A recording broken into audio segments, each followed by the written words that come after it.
what we're about. Visit us online at smoylemasonry.com. Viafield is your headquarters for all your seed, chemical, and fertilizer needs. They have professional service and quality products needed to bring the best crop to market. Viafield, providing growth opportunity for 18 locations across northern Iowa and southern Minnesota. The Eastern Iowa Shopping News and the Dyersville Commercial recognize the hard work and dedication of all area athletes. Check out the weekly sports section in the commercial for scores and information. The Eastern Iowa Shopping News and Dyersville Commercial, supporting your communities. For fan food, not fast food, visit your after-the-game headquarters, Manchester Dairy Queen. It's quick, it's easy, your family will love it. Manchester Dairy Queen. Your family. It's no secret that people come to Fairway in Manchester for their famous meats, but as you dash back to the counter to pick up your USDA choice ribeyes, don't be surprised if you find yourself lingering among the delicious fruits and vegetables in the produce department.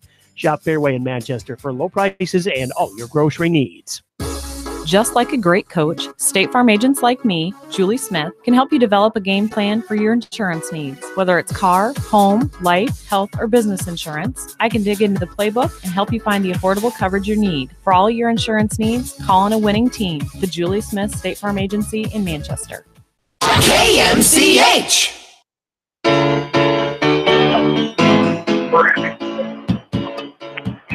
And welcome back into Ash Park here in Mount Vernon. John Swisher back with you on the pregame show on this Friday night, week 3 of the high school football season.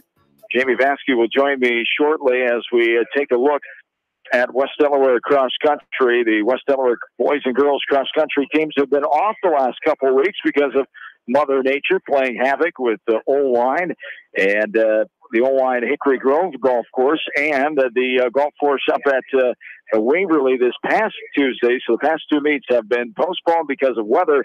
And Starmont High School will host their boy-girl invitational starting at 4:15 this coming Tuesday, September 11th, as we'll have the results on next Wednesday of that meet. So Coach Meyer and Mosier and company ready to get the season resumed in competition style as they'll be at Starmont on Tuesday. The West Delaware volleyball team is 8-4 after a win over Macokota, 3-0 on Tuesday night inside Seedorf Gymnasium, as the Hawks are 2-0 on the east side of the WAMAC Conference, on top of the conference this season, as the Hawks will travel to the Appleton-Parkersburg Invitational tomorrow morning. Starts at 9 a.m. The Hawks will not play until 11 a.m., as their first contest will be against the host school, AP, Appleton-Parkersburg. They'll also take on Denver, Nashville Plainfield, Tripova, Grundy Center. And so you can hear more about that with the head coach of the West Delaware Hawks, Brett Mather, on the Coach's Corner with yours truly tomorrow morning right here on KMCH. A great Friday night ahead of us here of week 3 of the high school football season, as other games around the area. Jamie will preview those coming up. East Buchanan and Edco should be an entertaining game in Winthrop tonight. The Buccaneers tried to go to 3-0. Also, Western Dubuque is home to Decorah. They will try to improve their record to 3-0 as well, as the pregame warm-ups taking place here on the beautiful Cornell College field at Ash Park here in Mount Vernon. As our pregame show will continue on after this. You're listening to the Football Friday Night pregame show right here from KMCH Sports. J&D Catering and Suites in New Vienna provides exceptional handcrafted food. Whether a cocktail buffet, formal dinner, or a themed event, let Diane and her staff create a customized menu sure to wow your guests. They offer an extensive specialty cupcake and cake menu. Call or check them out on Facebook. Let J&D Catering and Suites set your next special event above the rest.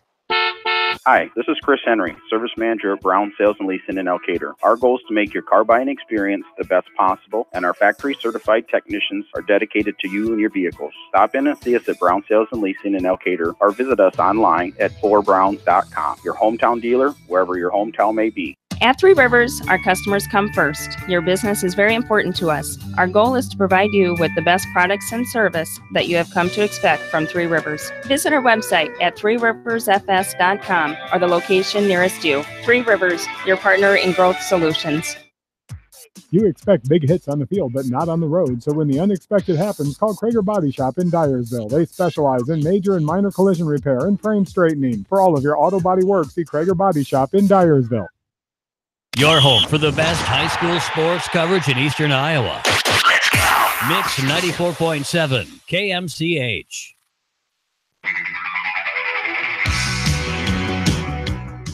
Back into Ash Park, Jamie Vasky back with you. Football Friday night pregame show rolls on here. John Swisher still in with me as Swish. I know you didn't do one important part of your duties on our pregame show, and that is make your prediction. As you've got a Hawkeye prediction and for us here tonight. As you know, usually you go first because you're the one that has to do it before we take the field and before the West Delaware football game's over. But this week you actually get to go first because for the first time, I think ever, you actually picked the right score. And not only did you win, you picked the exact score of 40 in the Iowa game last week, 33-7. You had 27-13. But either way, you're right on the money. So you get to predict this week. I've won at least one other time before. I don't know. It'll be a great day tomorrow. Plenty of tailgating. When they pull out the Cyclones, right? Yes, Iowa State in town. That team to the west of us, of course. Oh, they play at Kinnick South. Yeah. It'll be the 66th meeting in the series. The Hawkeyes hold a 43-22 advantage in a series that began 16-8 ISU win back in 1894. Jamie, I knew you were hanging on that information as the Hawkeyes. I didn't even hear you. I'm not even listening. I'm not surprised. 24-14 all time in games played in Iowa City. Hawks have won 3 straight in the series. Last time the Hawks have done that, 4 straight in the series, was during a stretch of 15 in a row from 1983 to 1997 under legendary head coach Hayden Fry, of course. Well, I'm going with the Hawkeyes. I know that surprises you. Tomorrow afternoon, a 4:06 kickoff right here from KMCH Sports, 2 o'clock pregame for the Hawkeye Radio Network. As I'm going to go with the Hawkeyes. You already said that. Did I mention I'm going with the Iowa Hawkeyes, 24? And let's go Iowa State 17. Oh, my goodness. That's 41 points. John, you're going one higher than you did last boy. Proud of you.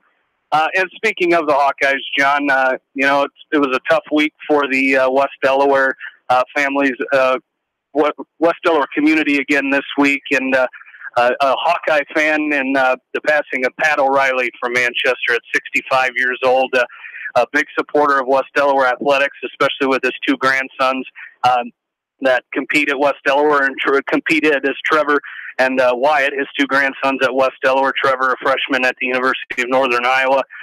You covered him on the baseball field and the basketball court as well. But I tell you what, our neighborhood is going to be a little bit empty as Pat passed away earlier this week. And him and his wife Joanne they've been great neighbors, and I'm going to miss walking around the corner from Mom and Dad's family supper and seeing him out in the yard doing something. So heavy hearts this week with the passing of Pat O'Reilly. Absolutely, and I didn't know how intense of a Hawkeye fan he was until I read the obituary, and just great that they included special things like that in that obituary of how avid of a Hawkeye fan he was, even in the off season. And a guy like that can't be replaced. I met with some of the West Delaware Hawk parents and community last night after they attended the wake. I ran into them at a local establishment and then shared some memories and just a great guy gone too soon. Of course, Jamie, we lost one of our loyal and avid listeners, great-grandma Iva Heiserman, earlier in the week, last Saturday, to be exact, of course, and we celebrated her life down in Andrews. So our sympathy, our thoughts to you and your family, of course, again, for the passing of great-grandma, 95 years old. We could all wish only to live that long and take in what she did and how she was able to live her life with a great supportive family. And boy, she always listened the last few years inside the Good Neighbor home. And again, our thoughts are with you and the family. Well, I appreciate it. And I know, our family, we definitely appreciate it. I know they heard you Tuesday night kind of mention great grandma. And of course, our family appreciates the Good Neighbor home, their staff and everybody out there. Grandma spent just over 3 years there. So definitely a great great care that she was given out there. And, of course, we appreciate all the thoughts and prayers this week. And like you said, she was quite a lady. And no offense to Annette Harbaugh, but great-grandma probably makes the best macaroni and cheese that I've ever tasted. I'm kind of a connoisseur of mac and cheese, and Annette Harbaugh's right up there, but that's because great-grandma hasn't been able to make it for a few years. So, but you know what? I'd tell you what, 95, that's a good life, and we're definitely going to miss her, but I appreciate everybody for their thoughts and prayers and well wishes this week. So we're going to take another break. We'll bring Bill Logan on here at some point in the pregame show. We'll take a look at our area games and, of course, rankings and district standings. Right after this, you're listening to the Football Friday Night pregame show from KMCH Sports. Citizen State Bank, your locally owned, community-minded, and customer-oriented bank, is here to serve you. Choose one of their 7 convenient locations in Winthrop, Monticello, Manchester, Ryan, Strawberry Point, Hopkinton, and New Vienna. Citizen State Bank, community banking with people you know, member FDIC. Put a little south in your mouth at Rockin' 5K Barbecue Shack in Manchester. You can't go wrong with any of their melt-in-your-mouth menu options. Dine in or call ahead for carry-out. Book them today to cater your next event. Rockin' 5K Barbecue Shack in Manchester. This is Jamie Vaskey, the voice of the West Delaware Hawks, and I've had the chance to review the Good Neighbor Society's playbook, and I got to tell you, they are friends in your neighborhood, designing plays to get you home fast. If you need help getting back in the game, contact the Good Neighbor Society Rehab to Home team at 563-927-3907. The Edgewood Reminder is proud to support all the area teams in athletic action and appreciates their efforts in the classroom and during sports. Check out all the sports photos in each week's issue of the Edgewood Reminder. TriVet Associates is a mixed animal veterinary clinic with offices in Farley, Dyersville, and Holy Cross. Our 8 doctors serve the Dubuque, Manchester, Guttenberg, and Cascade areas and provide veterinary services to both large and small animals. For more information, find us on Facebook or visit our website, trivetinc.com. Mix 94.7 KMCH.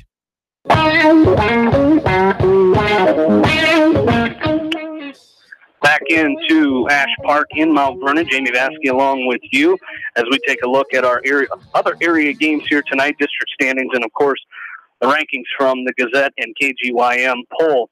Other games in the area tonight, Decorah is at Western Dubuque. Independence hosting Macokota. Monticello will host Bellevue tonight. Anamosa travels to West Liberty. Beckman at Clayton Ridge. Macokota Valley welcomes in Cascade tonight. It'll be Edco at East Buchanan. Starmont hosts St. Ansgar, and North Lynn, a good matchup there, host Alvernet.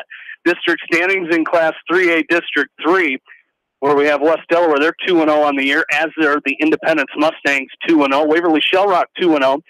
Charles City and Decorah are 1-1, and Waterloo East is 0-2. Class 3A District 4, Western Dubuque 2-0 on the season. Also 2-0 in that district is Cedar Rapids Xavier. Center Point Urbana 1-1 is Marion on the year. And Macokota and Dubuque-Wahlert are 0-2. Class 2A, District 4. Anamosa, Monticello, Owine, and Waukon are all 1-1 on the season, and North Fayette Valley is 0-2. Class 1A, District 4. Beckman is 0-2 on the year. Cascade is 1-1. West Branch 2-0. North Cedar is 0-1. Northeast Goose Lake is 0-2. And Bellevue 1-1. On the year as well. Class A, District 4, Starmont 0-2 on the year. Central Springs is 2-0. Mason City, Newman Catholic, St. Ansgar, and South Winneshiek all 1-1. And Postville and Nashua Plainfield also 0-2. Class A, District 5, Macokota Valley. Macokota Valley is 0-2, as is Lisbon and Clayton Ridge. Albernet and MFL Marmac and Edco are all 1-1 in that district. In Class A, District 7, East Buchanan 2-0. BCL, UW, GMG Garwin, Grundy Center all 1-1. Also 2-0 in that district is Hudson, North Tama, and Wapsie Valley. Rankings this week, Class 4A mixed up a little bit as West Des Moines Valley moves up to the number 1 spot. They were 3rd last week as they defeated West Des Moines Dowling, who was the number 1 ranked team last week. West Des Moines Dowling moves to 3. Johnston is number 2. Class 3A, Cedar Rapids Xavier still your number 1 team. Second is Lewis Central. Pella is third. West Delaware comes in fourth this week. They move up one spot. North Scott is fifth. Waverly Shell Rock is sixth. Sergeant Bluff Luton is seventh. Eighth is Solon. Ninth is Sioux City Elon. And Western Dubuque into the rankings this week at number 10. Class 2A. Boynton Hall, Rock Valley remains your number one ranked team. PCM Monroe is 2. Union LaPorte City is third.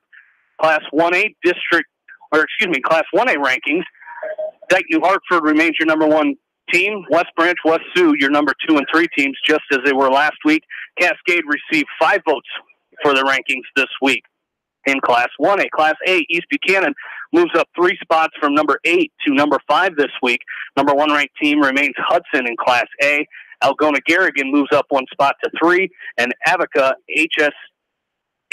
AHSTW moves up from number 4 to number 3. We're going to take another short break. We'll come back. We'll catch up with Bill Logan and go through the starting lineups for both teams right after this. You're listening to the Football Friday Night Pregame Show from KMCH Sports. High-Tech Communications is your local service provider for telephone systems, fire detection, audio, video, security and surveillance systems, wiring, and more. High-Tech has decades of experience in the industry. Contact High-Tech at 563-927-4936, online at hightechcommunications.us. High-Tech Communications, changing your world with technology. West Bend's home and highway policy provides you with one policy, one bill, one deductible, and one agent, all with no hassle and a portion of your annual premium back in cash if you don't have a claim. To find out more, contact your local West Bend agent, Eric Smith, at Parrott Insurance in Manchester at 927-2791. Are you looking for great food and a unique atmosphere? Then make Okoboji Grill your next lunch or dinner destination, or enjoy 2-for-1 happy hour every Monday through Thursday from 4 until 6 p.m. That's Okoboji Grill, 1749 Golf Course Boulevard in Independence. Okoboji Grill, where good friends meet. Mix 94.7 KMCH. Back into Van Meter Field at Ash Park. Jamie Vaskey back along with you. And joining me from the West Delaware sideline, as he does every week, is Bill Logan, West Delaware statistician, and our third man on our broadcast team. And Bill, a good win for the Hawks last week. I think if you ask any of the coaches, a win is a win, and you just move on from that. But a great second-half effort by the Hawks to come back and get Marion. Yeah, they did. They played an outstanding game. They just did executed what they were told all week to do in practice. First half, they didn't do so well in that. Second half, they just went out and played a really good second half. And it came away with a big victory over Marion because they're a very, very good team. Absolutely. Well, now this week is one of those opponents, Bill, where you don't want to overlook an 0-2 team, especially with a tradition-rich program like Mount Vernon, a team who is down this year, but one of those teams that you just definitely can't overlook. No, and the Hawks got a little something to prove here. That was one of the losses that they had. They had a halftime lead and then ended up giving away in the second half. And you look at the roster, and they've only got 6 kids who weigh 200 pounds or more. So maybe going into this thing, we could be a little more physical. No idea what their team speed is, but I can't believe it's anywhere near what West Delaware's got. So hopefully we can just come out and play in our nice base and just do the things that we want to do and execute them and stay injury-free tonight. Well, one of the keys to stopping this Mount Vernon offense tonight is definitely going to be number 5, Paul Ryan, a senior for them, their leading rusher. I think that pretty much their leading yard gainer in total offense in rushing and receiving. And, he's part of that Ryan tradition. He's hard-nosed, and he's going to come at you, and it's going to be a matter of wrapping him up tonight. Yeah, he's averaging about 140 yards a game total offense, so he could definitely be a factor tonight. And hopefully the Hawks can put the pressure on the quarterback, sophomore quarterback, struggling a little bit, and hopefully the Hawks can continue to make him struggle tonight. I mentioned it earlier. It's starting to feel like fall football weather as still, it's about perfect weather for playing football here tonight. Hey, I tell you what, this is what Friday Night Lights are all about. Temperatures in the 60s. Everybody's got their jackets out. Man, this is football. I'd take this 6 more Friday nights in a row and be a happy camper. Well, I took my long sleeve shirt off because my windows don't open. I don't have a big open window tonight, so I'm nice and toasty up here tonight. Well, I feel sorry for you. It's just football weather out here, and great atmosphere down here, being on campus at Cornell College, and doing some work down here. They got some ways to go yet.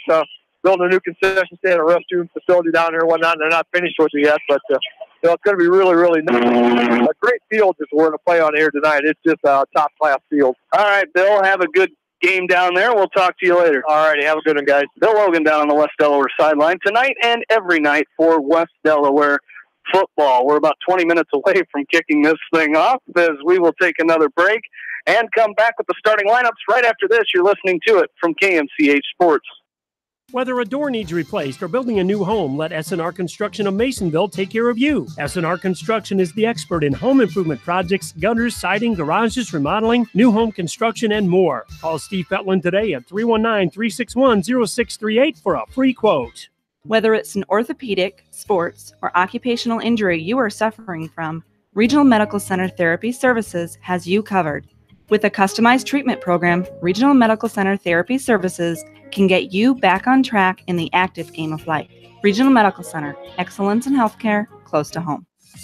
Bolichek's Landing, downtown Delhi, open 7 days a week. Friday night buffet, Saturday night prime rib, and enjoy breakfast every Sunday from 9 to noon. Bolichek's proudly supports all area athletes and coaches.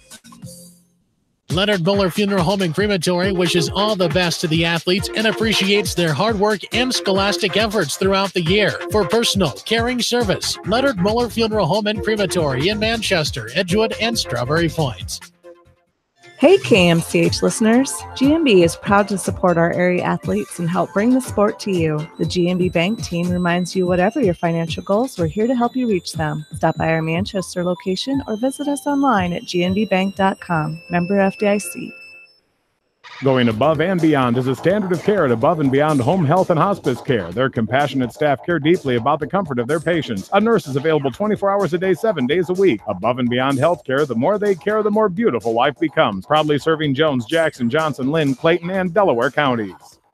At Tauke Motors, we believe in a gentler, simpler way of doing business. Check out our large selection of new and pre-owned vehicles, as well as great incentives at TaukeMotors.com. If you are looking for a new pre-owned vehicle or service on your current vehicle, come to Tauke Motors, Chevrolet, Chrysler, Dodge, Jeep, and Ram on 9th Street in Dyersville.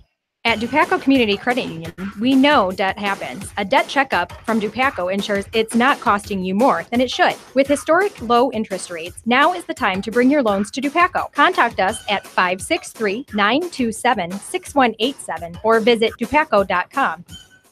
The Manchester Press is your community newspaper. Check out the sports section for game stats and photos of area players and game highlights. The Manchester Press, serving the area for over 130 years. Eastern Iowa's variety station, Mix 94.7 KMCH. Back in here to the Football Friday Night pregame show. Jamie Vasky back along with you. Take a look at our starting lineups for tonight's game. Offensively for West Delaware, up front, our four seniors, Bryce Tucker, Ben Ridenauer, the left guard, Tyler Langle, the center for the Hawks, Parker Ostrander, the right tackle. He's the fourth senior. Mitch Krogman, the sophomore, playing right guard for the Hawks tonight. The receivers for West Delaware, as senior Mitchell Mangold comes in here with... Mitchell Mangold comes in with 2 receptions for 22 yards last week against Marion. Sophomore Kyle Kelly enters with 3 catches for 17 yards. Gavin Soppy, the Hawks' leading receiver, comes in with 10 catches for 140 yards, 2 touchdowns, 14 yards per catch. He also has 5 rushes for 40 yards, 5 carries for 40 yards, a touchdown, 8 yards per carry. Another fullback for the Hawks tonight is Jordan Brees, another senior for the Hawks. And the running back is Caleb Curley, the Hawks' leading rusher, 72 carries, 470 yards, 4 touchdowns, 6.5 yards per carry for the Hawks senior at running back. And the senior quarterback for the Hawks, 6'3", 197-pound Nick Casey. He's 22 of 39 passing for 260 yards, 3 touchdowns, 1 interception. Running the ball, he's 29 carries for 138 yards, 4 touchdowns, 4.8 yards per carry. Defensively for Mount Vernon, up front, it'll be Wyatt Stanbro. Bill mentioned not too many guys over 200 pounds, but they do have a 5'9", 300-pound junior in Wyatt Stanbro up front. Also up front is Aiden Hollop-Schultz, a junior for the Mustangs, and Nick Casey, different Nick Casey, a senior, 5'8", 175 up front for Mount Vernon. Linebackers are senior Paul Ryan. We talked about him on the offensive side of the ball. He'll create havoc defensively, too, as the senior from Mount Vernon, 18.5 tackles on the season. Other linebackers are senior Andrew Luwaji, Mitchell Luwaji, and Nolan Brand. Also outside linebacker Garrett Horman. Cornerbacks are Blake Booth and Ryan Clark, and the free safety is senior Tyler Elliott. Offensively for Mount Vernon up front, Matt Vislasel, Andrew Luwaji, Kean Camerling, Max Shady, and Noah Guillaume.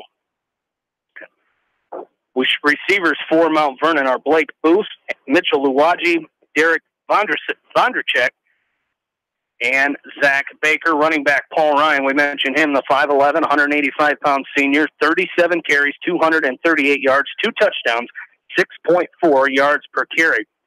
For Paul Ryan, and the quarterback is sophomore Brady Ketchum. He's 5'9", 165 pounds. He's, again, just a sophomore. He's 28 of 79 passing for 227 yards, 1 touchdown, and 8 interceptions for the Mount Vernon sophomore. Defensively for the Hawks, up front is Jordan Brees, Carson Petlin, Cody Wanger, a senior for the Hawks, and Parker Ostrander. And I believe Carson Petlin, I haven't checked down there yet whether or not he was dressed tonight. There was talks that he may have been nursing a sore hip, so if it's not Carson Petlin tonight, it will be senior Adam Andrick in the starting lineup for the Hawks. Linebackers for the Hawks, Joe Burke, Ben Ridenauer, and Cale Rempe, as Ben Ridenauer, second leading tackler for the Hawks this season so far. He has 10.5 tackles and 1 tackle for loss. Cornerbacks are Kyle Kelly and Gavin Soppy, as the defensive backs, the safeties, are Tyler Traver and Sam Leckie. Joey Sonny will also see him tonight. He's the Hawks' leading tackler with 12.5 tackles and 2 interceptions on the year. So we'll see some Joey Sonny tonight as well defensively. And that is a look at the the starting lineups for tonight's game. We'll take another break and come back. We're about 10 minutes away from kickoff here. You're listening to the Football Friday Night pregame show from KMCH Sports. Hurry down to Rio Blanco Mexican Restaurant in Manchester today. Enjoy the best margarita around on their patio facing the Whitewater Park. Rio Blanco features daily specials and a kids menu too. There's something for everyone at Rio Blanco Mexican Restaurant in Manchester. Newhouse Construction and Concrete is proud to support all our area athletes. Give Phil a call at 927-5178 for your commercial, ag, or residential projects, or visit newhouseconstruction.com. Newhouse Construction and Concrete turns design into reality. No one can win a game by themselves. At F&M Bank, our team works together to achieve the ultimate goal, exceeding client expectations. F&M Bank is a proud supporter of all local sports teams. F&M Bank, the right choice in Manchester, Cedar Rapids, Anamosa, and Monticello. Member FDIC. Just like you take pride in your vehicle, we take pride in the service work we provide. This is John from Georgian Auto in Manchester. Whether it's routine maintenance or major repairs, we'll take care of your car and get it back on the road. Georgian Auto in Manchester, where complete automotive service and repair is our complete focus. For all your general contracting needs, turn to the professionals at Lucky Building Service in Manchester. For commercial, remodeling, and building and new home construction, call the experts. Lucky Building Service in Manchester. 563-927-5677. You may not wear glasses or contacts, but how do you know if you're seeing your best or if your eyes are healthy? Why not be proactive and get your eyes examined? Dr. Daniel E. Mersch and his professional staff at Manchester Family Vision can help. Manchester Family Vision Center on West Main, where clear vision begins with healthy eyes. As your American Family Insurance agent in Manchester, I'm looking out for what matters to you. Even when nothing's wrong, this is Tad Mormon, agent. Call me at 563-927-3586, and let's talk about your insurance needs today. American Family Insurance, Tad Mormon Agent, 106 East Main Street, Manchester. Tonight's a great time to try the new stuffed crust pizza at Pizza Ranch.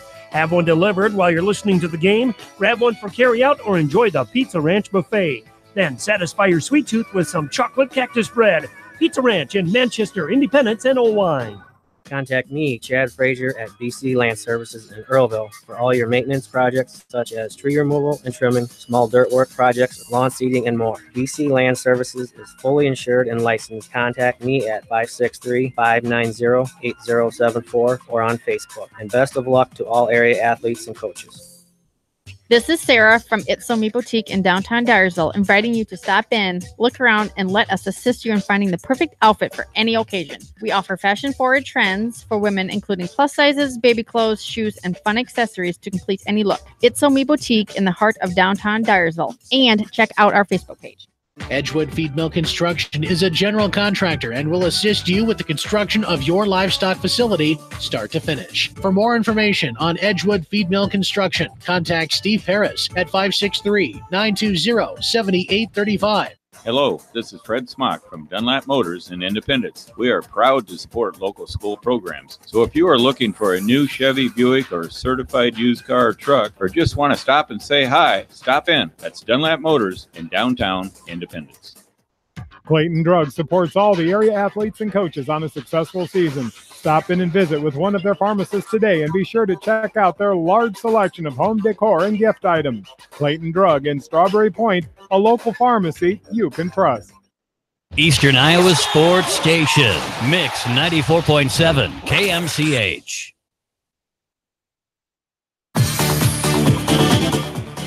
And welcome back into Ash Park. Jamie Vasky back with you one final time here in the football Friday night pregame show. Hawks and Mustangs of Mount Vernon here tonight in Mount Vernon.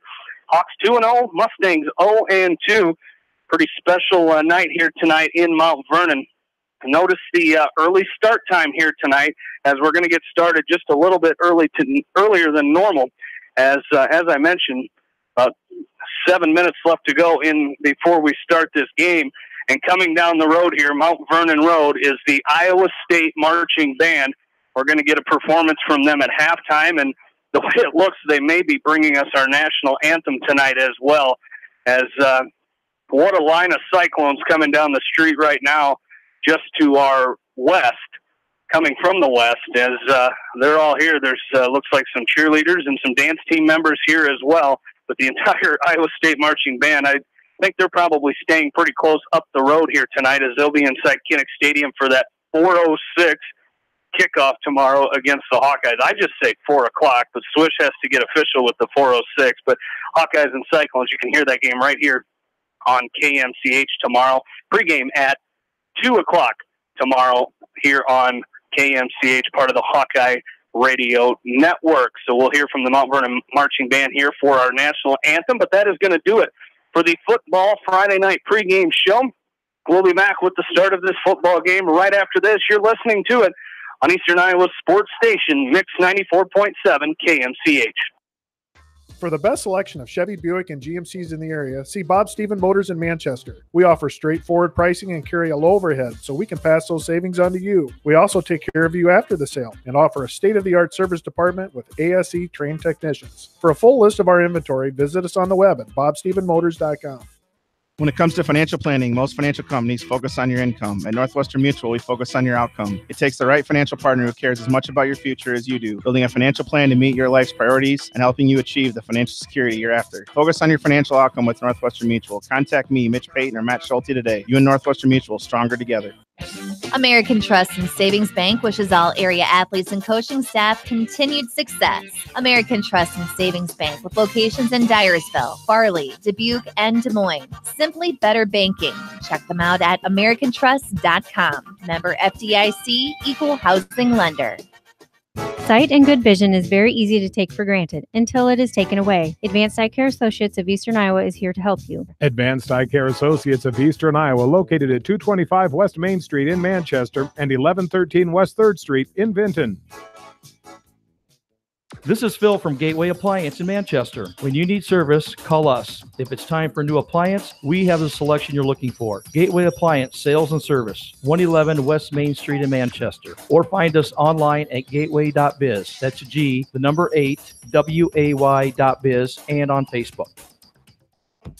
Delhi Lumber has products for every home and every budget. Delhi Lumber carries Midland doors, which are one of the best values around. You can see Midland doors today or call Delhi Lumber at 563-922-2404 for more information. Your Midland overhead door dealer, Delhi Lumber. Big town quality with small town service. This is Dr. Tim Collier from Dental Associates of Manchester. We take pride in the environment we provide our patients with a caring attitude and unsurpassed comfort. For the kind, compassionate, and competent dental care you deserve, call us at 927-GRIN. Dental Associates of Manchester, creating healthy smiles for life. Jay's Auto Supercenter in Manchester has quality pre-owned vehicles, great financing options, a full-service department, body shop, and detail department. See their full line of vehicles online at jsautosales.net. That's Jay's Auto. Customer satisfaction is their #1 priority. Jay's Auto!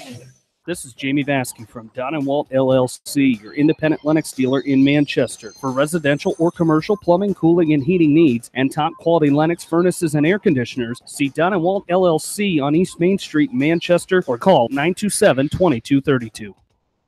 And welcome back in Football Friday Night Pregame Show, Week 3 of the high school football season. Here we are, John Swisher back with the fine head coach of the West Delaware Hawks, Doug Winkowicz, has his team at 2-0, getting ready for their third opponent and on the road tonight against the Mustangs of Mount Vernon. We take a look back before we take a look forward. Last week it was a 25-21 win, comeback fashion.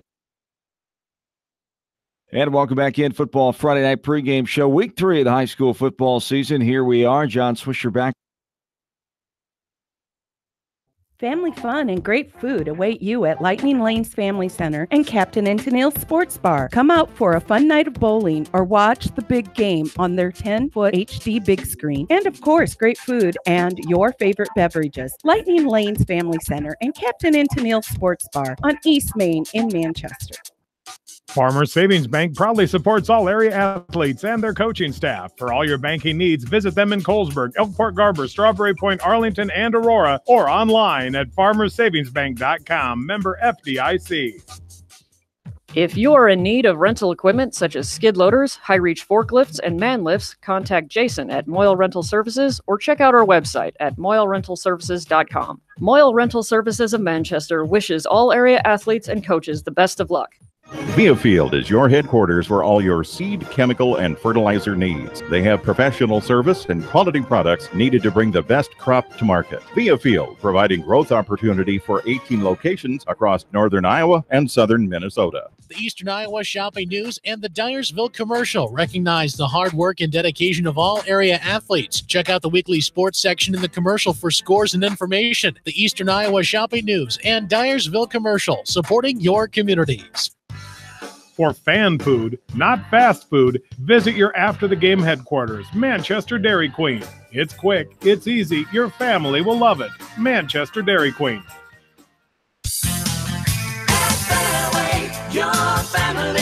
It's no secret that people come to Fairway in Manchester for their famous meats, but as you dash back to the counter to pick up your USDA choice ribeyes, don't be surprised if you find yourself lingering among the delicious fruits and vegetables in the produce department. Shop Fairway in Manchester for low prices and all your grocery needs.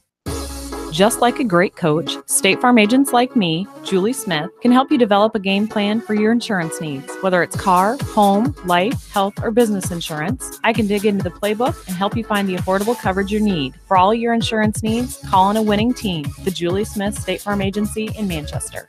J&D Catering and Suites in New Vienna provides exceptional handcrafted food, whether a cocktail buffet, formal dinner, or a themed event. Let Diane and her staff create a customized menu sure to wow your guests. They offer an extensive specialty cupcake and cake menu. Call or check them out on Facebook. Let J&D Catering and Suites set your next special event above the rest. Our service and parts team at Victory Ford is dedicated to keeping your car in tip-top shape. And our sales department makes buying a car easy and hassle-free. Stop out to Victory Ford in Dyersville or online at victoryfordonline.com. Good luck, athletes and coaches. At Three Rivers, our customers come first. Your business is very important to us. Our goal is to provide you with the best products and service that you have come to expect from Three Rivers. Visit our website at threeriversfs.com or the location nearest you. Three Rivers, your partner in growth solutions. You expect big hits on the field, but not on the road. So when the unexpected happens, call Krager Body Shop in Dyersville. They specialize in major and minor collision repair and frame straightening. For all of your auto body work, see Krager Body Shop in Dyersville. Mix 94.7 KMCH.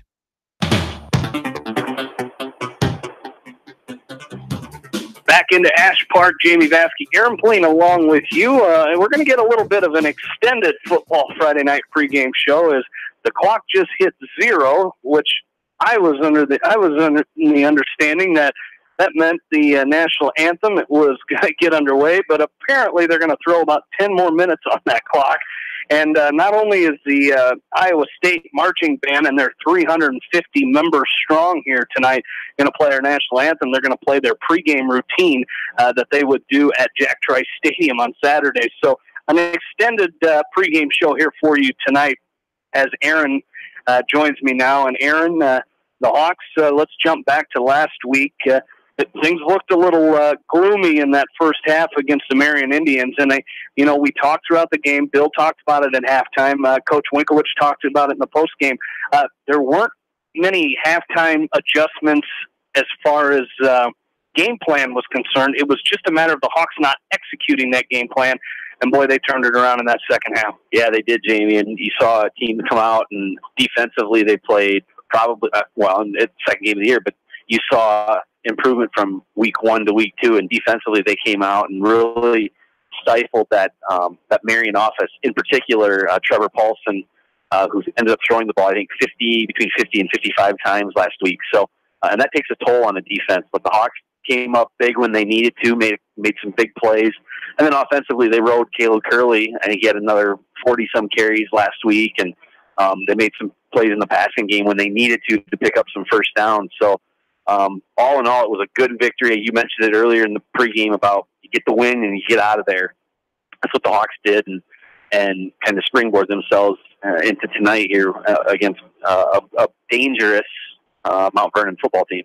As now I think we may be getting ready for our national anthem, as we will take a short break, and then we will come back with the start of this football game right after this. You've been listening to the West Delaware Football Friday night pregame show right here from Mix 94.7 KMCH.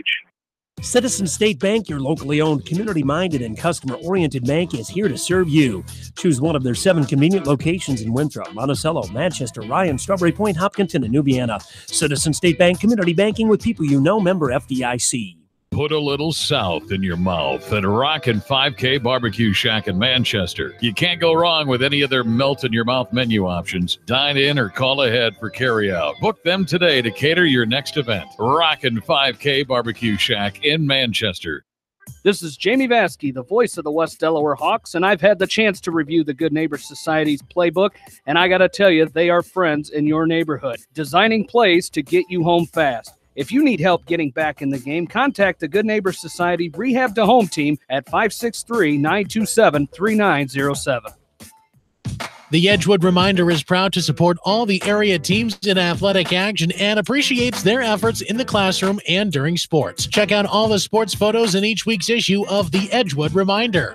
TriVet Associates is a mixed animal veterinary clinic with offices in Farley, Dyersville, and Holy Cross. Our 8 doctors serve the Dubuque, Manchester, Guttenberg, and Cascade areas and provide veterinary services to both large and small animals. For more information, find us on Facebook or visit our website, trivetinc.com.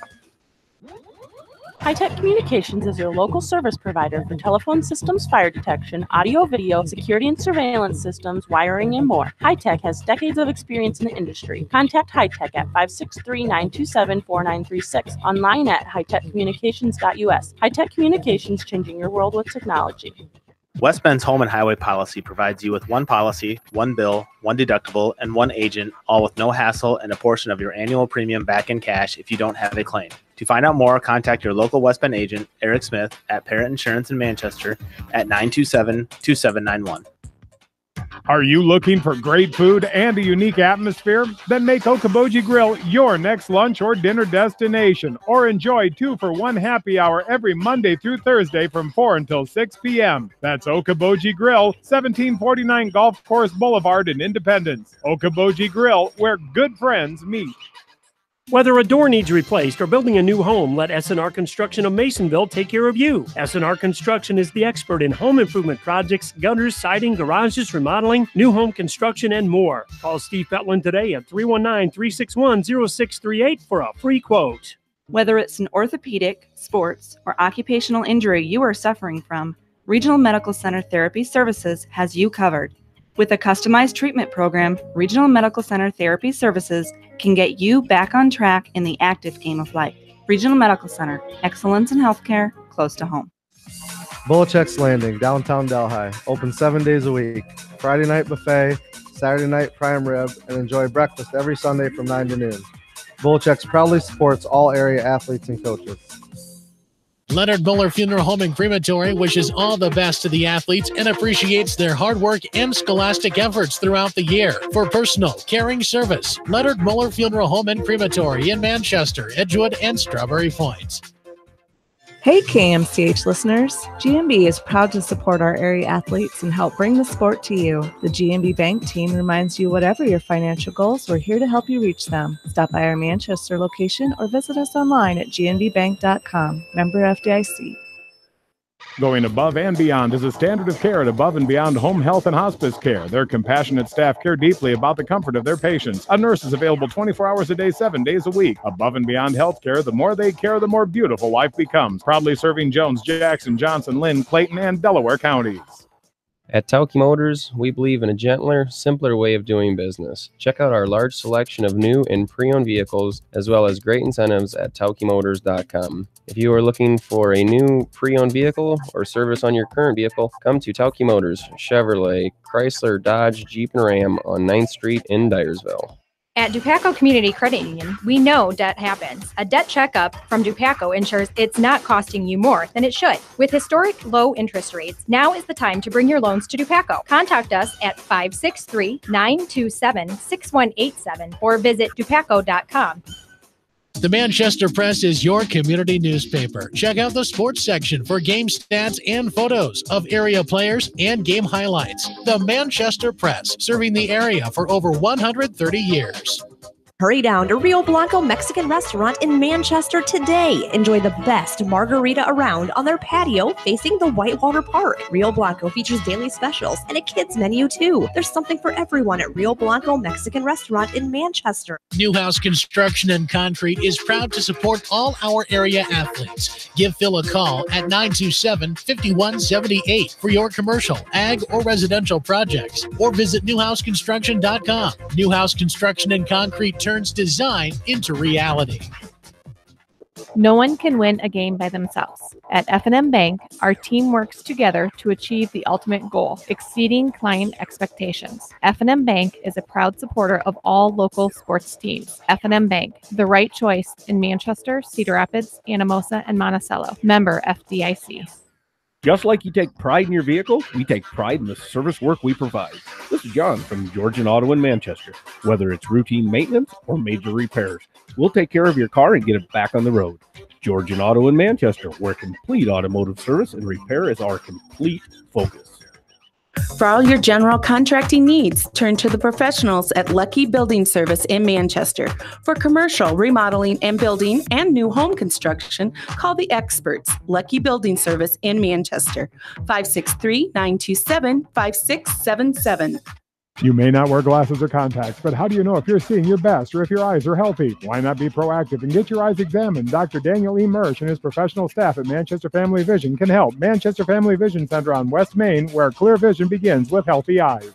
As your American Family Insurance agent in Manchester, I'm looking out for what matters to you. Even when nothing's wrong, this is Tad Mormon, agent. Call me at 563-927-3586 and let's talk about your insurance needs today. American Family Insurance, Tad Mormon Agent, 106 East Main Street, Manchester.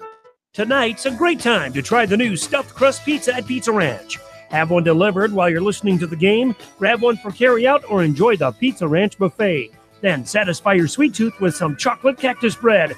Pizza Ranch in Manchester, Independence, and Old Wine.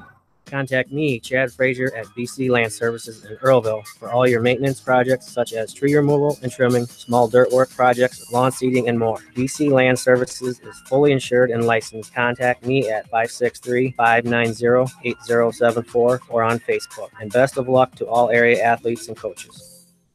This is Sarah from It's So Me Boutique in downtown Dyersville, inviting you to stop in, look around, and let us assist you in finding the perfect outfit for any occasion. We offer fashion-forward trends for women, including plus sizes, baby clothes, shoes, and fun accessories to complete any look. It's So Me Boutique in the heart of downtown Dyersville. And check out our Facebook page.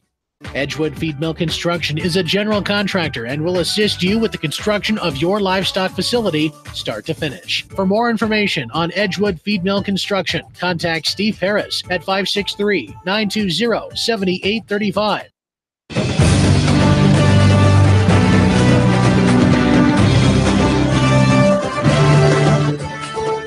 West Delaware football. This is West Delaware football on Eastern Iowa's high school sports play-by-play leader. Hawks football from KMCH Sports is brought to you by the KMCH Sports Boosters. Now, with all the action, here's Bill Logan, Aaron Pleen, and Jamie Vasky. Delaware football is on the air from Ash Park in Mount Vernon, Iowa, where tonight it's the West Delaware Hawks and the Mount Vernon Mustangs. Good evening, everybody, along with Aaron Pleen and Bill Logan. This is Jamie Vasky. And Aaron, we talked about West Delaware's game against Marion last week. Tonight, you got to stay focused and try to avoid being tripped up by a upset-seeking Mount Vernon team. Oh, absolutely. And if you need to be reminded, all you have to do is look back to last year when the Hawks came in here. Similar situation, riding a two-game win streak, 2-0. And they got tripped up by Mount Vernon 24-21 in 2017. So, the Hawks need to come in and not look ahead to next week in the big showdown between Cedar Rapids Xavier. Just focus on tonight and come out of here hopefully healthy with a win, and then they can set their sights on next week. Cyclone warning, Aaron. Yeah. This is a bad, not a bad band to pick. The incorrect band to pick with our broadcast crew, with you, me, Swish, and Bill, all on this radio broadcast. But a great rendition of our national anthem by the Iowa State Marching Band, as we mentioned, 350 members strong. And we just heard the cyclone warning horn, the air raid horn going off here before the game, and we are just about ready for football. The Mount Vernon Mustangs getting set to come out of their tunnel, and the Hawks looking to go 3-0. And another thing we really haven't talked about, Aaron, is how big of a game this has been for the Hawks. You know, we talked about with the Hawks, probably one of the toughest schedules in Class 3A. And the big chunk of that schedule and the difficult part of that schedule was the non-district portion of that schedule. You talk about Dubuque-Wahlert, who's 0-2, but maybe predicted to do a little better than that. A very good Marion team last week. Tonight against a good 2A team, a traditionally good 2A team in Mount Vernon, and then next week against Cedar Rapids Xavier. So for the Hawks to start that 3-0 would be huge. Yeah, absolutely. And all the Hawks can do is control what they can control. And tonight, just get the victory tonight, come out, play good football, set themselves up for a big week next week. But you're right, Jamie. And you win, you beat the teams, and then you hope after you're done playing them and hopefully defeating them that they go on to have big seasons, because that'll help build that RPI-type number. So, well, our officials for tonight's game are Dr. Eric Stenberg, the Benton Community head softball coach, Derek Sampson, Kevin Mosier, Charlie Plath, and Bill Connolly. As they are doing our coin toss now, West Delaware will receive the opening kickoff. So very important that the Hawks go down and try to put some numbers on the board early against Mount Vernon. Earlier tonight, West Delaware sophomores moving to 3-0 on the season as they defeated Mount Vernon 41-0. They led 28-0 at half.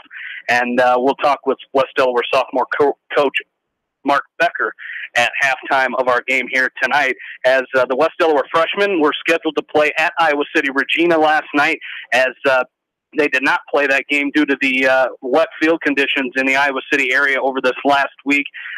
They have not officially had a makeup date for that, but I heard they're shooting for the Monday that the week of the Hawks play the Independence Mustangs, is what I had heard today. But again, that's a tentative schedule for that makeup game with Iowa City Regina for the freshman team. The freshmen do play at Xavier next Thursday night, a 6 o'clock kickoff for the West Delaware freshmen. And we are set for action here tonight as the Hawks and the Mustangs will go at it here and at Van Meter Field inside Ash Park here in Mount Vernon. So the Hawks to receive the opening kick here tonight. Deep to receive for the Hawks is Joey Sonny and Gavin Soppy, as kicking off for Mount Vernon is going to be Logan Grable.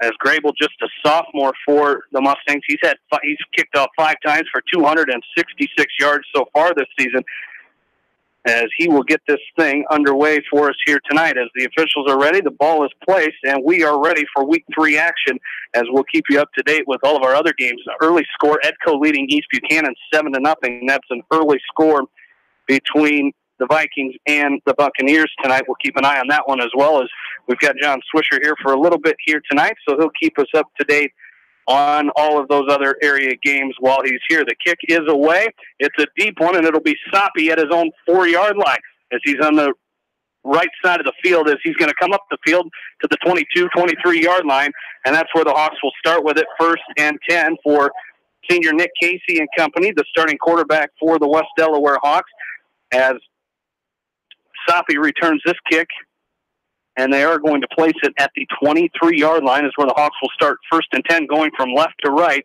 in their road white uniforms, white uniforms with the white pants with the white, orange, and black down the side, white helmets for the Hawks, and those gray numbers, as the Hawks will come set in the pistol formation. Again, as I mentioned, left to right here as Casey comes set.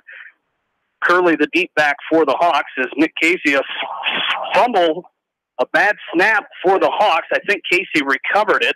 He did, as he had to hurry back under center to recover that ball, and he does, as he's going to be brought down by the other Nick Casey. We'll get credit for that tackle, so that'll be fun all night. Loss of 2 on that play. It'll bring up 2nd down and 12 from the Hawk 21-yard line as Casey comes set again. And they're going with that bunch formation we saw last week in the first drive against Marion, as Curley gets this handoff, and he's swallowed up immediately in the backfield, as coming up and making that stop was Wyatt Stanborough, the 5'9", 300-pound junior from Mount Vernon. And the Hawks face a 3rd down and long here to start this game, just underway, 11:05 left to go. 3rd down and 15 for the Hawks as Casey, now they spread the field, 2 receivers to the right, 1 to the left, as Casey drops back to pass. He's looking across the right side. He's got Soppy at the 25, but it'll be well short of the 1st down, and the Hawks will face a 4th and 8 coming up here. And just the drive kind of stalled almost from the get-go with the fumbled snap and then the loss of 2 yards there by Curley. So we're going to see that defense come out, and we know that the offense for Mount Vernon starts and ends with Paul Ryan, so the Hawks are going to have to come out. Nick Casey will punt it away for the Hawks here, as it's a sidewinding punt, not very deep. It's going to land on Mount Vernon's side, or West Delaware side of the ball, but it's going to go out of bounds at the 49-yard line of Mount Vernon, and that's where the Mustangs will start now, 1st and 10, as Mustangs going from right to left with their home maroon tops, black trousers, and maroon helmets. See, Swish, I can be a little quirky too, like you, except I steal all my stuff. It'll be 1st and 10 Mount Vernon from their own 49 as they come set behind sophomore quarterback Brady Ketchum, as they're going to run a man in motion, and they're going to pitch it to the end, coming around in motion. That's going to be Zach Baker, as he's going to be tackled for a loss on that play, as Baker coming in has 8 carries for 46 yards, 5.8 yards per carry. He loses a yard. It'll be 2nd down and 11 for Mount Vernon from their own 48-yard line. Not a team that likes to pass a lot. Like you said, they're going to rely heavily on Paul Ryan, the senior tailback. We'll see Paul on the wrestling mat this winter as well. As Ketchum comes set, they run option, they pitch to Ryan, and he's got a lot of room. Nobody out there for the Hawks. He gets back to the line of scrimmage. He's going to pick up a couple yards down to the West Delaware 47, 48-yard line, as where he's going to be brought down out there, as Ben Ridenauer makes a stop for the Hawks It's going to be 3rd down and 6 for the Mustangs. Nice run there by Paul Ryan. Yeah, and even with the lot of room he had there, the Hawks did a nice job of flowing to the football towards the far sideline, towards that Hawk bench. So he's going to be the guy. We'll probably say it 100 times tonight. Ryan's the guy that they got to key in on. It's not the biggest offensive line that the Hawks are going to face this year, so hopefully their physicality can take over. Trips to the left for the Mustangs, one receiver to the right as Ketchum looks to pass, throws, and he's going to be caught out there by the tight end. That's going to be Dietrich Vondracek, as Vondracek picks up the first down for the Mustangs down to the West Delaware 35-yard line, 1st and 10 with 9:36 left to go in this first quarter. Still no score. Our first down of the game here by either team, as it's going to be 1st and 10 Mustangs at the West Delaware 35. As Ketchum, shotgun formation, standing next to him is Paul Ryan, 2 receivers each way for the sophomore quarterback. Quick pass, left side, and he threw it wide of the intended receiver for Mitchell Luwaji, and it's incomplete, and it'll bring up 2nd down and 10. 2nd down and 10 here for the Mustangs as they get the call from the sideline. And Coach Lance Peterson. And you got to think Ketchum's going to want to get rid of the ball pretty quick, Jamie. We've already seen so far the couple throws he's made. He's dumped it pretty quick just because he knows the Hawks are coming. So trips to the right for Ketchum this time. One to the left, they send a man in motion. This is going to be, and it was Baker, but looks like somebody left early here as penalty markers down, and now we'll get our first penalty. I believe we have a referee's mic here tonight at Van Meter Field. It is an illegal procedure against Mount Vernon, so their first penalty of the game will back them up 5 yards. It'll bring up 2nd down and 15. Ball back at the West Delaware 40 now. So a little bit of a break there for the Hawks. Let's see if they can capitalize here as now Mount Vernon goes trips to the left. One receiver to the far side for Mount Vernon as he's going to pitch to Paul Ryan, and he's got some room off the right side. He's at the 30, 25, misses a tackle there by the Hawks. He's finally brought down by Joey Sonny inside the West Delaware 10-yard line to the 6, and it's going to be 1st and goal for Mount Vernon on a nice pitch play, like a little shovel pass to Paul Ryan. Yeah, he just kind of took 2 steps backwards. When he received the snap, he kind of took 2 steps backwards. Ryan kind of ran in front of him, and he shoveled it off to him, like you said, and he had a whole open field there to pick up a big gain there and put Mount Vernon inside the 10-yard line. And a missed tackle by the Hawks to boot as Ketchum comes set, 1st and goal from the 6. They send Clark in motion. They're going to hand off, or Bart Baker, they hand off to Ryan, and Paul Ryan goes in for the Mustang touchdown. Touchdown, Mount Vernon, as they go up 6-0 here with 9:01 left to go in our first quarter. So not the start the Hawks were looking for there. As they trail 6-0, they couldn't get anything going on their first drive of the game. Mount Vernon takes the ball at their own 49-yard line and marches it right down the field for our first score. As on to kick for Mount Vernon is going to be Tyler Elliott. As Elliott's kick is up and good. He's now 3 for 3 on extra point conversions this season. Mustangs lead 7-0, 9:01 left to go first quarter. We'll take a break and come back. You're listening to West Delaware Football from KMCH Sports. Hello, this is Fred Smock from Dunlap Motors in Independence. We are proud to support local school programs. So if you are looking for a new Chevy, Buick, or certified used car or truck, or just want to stop and say hi, stop in. That's Dunlap Motors in downtown Independence. Clayton Drug supports all the area athletes and coaches on a successful season. Stop in and visit with one of their pharmacists today and be sure to check out their large selection of home decor and gift items. Clayton Drug in Strawberry Point, a local pharmacy you can trust.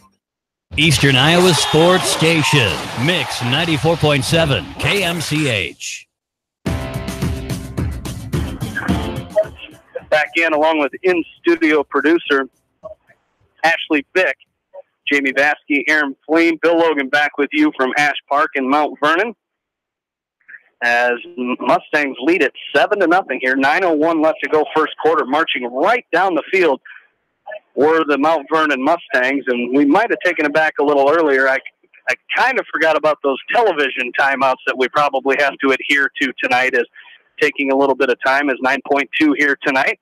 So what you need to do is just turn it on the TV, turn your volume down, pull it up on KMCH. You're gonna hear us first, and then you can watch the play happen on your television. Mount Vernon going to kick off here, and it's going to be Logan Grable, as this one's going to be taken at the 2-yard line.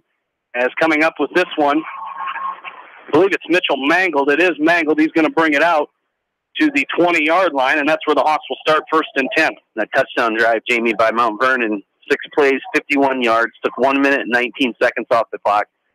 Mostly on the shoulders of Paul Ryan. He capped it off with a 6-yard touchdown run. Puts Mount Vernon up now 7-0 with 8:55 to go here in this first quarter. Haven't seen that yet at a. I knew there was capabilities of that, but I haven't seen it. A television on the sideline for the linemen to watch the plays from that last drive as Casey comes set in a shotgun formation. He looks to pass on 1st and 10. He's going deep. He's got Mangold deep at the 50, and it's caught by Mitchell Mangold. He's going to be brought down. There's a penalty marker on the field, but Mangold brings it all the way to the Mount Vernon 40-yard line. A gain of 40 on that play by the Hawks. There is a penalty marker down. It came after the catch. It looked like it came after the catch. Hopefully we don't have to start this week like we ended last week against Marion. As our officials getting together and talking here, they have not made an initial call yet. It's going to be face mask against Mount Vernon. It looked like the way Mangold came down, he kind of rolled over himself, and it is going to be the Hawks will accept that penalty. So it happened at the 40-yard line. So a penalty against Mount Vernon will put the Hawks deep in Mount Vernon territory, but a nice pass, a 40-yard bomb from Nick Casey to Mitchell Mangold. Yeah, and he threw it right where only Mitchell was going to be able to get it. He put it right in the breadbasket, and this did a nice job of looking it in and picking up a couple extra yards too after he caught it and with getting his face mask pulled down. So good concentration by Mangold. Now the Hawks can come back in their bunch formation. They got a couple tight ends and a receiver in the slot. Pistol formation. They give to Curley right up the middle, and he's got some room right up the middle. He's going to be brought down at the 20-yard line as they put the ball down at the 25, so a 15-yard penalty from that spot at the 40 for the Hawks as Curley gets 5 on that carry. And even that carry looked a lot more crisp than in the first drive where there was the fumbled snap and then the 2-yard loss. So much better on that possession. Andrew Luagi on the stop for the Mustangs as Casey's going to keep this one himself as he gets close to the first down. Brought down by Luagi again as it's right at the 15. It's going to be close to a first down for the Hawks as they're going to call it 3rd down. So it'll be 3rd down and 1, real short here for the Hawks as Casey looked to fall to the 15-yard line, but they mark him just short as they'll come set pistol formation again. They give to Curley right up the middle, and he's got enough for the first down. He cuts back at the 10, inside the 10 to the 8-yard line as he's brought down out there by Tyler Elliott. It will be a first down for the Hawks. They're first of the game on the ground, and the Hawks will have it 1st and goal at the Mustang 8-yard line. Much better blocking on this possession too, Jamie. You can see the push on especially that right side of that line is getting a good push there with Mitchell Krogman and Parker Ostrander. So nice job there by that Hawk offensive line. The Hawks fake the handoff. They give it to Soppy on the end around. He cuts back at the 10. He struggles to scrimmage before he's brought down out there by Garrett Horman. As Hawks are going to lose a yard. It'll be 2nd down and goal at the 9-yard line. That's a Hawk play we've seen the Hawks run quite a bit this year as they'll come set again. Same formation as Casey comes set, shotgun formation. He fakes the handoff again. Now he's going to throw a double fake handoff. He's got a man wide open in the end zone, and it's Kyle Kelly in for the Hawk touchdown from 9 yards out. And that is a touchdown, West Delaware. It's 7-6 with 6:59 left to go in this first quarter. And Kyle Kelly didn't have anybody on him. He was just running free in the back of the end zone there. Nice job by Nick of taking his time and just throwing the ball right where he could catch it and haul it in for a touchdown. Hopefully Hawks can tie it up here at the extra point. As Chad Bishop will be on to attempt the extra point out of the hold of Gavin Soppy. As Tyler Langle will be the long snapper for the Hawks. As snap is away, the hold is down. Bishop's kick is long enough, and it's good. Through the uprights, and the Hawks have tied the game 7-7 with 6:59 left to go in this first quarter.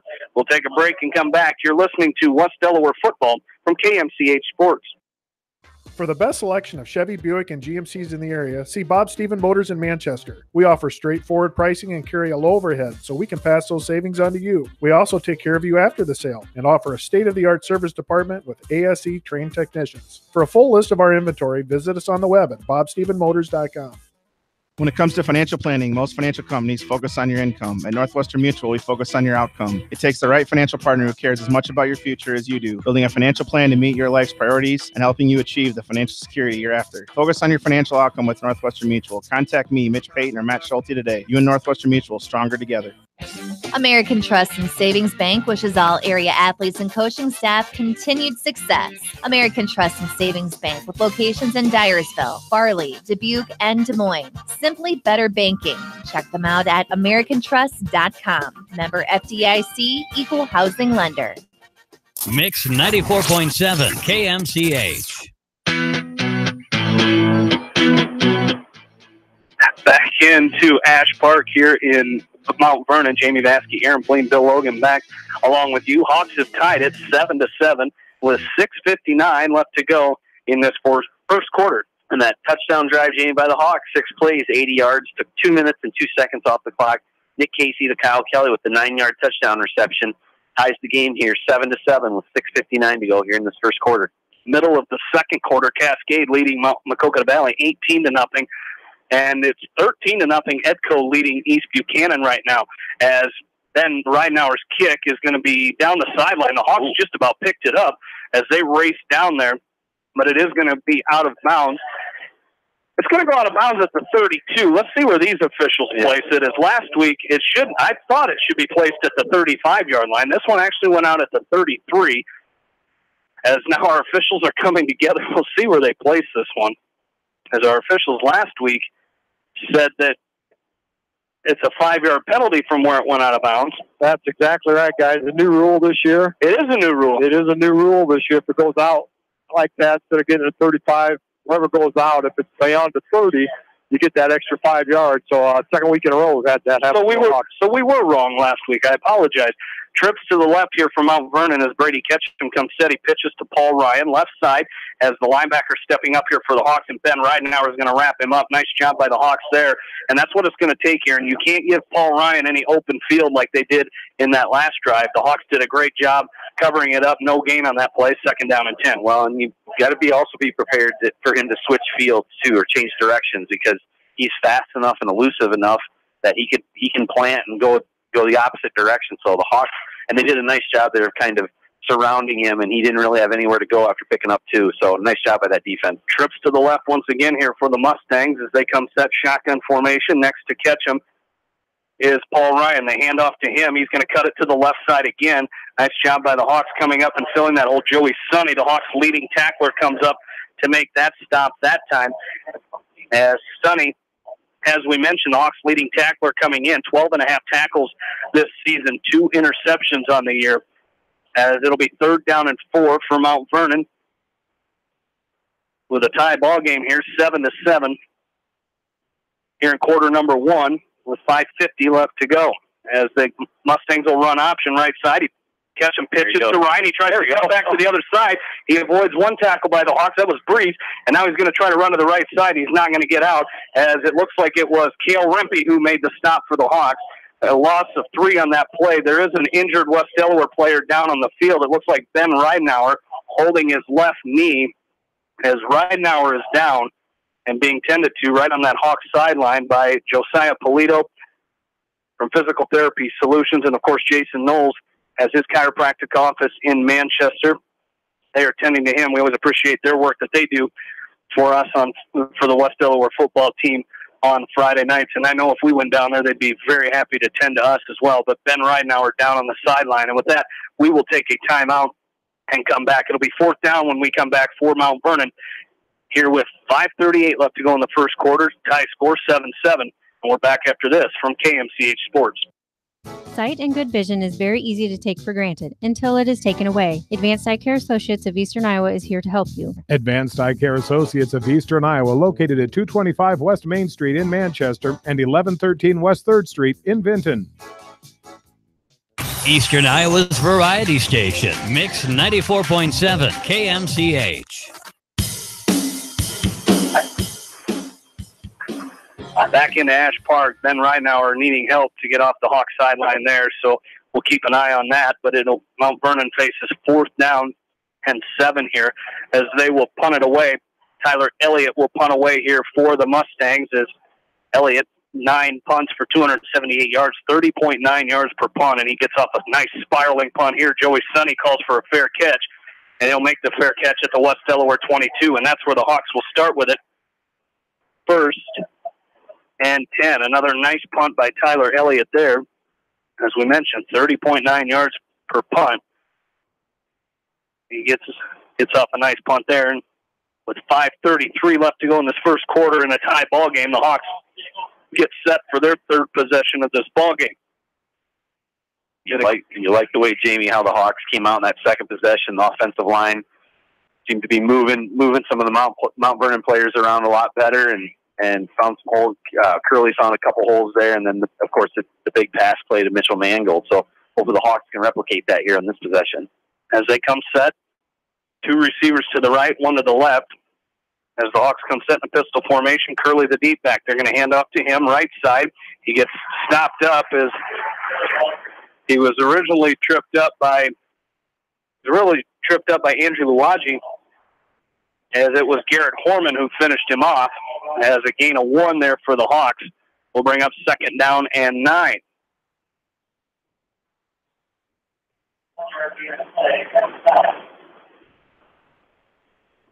Second down and 9. Hawks come set. 2 receivers to the left, 1 to the right. Casey looks to pass. He's got a man across the middle. It's going to be caught out there by Gavin Soppe. As Soppe at the 30-yard line. Going to be a pickup of 7 yards. The Hawks will be a couple yards short of a first down. It'll be 3rd down and 2, but another nice catch in traffic by Gavin Soppe. And a nice job there.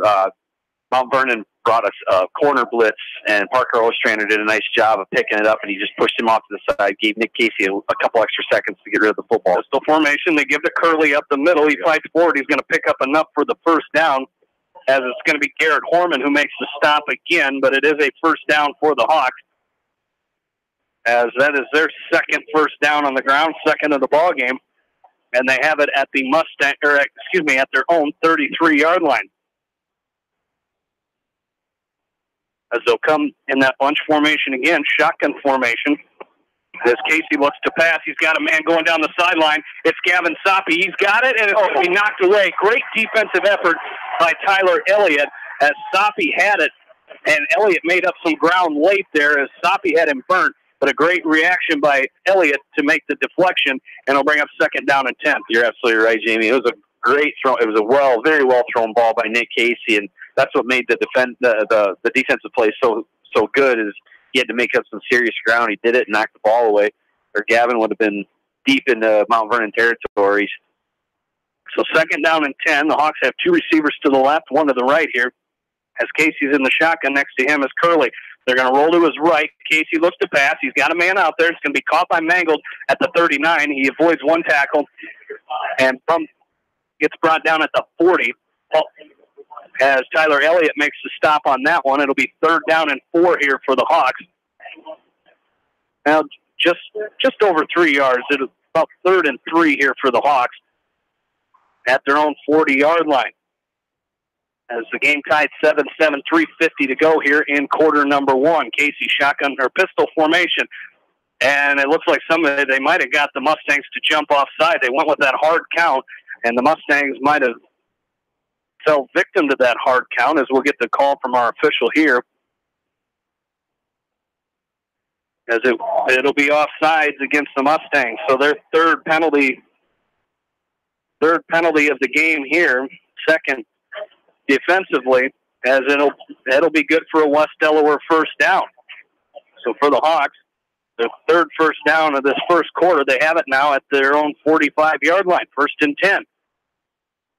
Bunch formation, Curley the back beside Casey. They're going to hand to Soppe on that little trap, or that counter play by Soppe. He gets it up to the 47-yard line, a pickup of 2 there. And they really keep working that, Jamie. I think Gavin's going to have something here later in the game. It seems like they've ran it now 2 or 3 times, and each time he's getting a little bit closer and a little bit closer to breaking a big one here. So look for hopefully a a big play out of that formation later on in the game. Garrett Horman on the stop for the Mustangs as Hawks come set again. A direct snap to Caleb Curley this time. He's got it at the 50-45 of Mount Vernon. He's going to be brought down there. Paul Ryan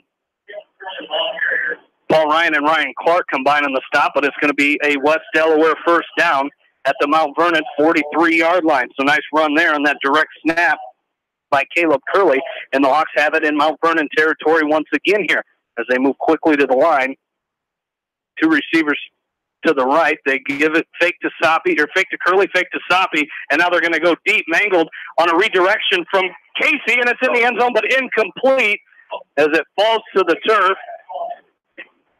Blake Booth on the coverage for the Mustangs, but it almost looked like Mangled came up with it, but it falls incomplete, and you got to love a senior leader, Nick Casey, redirecting traffic. When he saw that the play was breaking down, he pointed to Mangled to go deep, and he just about had it in the end zone, but it'll bring up second down and 10 here for the Hawks. And yet another well-thrown ball by Nick Casey, and it was another good defensive play. You can see the Hawks starting to get past that secondary of Mount Vernon now, and hopefully they can hit a big one like they did with Mangled, or Casey to Mangled. Casey rolls to his right. He's got Soppy at the 37-yard line.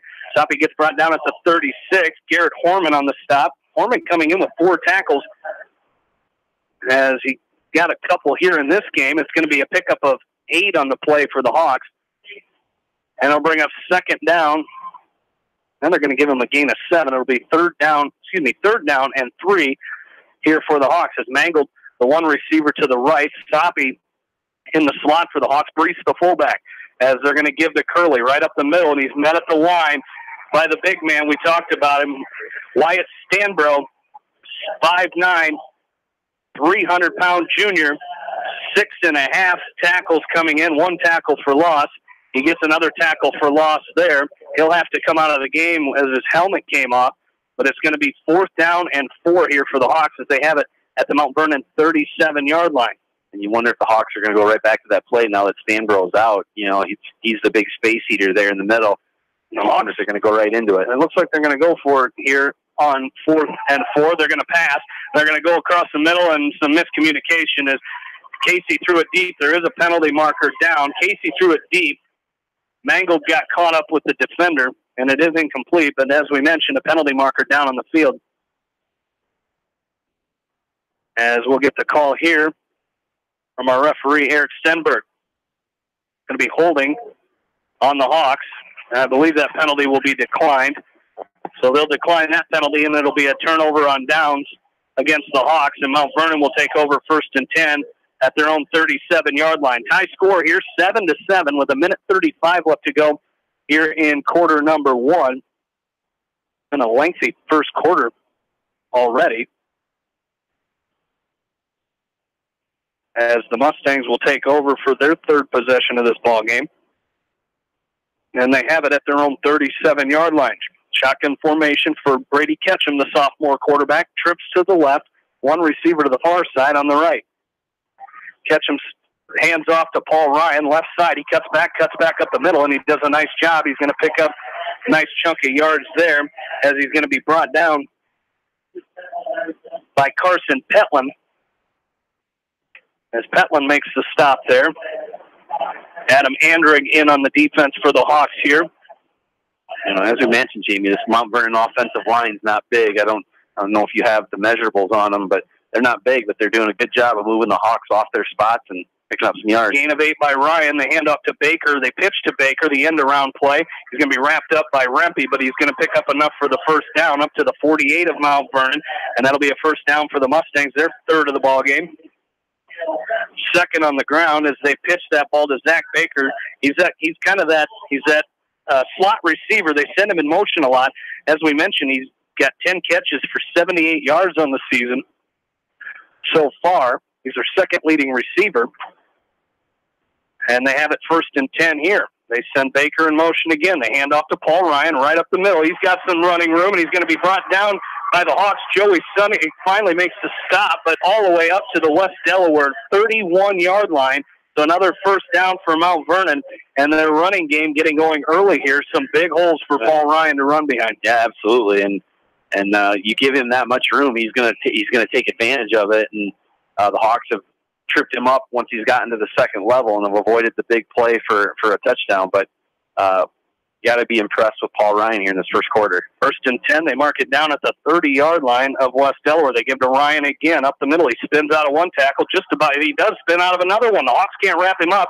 He's got 9 yards, finally run out of bounds by Kyle Kelly, as he's run out of bounds after a gain of 9 down to the West Delaware 21, and it'll be 2nd down and 1.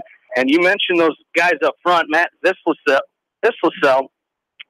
6'4", 200 pounds. Andrew Luwagi, 5'7", 170. Kean Camerling, 6'3", 195. Max Shady, 5'11", 185.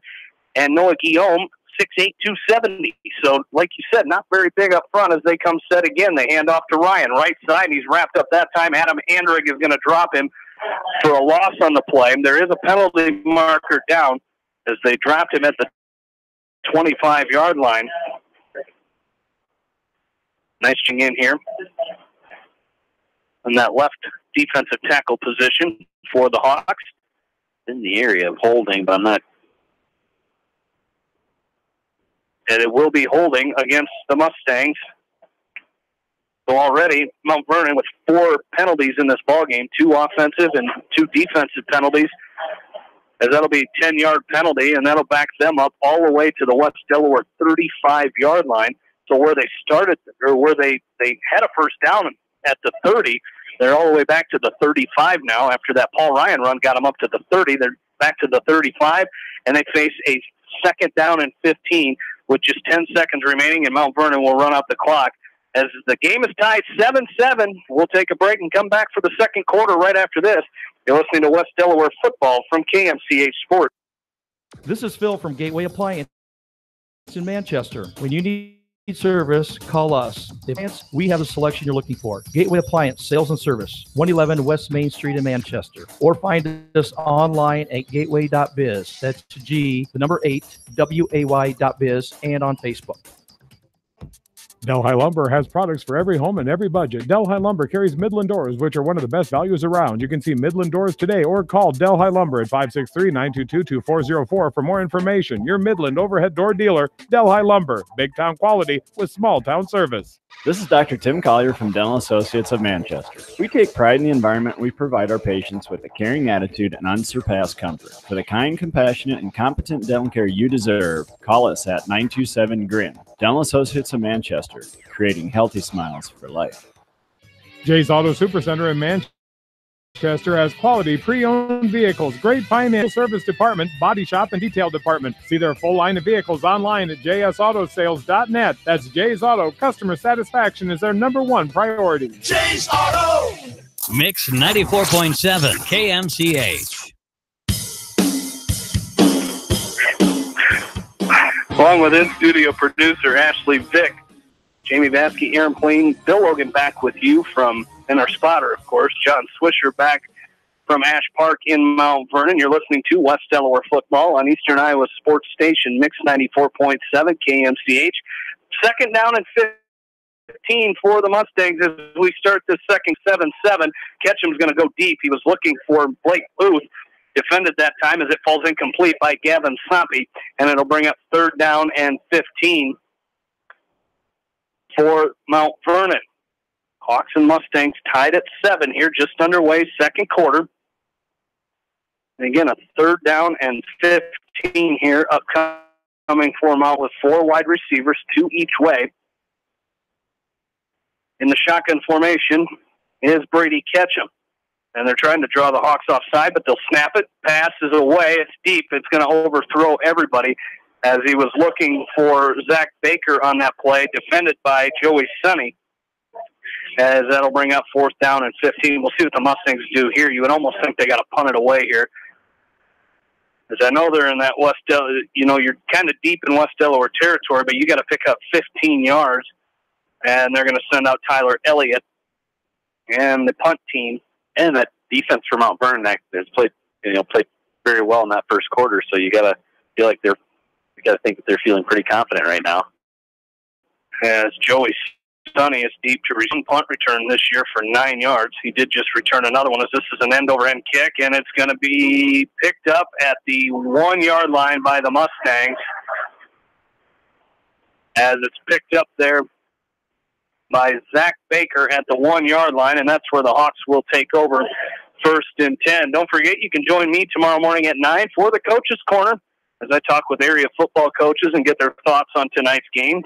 That's the Coach's Corner, Saturday mornings at 9, only on Mix 94.7. KMCH is back in the saddle this week, thanks to Mike Johnson for filling in for me last week. And so I'll get to catch up with all the area coaches again tomorrow about tonight's games, especially the one going on in Winthrop tonight. 21-0, Edco leading in that ball game right now as the Hawks come set in a pistol formation. They give to Curley. He was tripped up at the goal line, but he gets out as Paul Ryan busted through that Hawk offensive line. As Paul Ryan tripped him up, he might have got out to the 1.5-yard line. It'll bring up 2nd down and 9 for the Hawks as they'll come set again. Shotgun formation this time. 2 receivers to the right, 1 to the left. They give to Curley again. He finds a little room this time as he's out to the 4 as he's brought down that time as Andrew Luagi makes the stop on that one. And it'll be 3rd down and 7 for the Hawks as they're out to the Mount Vernon 4-yard line. As they come set, pistol formation this time. 2 receivers to the right, 1 to the left as they go from our right to our left now. As they give it up the middle to Curley, and he's brought down. The ball's on the ground. He loses the ball. Mount Vernon says they have it. The call, our officials have still not have made a call yet. Are they going to call him down? It's a touchdown for Mount Vernon. The Mustangs get a touchdown on the fumble, as making the play that time for that Mount Vernon defense was Nick Casey. Recovered that fumble, brought down by Wyatt Stanbro. Stanbro made the strip, and Nick Casey, wrong Nick Casey for that touchdown, picks it up for a touchdown, and Mount Vernon goes up 13-7 with 10:46 left to go in this second quarter. Yeah, we talked about whether or not it was the right decision to punt or not. Well, it was there because they pinned the Hawks inside the 5 and actually at the 1-yard line and created a turnover and recovered it in the end zone for touchdown. So Hawks got a battle on their hands here. They're going to have to figure a couple things out here and start executing on both sides of the football. Not sure what the confusion is here. Is Mount Vernon on the sideline? They had a man run in late, as now they're going to have that same guy come off the field. Not sure what he dropped, but he's picking it up, and there was some confusion. They would look like they were looking to send someone out there, but there are 11 out there. Tyler Elliott will come on to attempt this extra point. Out of the hold of Sam Adams, as this extra point is no good. And 13-6, Mount Vernon leads it here with 10:46 left to go in this second quarter. We'll take a break and come back. You're listening to West Delaware Football from KMCH Sports. This is Jamie Vasky from Don & Walt LLC, your independent Lennox dealer in Manchester. For residential or commercial plumbing, cooling, and heating needs, and top-quality Lennox furnaces and air conditioners, see Don & Walt LLC on East Main Street, Manchester, or call 927-2232. Family fun and great food await you at Lightning Lanes Family Center and Captain and Tennille's Sports Bar. Come out for a fun night of bowling or watch the big game on their 10-foot HD big screen. And of course, great food and your favorite beverages. Lightning Lanes Family Center and Captain and Tennille's Sports Bar on East Main in Manchester. Eastern Iowa's variety station, Mix 94.7 KMCH. Well, we bring you back into Ash Park in Mount Vernon. As we told you, that 0-2 really doesn't mean anything for this Mount Vernon team. Can't overlook them, and that they lead the Hawks 13-7 here with 10:46 left to go in this first half. Jamie Vasky, Aaron Plain, Bill Logan, John Swisher back with you here from Van Meter Field inside Ash Park on the campus of Cornell College in Mount Vernon, Iowa. It's going to be Logan Grable set to kick off for the Mustangs. Joey Sonny and Mitchell Mangold deep to receive this kick for the Hawks. A sidewinding kick as Mangold drops it at the 5-yard line. Now he's going to pick it up and bring it out. He's got it at the 15. He's trying to get upfield, and he got about as much as he could there. He brings it out to the 17, 18-yard line, where he's brought down by Garrett Horman. But the Hawks will take over 1st and 10.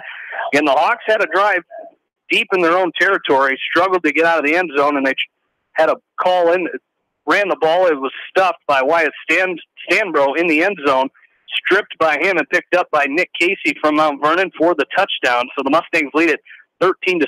1st and 10, West Delaware at their own 18-yard line. They'll come set, trips to the left, shotgun formation.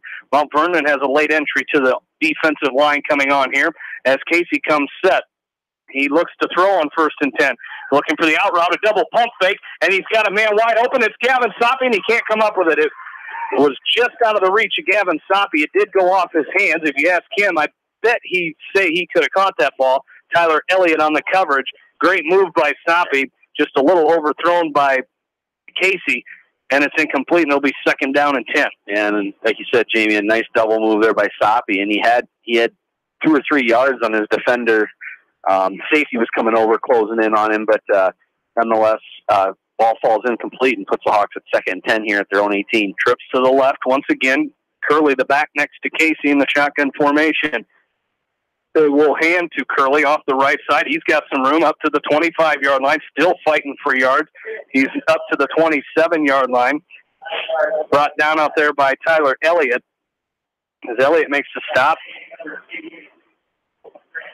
And it's going to be 3rd down and 1 here for the Hawks at the Mount Vernon at their own 27-yard line.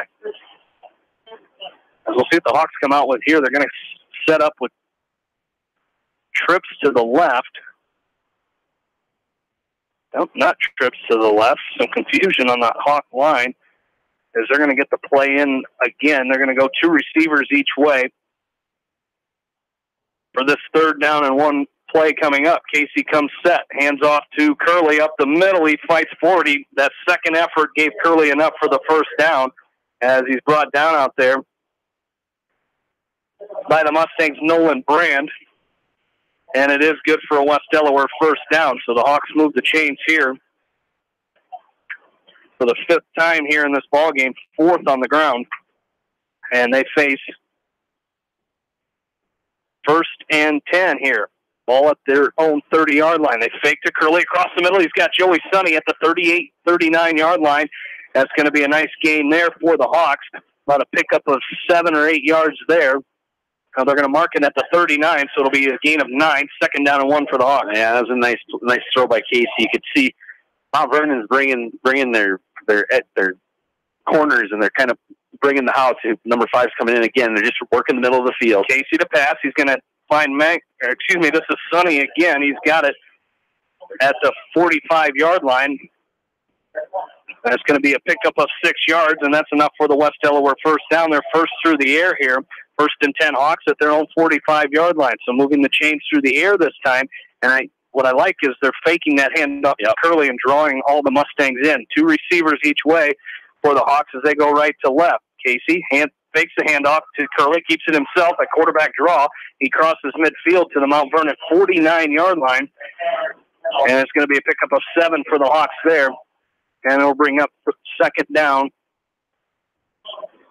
It's going to be, they're going to mark it at the 49, so a gain of 6 for the Hawks. They'll bring up 2nd down and 4 on that 6-yard gain by Caleb Curley.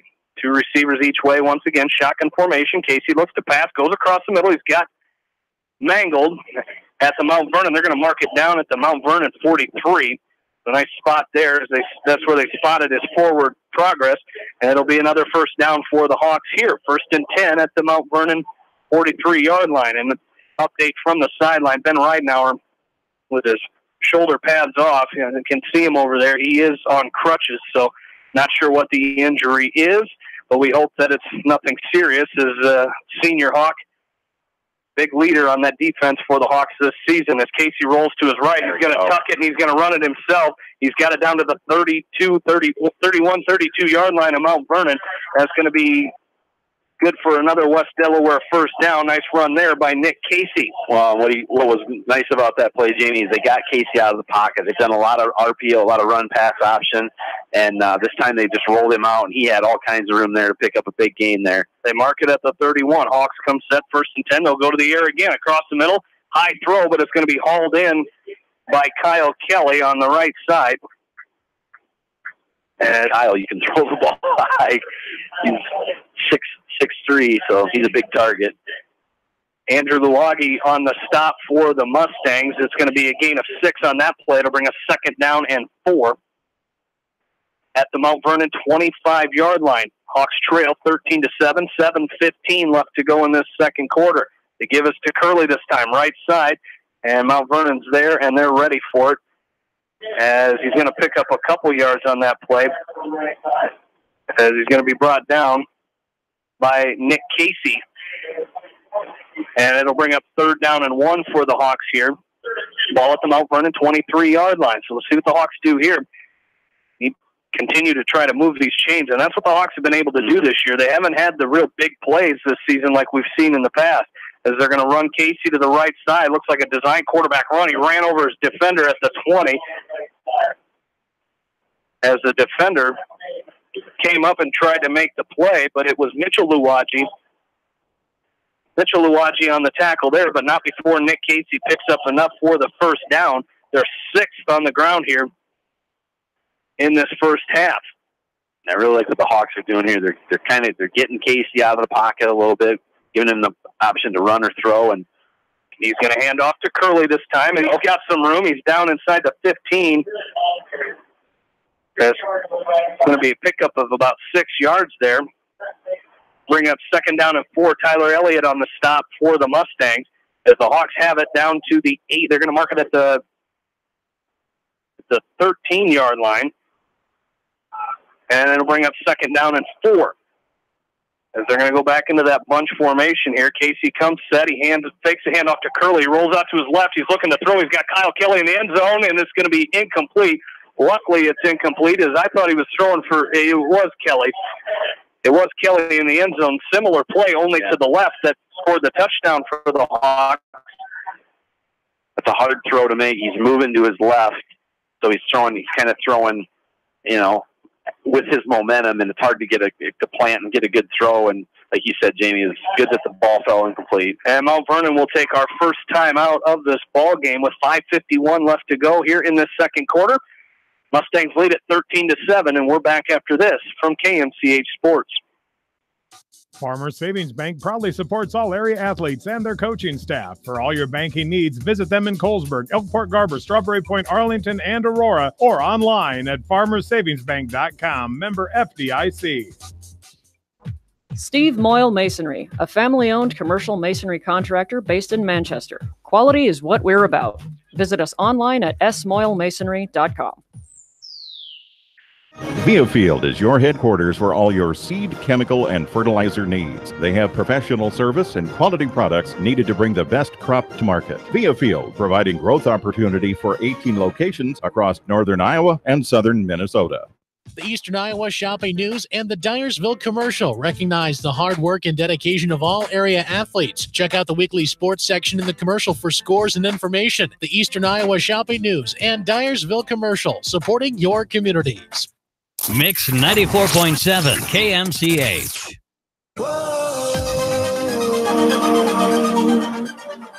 Back in to Mount Vernon, Jamie Vaskey, Aaron Pleen, Bill Logan, John Swisher back with you. 5:51 to go, second quarter. Hawks trail 13-7. They face 3rd down and 4. And I think we're waiting for the band to stop playing here.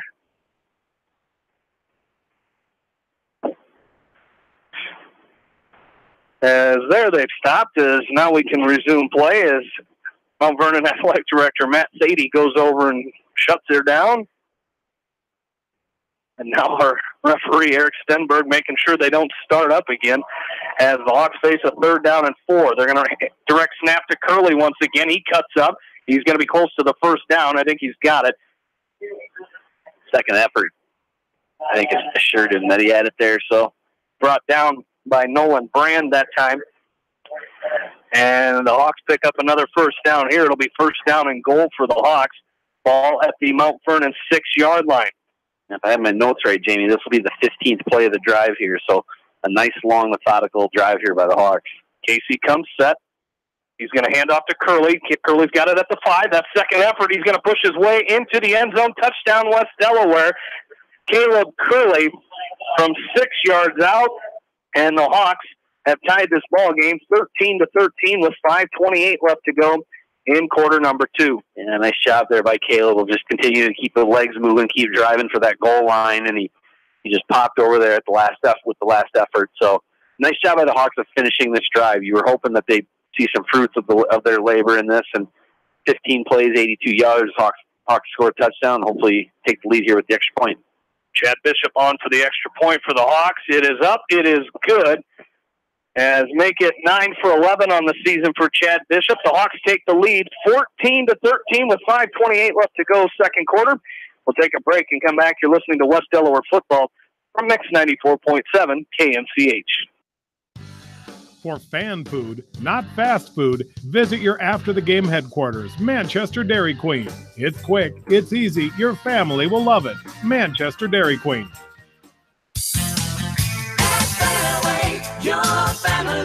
It's no secret that people come to Fairway in Manchester for their famous meats, but as you dash back to the counter to pick up your USDA choice ribeyes, don't be surprised if you find yourself lingering among the delicious fruits and vegetables in the produce department.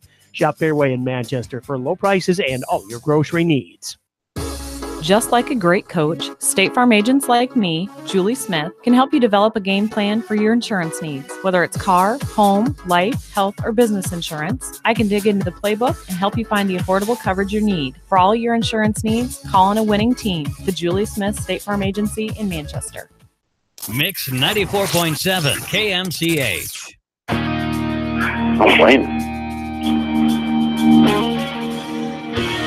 Back into Mount Vernon, Jamie Vasky, Aaron Pleen, Bill Logan, John Swisher back along with you. Coming up at halftime here, we'll talk with West Delaware sophomore head coach Mark Becker as his team defeated Mount Vernon tonight 41-0. We'll catch up with him at halftime as they move to 3-0. Take a look at our Hawks in the NCAA segment, and of course, take a look at our area scoreboard and the scores that we do have. Coming up at halftime here, Joey Sonny set to kick off for the Hawks. As Ben Ridenauer out on the sideline on crutches here, so hopefully we get him. Probably won't see him again tonight, but hopefully he can come back as this one's taken by Paul Ryan, as Paul Ryan's going to bring it out to the 35-yard line as he's brought down out there by Chad Bishop. It'll be 1st and 10 Mustangs at their own 36-yard line. That touchdown drive, Jamie, by the Hawks. 15 plays, 82 yards, thing of beauty. Caleb Curley with the 6-yard touchdown run with the extra point puts the Hawks up now 14-13 with 5:22 to go here in the second quarter. The Mustangs come set. 1st down and 10. They're going to have 2 backs in the backfield this time on the shotgun formation. 2 receivers to the right, 1 to the left. It's a direct snap to Paul Ryan. He's going to run it out to the right side, and he's got some room down the sideline. He's finally brought down. I believe it was Joe Burke. No, that's Jordan Brees coming from that offensive line all the way out to the 48-yard line, and that's going to be good for a Mount Vernon 1st down. So nice run there, kind of saying the Hawks, you can run a direct snap to Curley. We can run one to our running back as well as he picks up the 1st down at their own 48-yard line. Shotgun formation, trips to the left for Brady Ketchum here. They hand off to Paul Ryan, left side, and he's going to be wrapped up in the backfield. The Hawks having a hard time bringing Paul Ryan down, as it was Sam Leckie who came up and made the initial hit. As Sam Leckie came up and made the stop, and Joe Burke came in to help out, as it'll be second. There is a penalty marker down. It'll be holding against the Mustangs. It'll be a 10-yard penalty, their 3rd offensive penalty of this first half. 5 on the game so far. That'll bring up 1st down and 20 here for the Mustangs. Well, maybe not. From the spot of the foul. And I think Coach Peterson not happy with that where that penalty was spotted. They're all the way back to their own 32-yard line. The drive that started, or after that first down, started at their own 48. So they're going to come set here. They're going to give up handoff to Paul Ryan up the middle. Jordan Brees wraps him up at the 36-yard line is where he's going to be brought down. So short gain there by Paul Ryan. They'll still need a long ways to go, as it was. I didn't see what it was. It wasn't 1st and 10. They didn't move it, but they're a long ways from the first down. They're at the 30. Their own 37-yard line. They got to get to the West Delaware 42. Second 21. So here we go. As Ketchum comes set, he fakes the handoff to Ryan. He's going to throw it deep, and he's got a man out there and incomplete. Just overshot the intended receiver, Dietrich Vondercheck.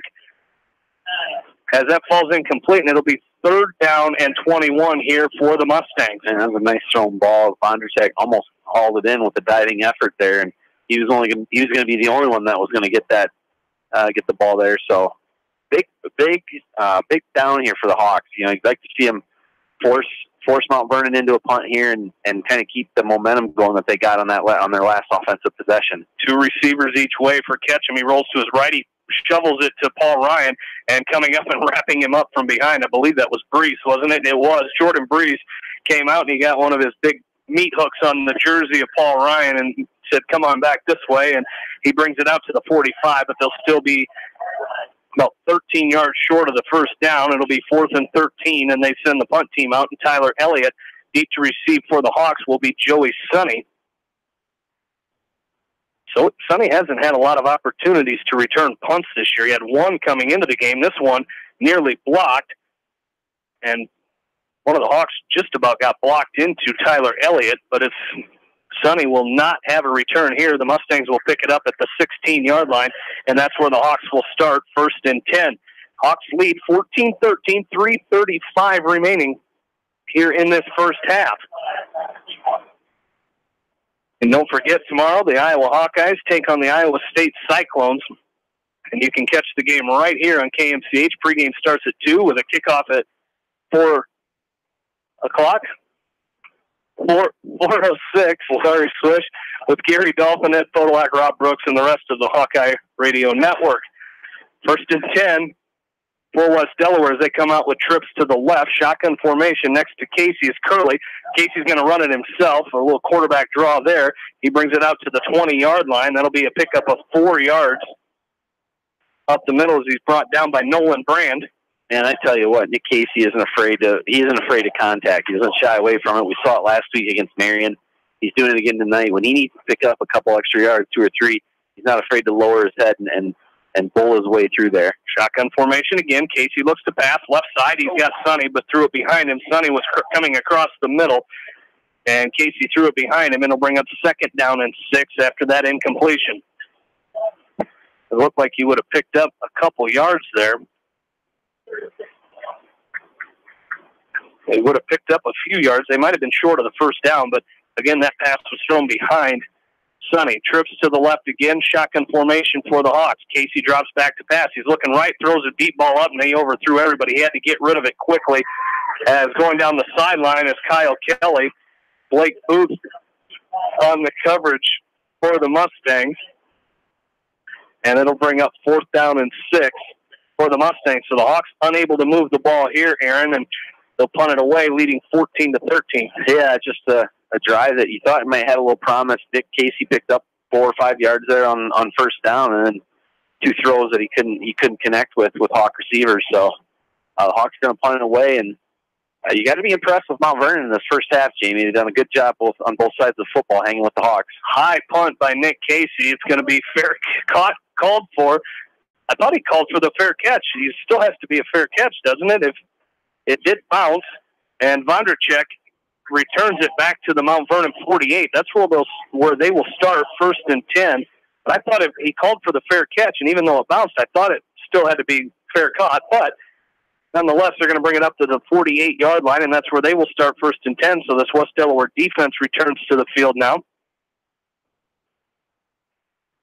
As Mount Vernon, after their last drive, they had it all the way back. They had a 3rd down, and they faced a 3rd down and 21 at one point on their last drive. They come set with two backs in the backfield next to Ketchum, two receivers to the right, one to the left. As Ketchum comes set, they're going to run option. They pitch it to Baker off the left side, and the Hawk defense didn't stay home. As Baker brings it up across midfield, there's a penalty marker down. He brings it to the West Delaware 46. Jordan Brees had to come back and make a tackle, and Joey Sonny came in and kind of cleaned up the effort by Jordan Brees. Yeah, Sonny did a nice job there. I was watching him come in from his safety position there. He came in for some run help there, or run support, and did a nice job of preventing any more of a gain. It's going to be illegal procedure against the Mustangs, so another penalty on them. That'll be a 5-yard penalty. They're sixth of this first half, and then they're kind of shooting themselves in the foot here, as they had a nice run by Baker there, but it is going to be first down and 15 from the Mount Vernon 43-yard line. Pistol formation this time for the Mustangs as Brady Ketchum comes set. He hands off to Paul Ryan, a little delay, and he's running up the middle, and he's got room, and he's wide open. He's at the 35-30. He's got one man to beat. He's down to the 10. Paul Ryan is going to be run out of bounds. No, he's going to get into the... They're going to call him out of bounds. They're going to say he went out at the 1. It looked like... Oh, it is a touchdown. Touchdown, Mount Vernon. Paul Ryan on the touchdown. I didn't see where they... Did you see where they started that, Aaron? 40 at the 48. At the 48-yard line. 2 yard, yep. So 52-yard touchdown run by Paul Ryan, his second touchdown run of the night. And the Mustangs take a 19-14 lead here with 2:27 left to go in this first half. And you talked about Ryan getting into open space and able to run away from defenders, and he did just that, Jamie. He turned it up a notch once he got into that second level and just ran away from the Hawks and puts Mount Vernon up now 19-14 pending the extra point. Tyler Elliott on for the extra point. The kick is up and good. 20-14. Mount Vernon leads it. 2:27 left to go second quarter. Take a break and come back. You're listening to West Delaware football from KMCH Sports. J&D Catering and Suites in New Vienna provides exceptional handcrafted food, whether a cocktail buffet, formal dinner, or a themed event. Let Diane and her staff create a customized menu sure to wow your guests. They offer an extensive specialty cupcake and cake menu. Call or check them out on Facebook. Let J&D Catering and Suites set your next special event above the rest. Hi, this is Chris Henry, Service Manager of Brown Sales and Leasing in Elkader. Our goal is to make your car buying experience the best possible, and our factory-certified technicians are dedicated to you and your vehicles. Stop in and see us at Brown Sales and Leasing in Elkader, or visit us online at ForBrown.com. Your hometown dealer, wherever your hometown may be.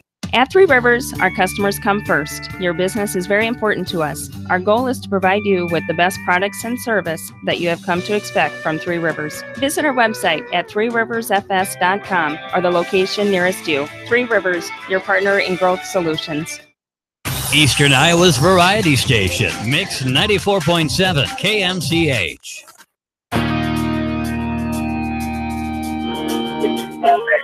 Back into Ash Park. Mustangs lead at 20-14, 2:27 to go. High kick by Grable, and it's going to be returned by Joey Sonny. He's got it at the 30, 35, cuts up. He's going to be run out of bounds around the 40-yard line. That's where the Hawks will start with it. Good field position here for the Hawks. They mark him down at the 41-yard line. Let's see if the Hawks can move the ball here. Yeah, and that touchdown drive by Mount Vernon, Jamie, was just one play. Paul Ryan took it up the middle for a 57-yard touchdown run. Took 24 seconds off the clock with the extra point, puts the Mount Vernon Mustangs up 20-14 now with 2:21 to go here in the second quarter. The Hawks will come set. Shotgun formation, trips to the left, one receiver alone to the right. As Nick Casey comes out, shotgun formation.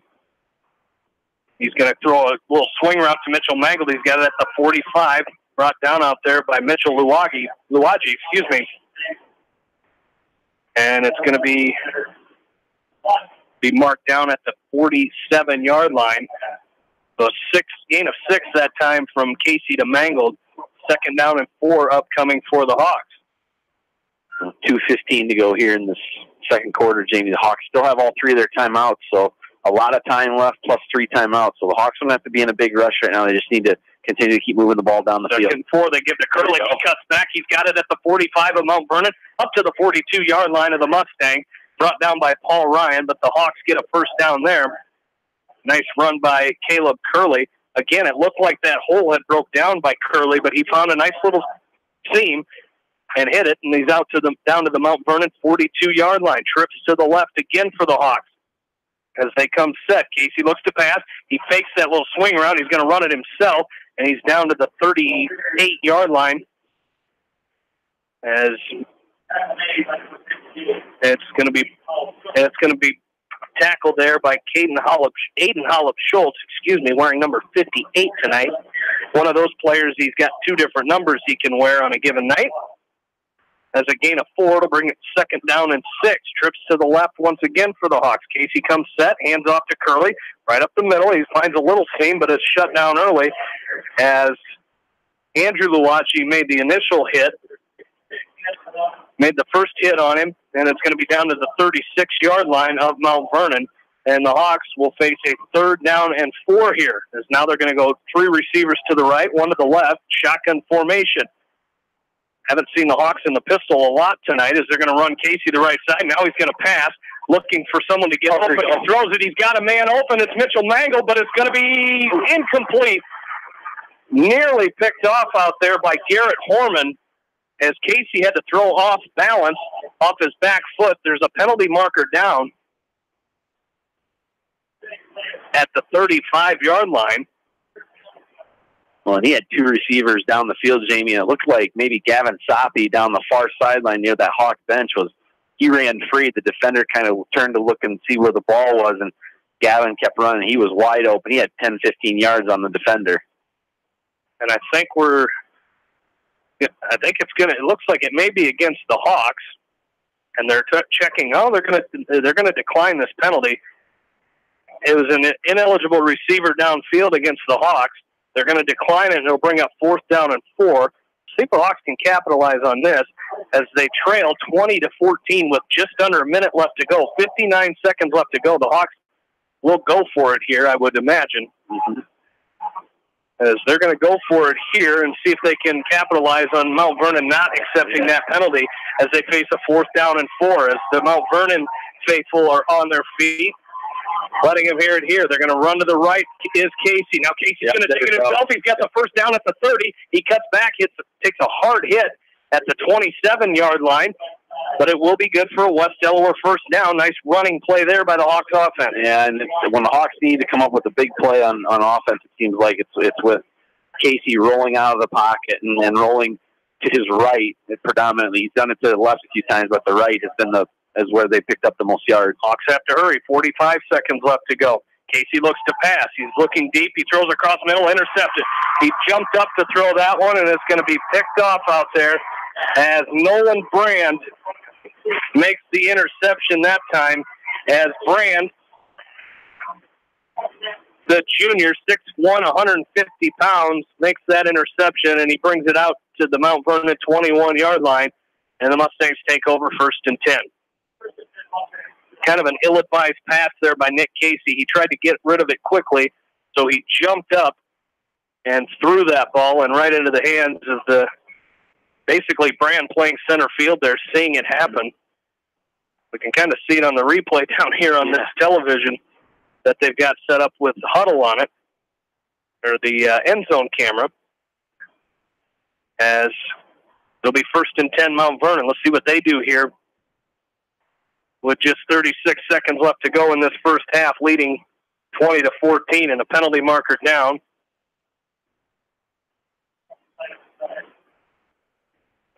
As it'll be a legal procedure against the Mustangs. So again, they shoot themselves in the foot here. Their 5th offensive penalty of the first half. Yeah, you have to figure here, Jamie, that they're probably going to see a handoff to Paul Ryan here, so Hawks are just going to have to be ready and play sound defense. Hawks nearly jump off sides and give it back. They do give it. They're going to give it to Horman here, as Horman's going to bring it out to the 25-yard line. It's going to be brought down out there by Joe Burke. Joe Burke makes the stop. And 20 seconds left. It looks like Mount Vernon has Brady Ketchum hurrying them to the line. They might try to heave one up here, one last play before this first half comes to an end. And now they're going to hand it off up the middle. It's going to be Horman again, and he gets enough for the first down. He's going to be run out of bounds at the Mount Vernon 37-yard line. It'll be another first down here for the Mustangs. I believe he did get run out of bounds, so there will be 1 second left to go. 36-yard line is where they mark him, and he did not get out of bounds. And that is how our first half will end. Hawks trail 20-14. So similar to last week, Hawks find themselves with a deficit at halftime. 20-14, Mount Vernon leads. We'll take a break. We'll come back with West Delaware sophomore coach Mark Becker as he talks about his sophomores' 41-0 win over Mount Vernon in our first game here tonight. Stay with us. You're listening to West Delaware football from KMCH Sports. You expect big hits on the field, but not on the road. So when the unexpected happens, call Krager Body Shop in Dyersville. They specialize in major and minor collision repair and frame straightening. For all of your auto body work, see Krager Body Shop in Dyersville. Citizen State Bank, your locally owned, community-minded, and customer-oriented bank, is here to serve you. Choose one of their 7 convenient locations in Winthrop, Monticello, Manchester, Ryan, Strawberry Point, Hopkinton, and New Vienna. Citizen State Bank, community banking with people you know, member FDIC. Put a little south in your mouth at Rockin' 5K Barbecue Shack in Manchester. You can't go wrong with any of their melt-in-your-mouth menu options. Dine in or call ahead for carry-out. Book them today to cater your next event. Rockin' 5K Barbecue Shack in Manchester.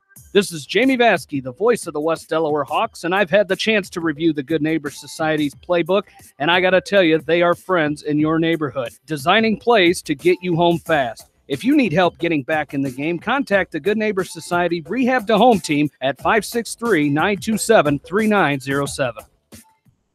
The Edgewood Reminder is proud to support all the area teams in athletic action and appreciates their efforts in the classroom and during sports. Check out all the sports photos in each week's issue of the Edgewood Reminder.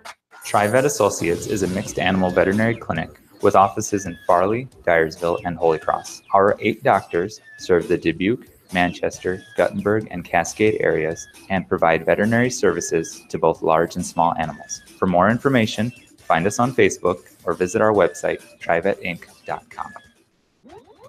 High-Tech Communications is your local service provider for telephone systems, fire detection, audio, video, security and surveillance systems, wiring, and more. High-Tech has decades of experience in the industry. Contact High-Tech at 563-927-4936, online at hightechcommunications.us. High-Tech Communications, changing your world with technology. West Bend's home and highway policy provides you with one policy, one bill, one deductible, and one agent, all with no hassle and a portion of your annual premium back in cash if you don't have a claim. To find out more, contact your local West Bend agent, Eric Smith, at Parrott Insurance in Manchester at 927-2791. Are you looking for great food and a unique atmosphere? Then make Okoboji Grill your next lunch or dinner destination, or enjoy 2-for-1 happy hour every Monday through Thursday from 4 until 6 p.m. That's Okoboji Grill, 1749 Golf Course Boulevard in Independence. Okoboji Grill, where good friends meet. Whether a door needs replaced or building a new home, let S&R Construction of Masonville take care of you. S&R Construction is the expert in home improvement projects, gutters, siding, garages, remodeling, new home construction, and more. Call Steve Petland today at 319-361-0638 for a free quote. Whether it's an orthopedic, sports, or occupational injury you are suffering from, Regional Medical Center Therapy Services has you covered. With a customized treatment program, Regional Medical Center Therapy Services back on track in the active game of life. Regional Medical Center, excellence in healthcare, close to home. Mix 94.7 KMCH.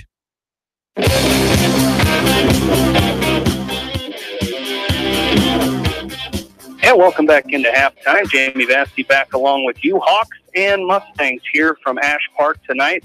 And joining me is West Delaware sophomore head coach Mark Becker. And, Coach, you guys moved to 3-0 earlier tonight as you guys defeated Mount Vernon 41-0. A really good effort by your kids. The 28-0 halftime lead, and they did the things you wanted them to do. But even in a 41-0 win, I noticed you guys were coaching. You were still finding things that the kids could work on. Yeah, you bet, Jamie. That's the way it is. I mean, at West Delaware, we always tell the kids, it doesn't matter if we're down 58 or up 58, we're going to make you play fundamental football. And I think that attributes to the success of the program. And, you know, those kids know it. We're going to be on them. We're going to make sure they do the right things. Don't get chippy. Do your block. Do your job. And play smart football.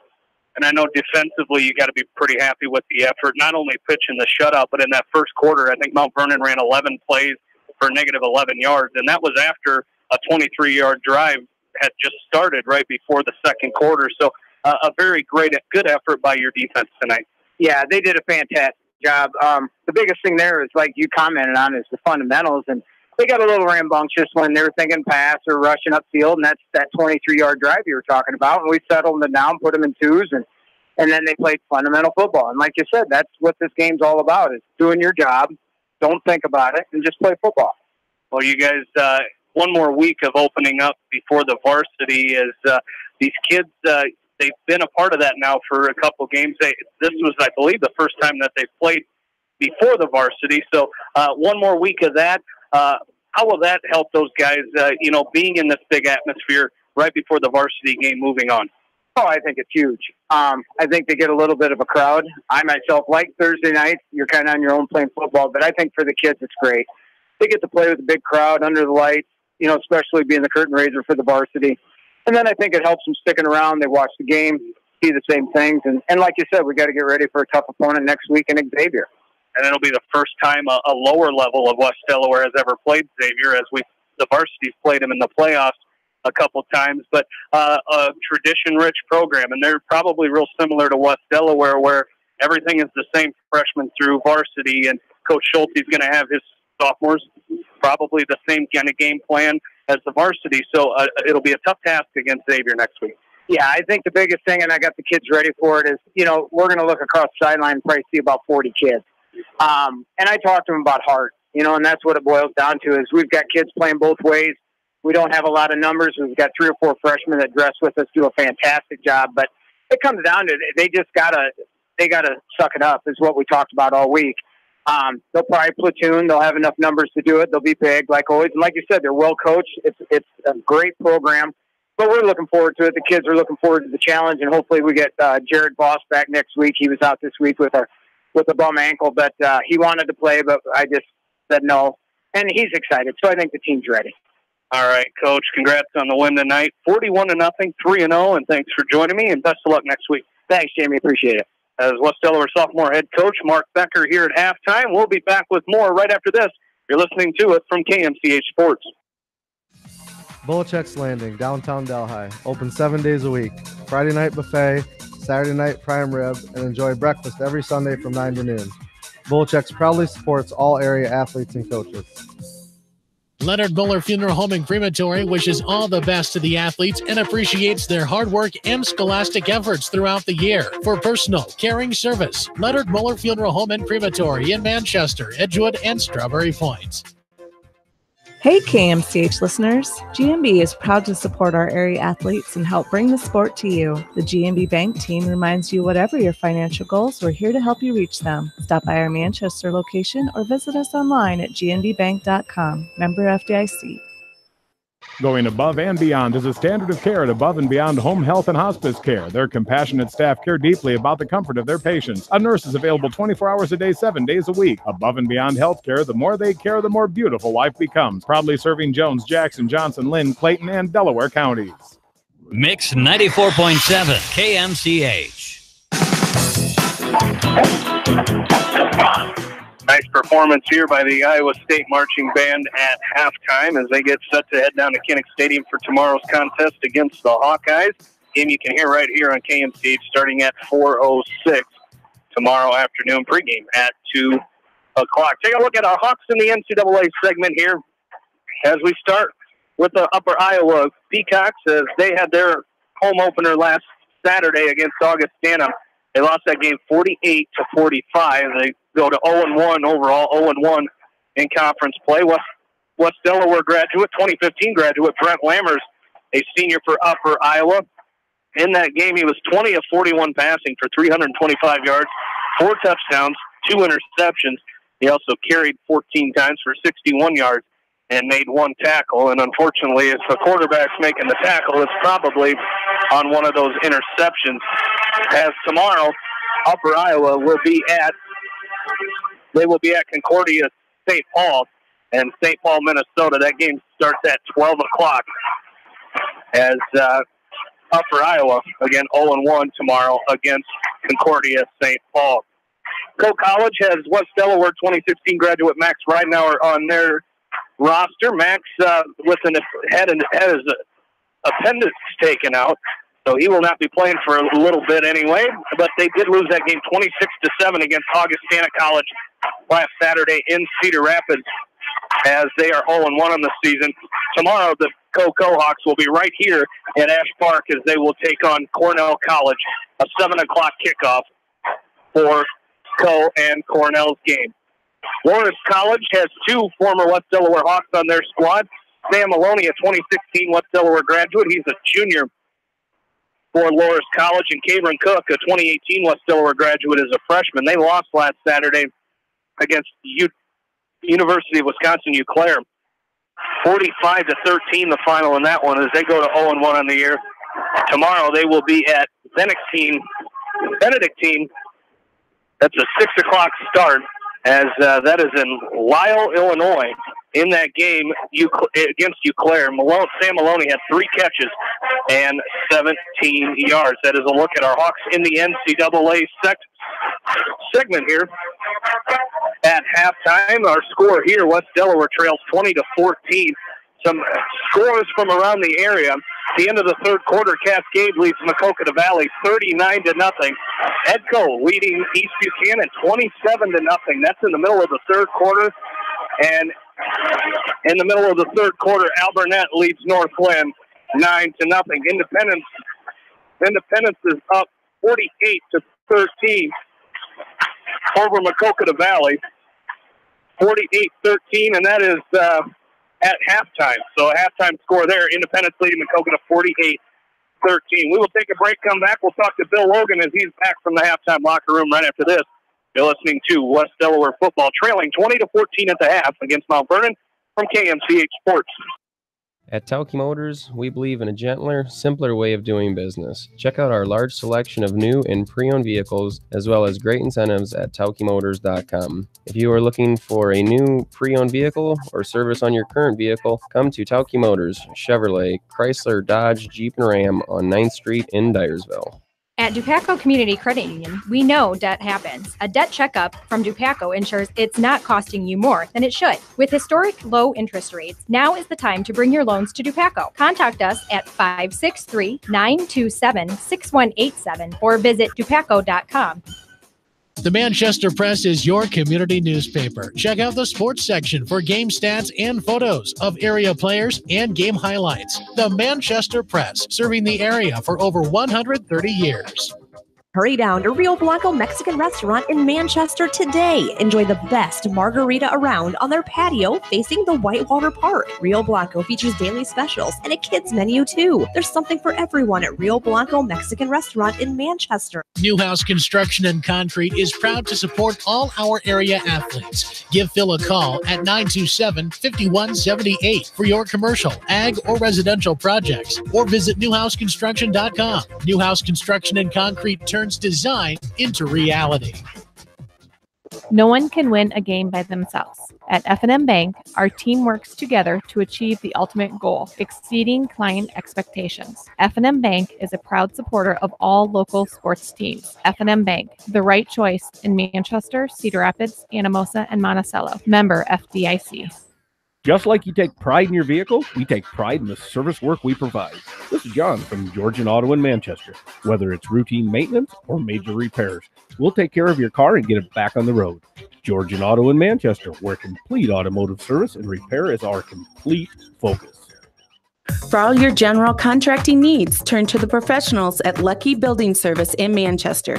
For commercial, remodeling, and building and new home construction, call the experts, Lucky Building Service in Manchester, 563-927-5677.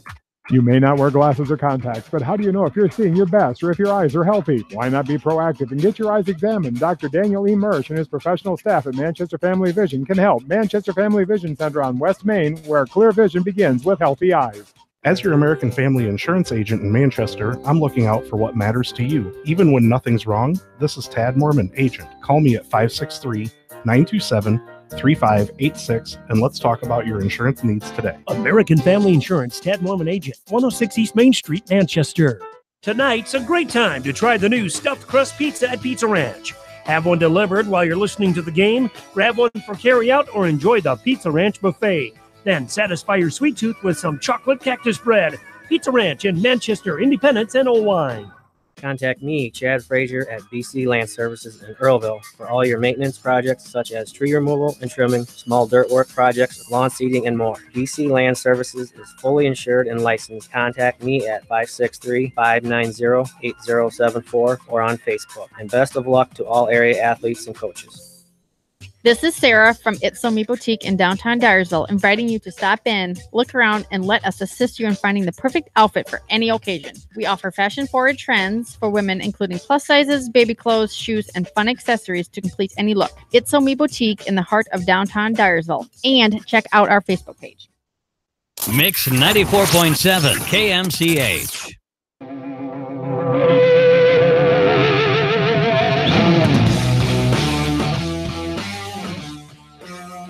Back here to Mount Vernon, Jamie Vaskey, Aaron Plain, Bill Logan back with you as Bill has returned from the West Delaware locker room. And Bill, you hate to sound like a broken record, but it looks very similar to last week where the Hawks have a good game plan, just not able to execute like they want. Well, broken record it is. That's a lot of what they talked about is there again execution. Same thing they did at halftime last week, and said they're not doing anything that we didn't plan for.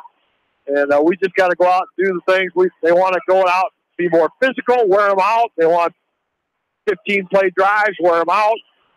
They got a little bit of there in that second quarter, but just couldn't sustain it. So just going out there and telling them to execute, just do a better job of what we worked on all week. Well, and we talked about it in the pregame. Paul Ryan was going to have to be the guy that you stop. He's got 2 touchdowns for the Mustangs already, and one of them was on just. It's been an issue with the Hawks with just not being able to tackle. Yeah, he's quite an athlete. He showed it there on that 57-yard run. He just took the direct snap and just kind of weaved his way through there. And the next thing you know, he's gone. Hawks couldn't stop him before he got in the end zone. But Mount Vernon, they've got 200 yards of offense first half, 188 on the ground, of which Paul Ryan has 166 of them. 1 out of 5 passing for 12 yards for their 200 yards. So, they just told him, hey, guys, got to buck up, and all 11 guys got to 5 is, and let's just contain. Defensive ends, you can't rush up the field so far like you're trying to get a quarterback snack, because that's not where they're going. They're letting you run yourself right. So play and stay and play. So we'll see what the adjustments do there in the second half. For the Hawks in the first half, 28 carries for 108 yards. Curley was 67 on 18 carries. Casey was 40 on 8 carries. 11 out of 20 passing with 1 interception, 110 yards. So pretty balanced offense that first half. 218 yards for the Hawks, 200 for Mount Vernon. Well, Bill, hopefully the Hawks can duplicate last week and turn it around and hopefully hold the Mustangs scoreless here. Well, they're going to need to do that. It's going to be the defense going to have to set the tempo here in that third quarter. The Hawks will have to kick off here to begin the third quarter, and hopefully they can do a nice job of pinning them down deep and then get a 3 and out and get the field position. All right, buddy boy, we'll talk to you later. All righty, Bill Logan down on the West Delaware sideline tonight and every night for West Delaware football. A couple updated scores here. Alburnett leading Northland now 9-8 late in the third quarter. Also, another updated score, Bellevue leading Monticello at halftime, 29-0. Don't forget, West Delaware volleyball fans, don't miss next week's broadcast as John Swisher, Joan Salo will be at Marion next Tuesday. You can catch that game right here with Sports Director John Swisher and Joan Salo at around 7:30. Getting ready for the second half, Aaron, and we were kind of sitting in the same kind of position last week, thinking what are the Hawks going to have to do, but great coaching staff over there at West Delaware will have the kids ready to go. Yeah, and I don't think it's anything major like Bill said. I think it's just, got a little bit more focus, a little more execution, and and the Hawks will be fine.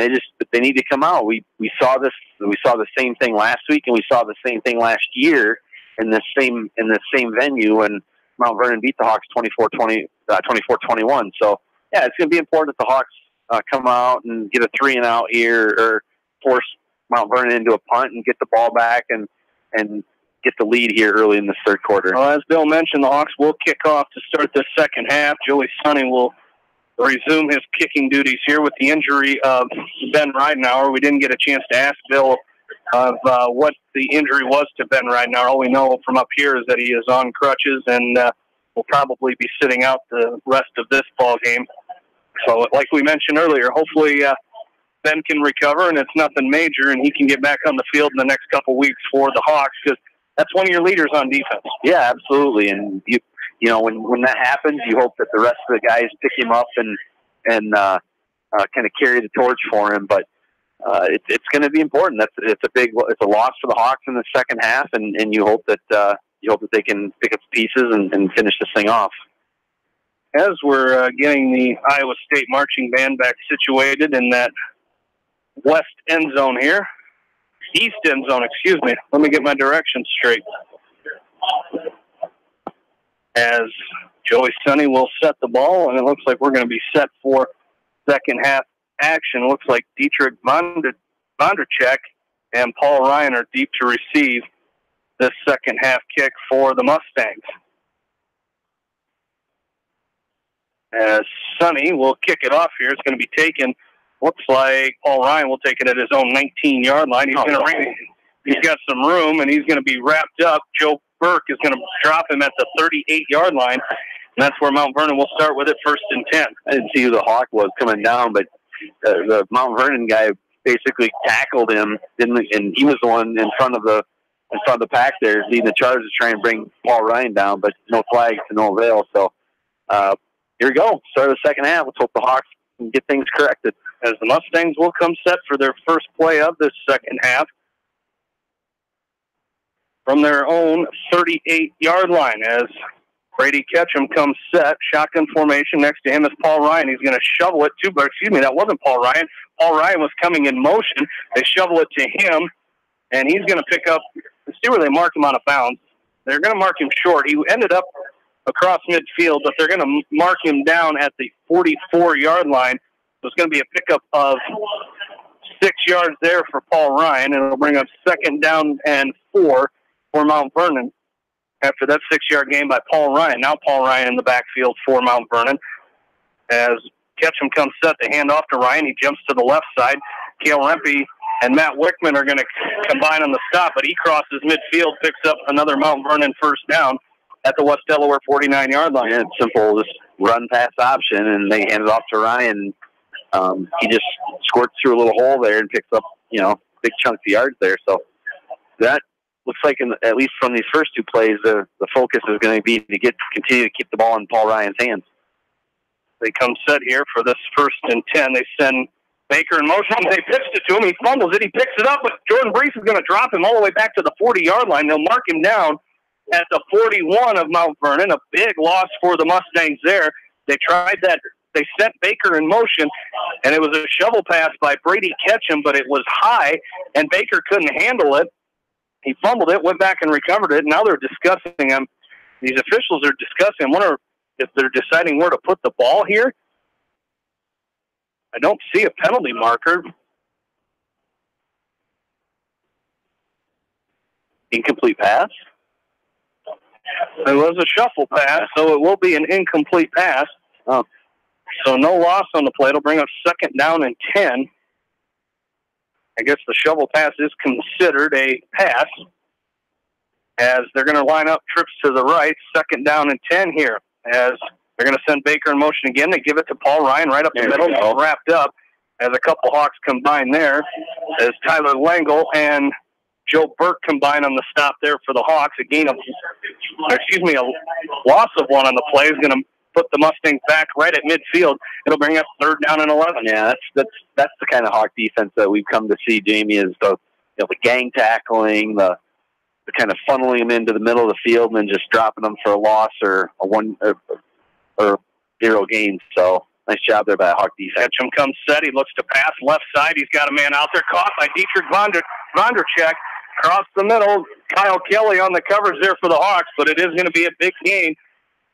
All the way down to the West Delaware 32-yard line. So a gain of 18 on 3rd down and 11 for the Mustangs. And it'll bring up 1st and 10 at the Hawk 32-yard line. Hawks trail this game 20-14 with 10.5 minutes to go in quarter number 3. Trips to the right here for Mount Vernon. Pistol formation. They're going to draw here to Paul Ryan. He's going to be wrapped up in the backfield as Cody Wenger makes the stop for the Hawks. It'll be a loss of a couple on that one back to the 34-yard line. So, again, the Hawks doing a great job. They're just having a hard time getting off the field on 3rd downs. Yeah, and especially, those are just killers when it's 3rd and 11, 3rd and 10, 3rd and 12, and the opposing team converts, and which Mount Vernon just did. So Hawks are just going to have to stick with it here and catch him. Hands off to Ryan, left side, and he's going to be wrapped up. Nice job by that Hawk defense again there. Wrapping him up as it's Jordan Brees making the stop for the Hawks. After a gain of about a yard, they're going to be back. Going to be to the 33-yard line. So it'll be 3rd down and 11 again here. See if the Hawks can get off the field here on 3rd and 11. 2 receivers each way for Brady Ketchum, the sophomore quarterback from Mount Vernon. He snaps it. He's looking to throw. He throws across the field, looking for Vondercheck again, and here comes a penalty flag as Kyle Kelly was all over Dietrich Vondercheck, and it is going to be a pass interference against the Hawks. As it was one of those situations, 15-yard penalty, and it'll be a 1st down for Mount Vernon. And I think it was one of those deals, Aaron, where it was one of those deals. The Hawk, Kyle Kelly, he wasn't going to let Vondercheck get that pickup that make that catch again. And if I'm not mistaken, Bill, is that the first accepted penalty against the Hawks in this ballgame? I believe it is. I think they declined one. So they had the 5-yard penalty on the kickoff. Oh, that's right. So the second penalty against the Hawks here is just going to put it down to the 17-yard line of West Delaware. They give to Paul Ryan up the middle. He cuts back. He's going to go down at the 15-yard line, but another penalty marker comes down here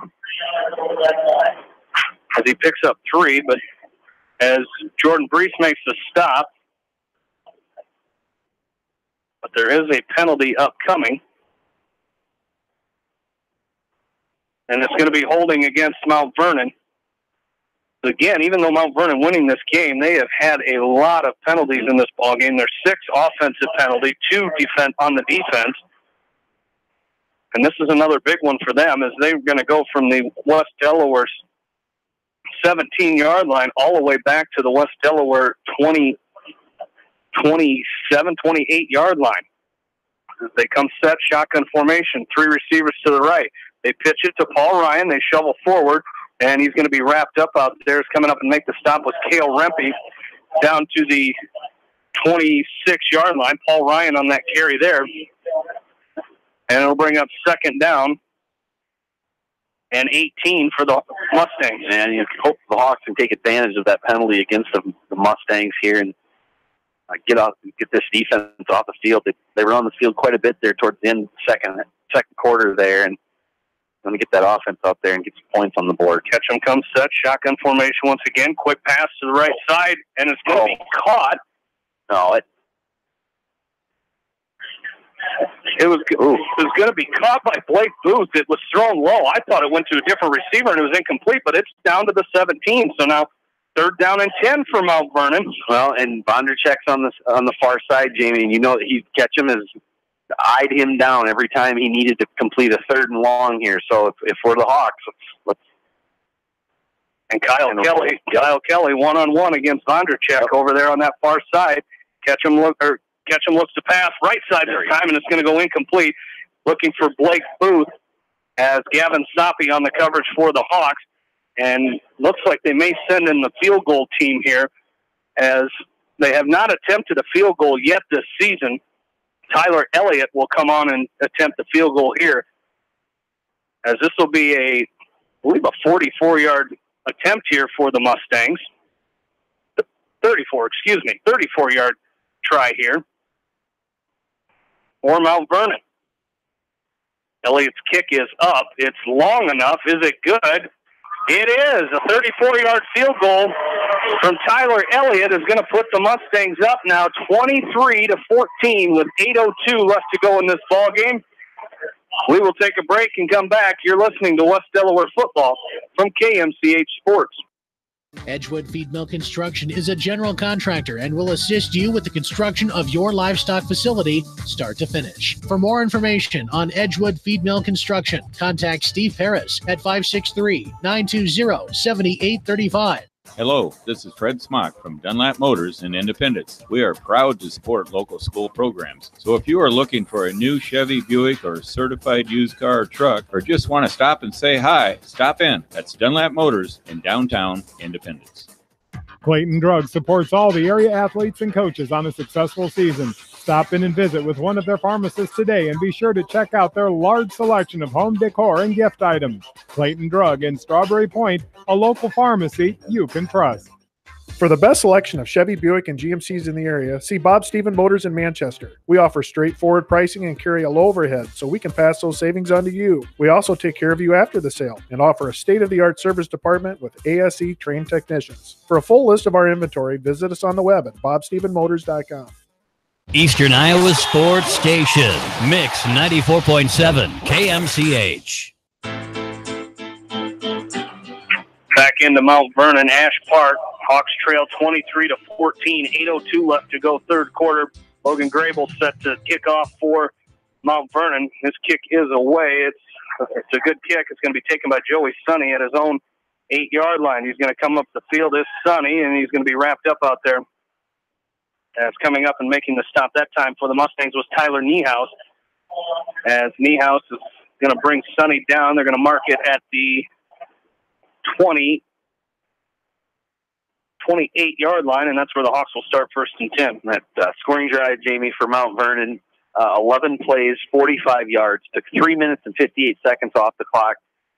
Tyler Elliott with a 34-yard field goal for Mount Vernon puts them up now 23-14 with 7:55 to go here in this third quarter. And I mentioned, Ben Ridenauer being a leader on that defense. He's a leader on the offensive line as well, having to replace him on that left side of the offense. So the Hawks come out with their first possession of the second half. Casey, pistol formation.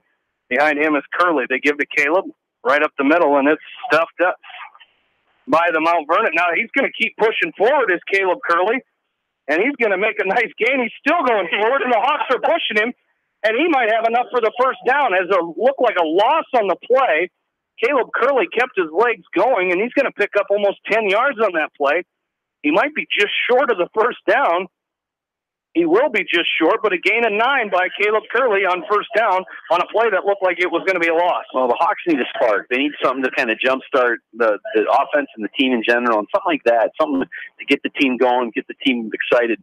That's the type of play right there, Jamie, that could do it. And hopefully that's the start of some good things here in the second half. They are going to measure this. It's not close. It's half a yard. Short? Yeah, it's short. It'll be second and short here for the Hawks coming up here, but a great run by Caleb Curley.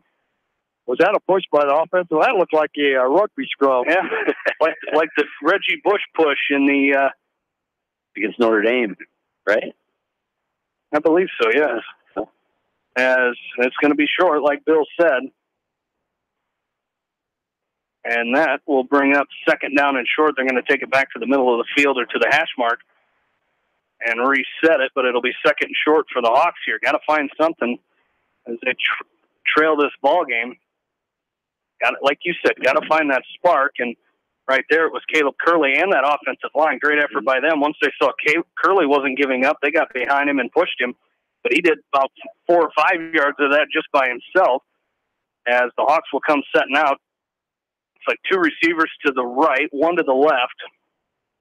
Jordan Brees in as a fullback. And the Hawks will come set. Shotgun formation this time. Standing beside Casey is Curley. They're going to roll out to the right with Casey. There you go. He throws. He's got a man wide open. It's Mitchell Mangold. He's got enough for the first down out to the West Delaware 43-yard line. So it will be enough for a West Delaware first down. So the Hawks moving the ball. And you mentioned it, Aaron. Casey rolling out to the right has been effective for the Hawks. Yeah, and he's been effective because it gives him that run or pass option. He's able to kind of dissect and diagnose what's going on. And he doesn't see anything out there. Normally and generally, when he's been doing that, he's had large spaces to run and throw the ball. So good job there by Nick. Shotgun formation again. Casey looks to pass, has a man wide open. It's Kelly at the 50. He's going to be brought down out there, but it's going to be enough for a first down. Ryan Clark with the stop. Cross midfield into Mount Vernon territory was Kyle Kelly that time. They're going to be down to the Mount Vernon 45-yard line. A nice pitch and catch there from Casey to Kyle Kelly. Hawks will come set again. Two receivers to the right. Kelly, the lone receiver, to the left. Shotgun formation. He's going to pass. Looks right and across the middle, and he's got a man out there. Gavin Stoppe goes up and gets that one, and it's going to be a pickup of about 6 yards there by Gavin Stoppe, making a great effort, leaping up to get that one, and he picks up. They're going to give him 7. It'll be second down and 3. That's nice concentration there by Stoppe of looking the ball, and he knew he was going to take a decent hit. He did, but he held on to it and picked up 7 and puts the Hawks in a second short here. Pistol formation this time as Casey's going to hand off to Caleb Curley right up the middle. He bull rushes over Paul Ryan. Ryan will make the stop, but not before Caleb Curley picks up enough for the West Delaware first down. Their 10th rushing first down of this ball game for the Hawks. As they come set again, shotgun formation. 2 receivers to the right, 1 to the left. Casey looks to pass. Left side, he's got Kelly again on that out route, and he's going to break the defender. He's at the 25-20. Down the sideline, Kyle Kelly in for the Hawk touchdown. 34-yard pass from Nick Casey.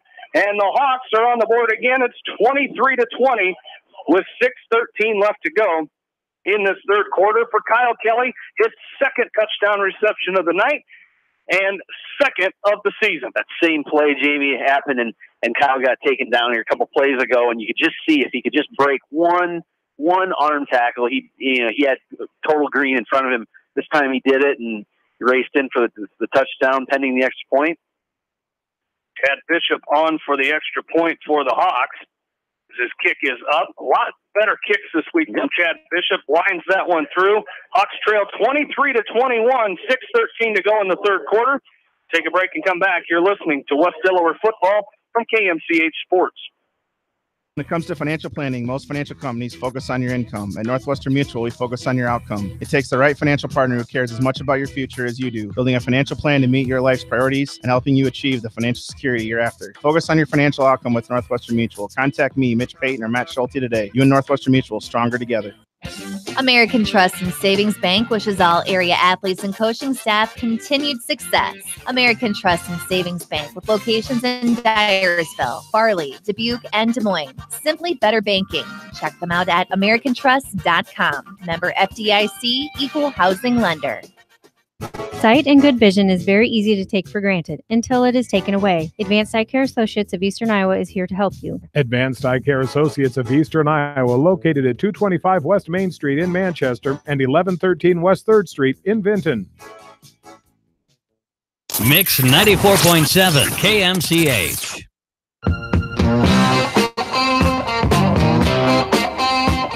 Back in to Van Meter Field inside Ash Park on the campus of Cornell College. Jamie Vaskey, Aaron Pleen, Bill Logan back along with you. In studio producer tonight is Ashley Vick. Hawks trail 23-21. After that nice touchdown drive, they will kick off here with 6:13 to play here in quarter number 3.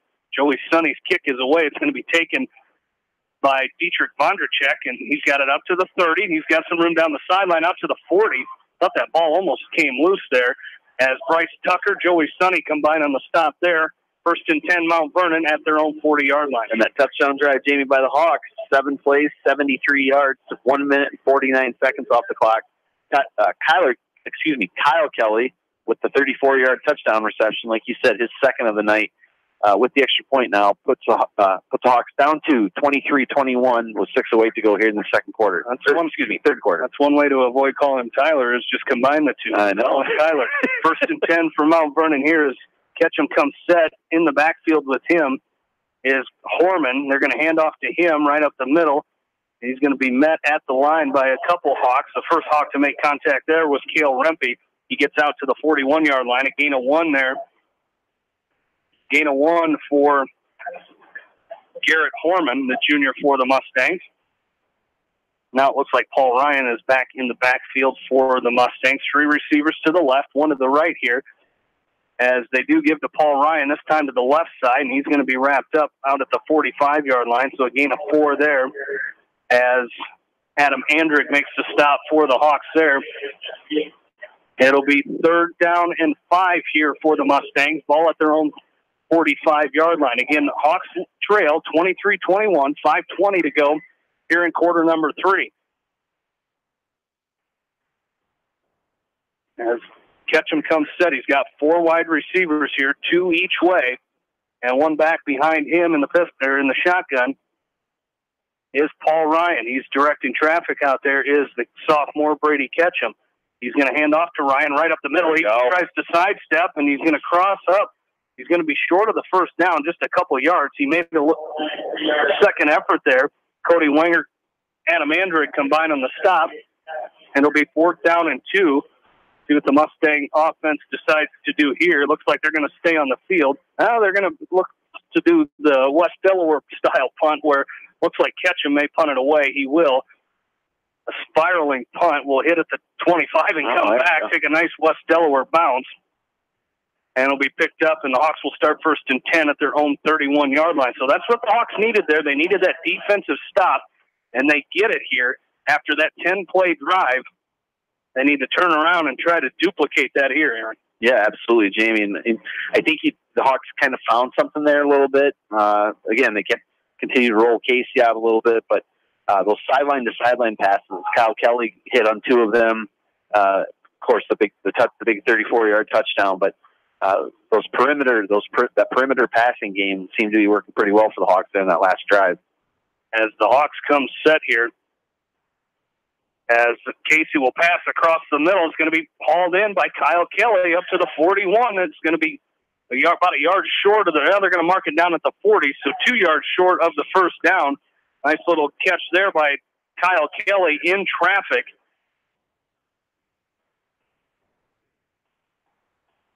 As 2nd down and 2 for the Hawks. Casey comes set. Curley beside him, shotgun formation. Brees the fullback. They give to Curley up the middle, and he's going to be wrapped up by Paul Ryan, but he's going to pick up enough for the first down out to the 46-yard line. Another first down run by the Hawks there, and that's what they're doing. They're just moving the chains.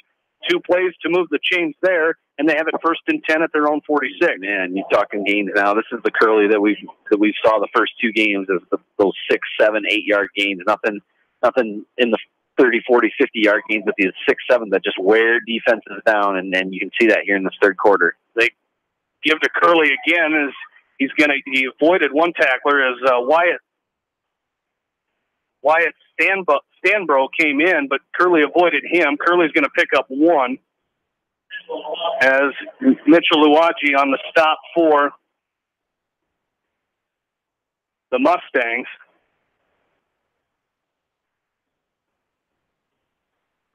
And it'll be 2nd down and 9 for the Hawks. Casey comes set. He looks to pass on 2nd down. He's got Kelly again on that out route.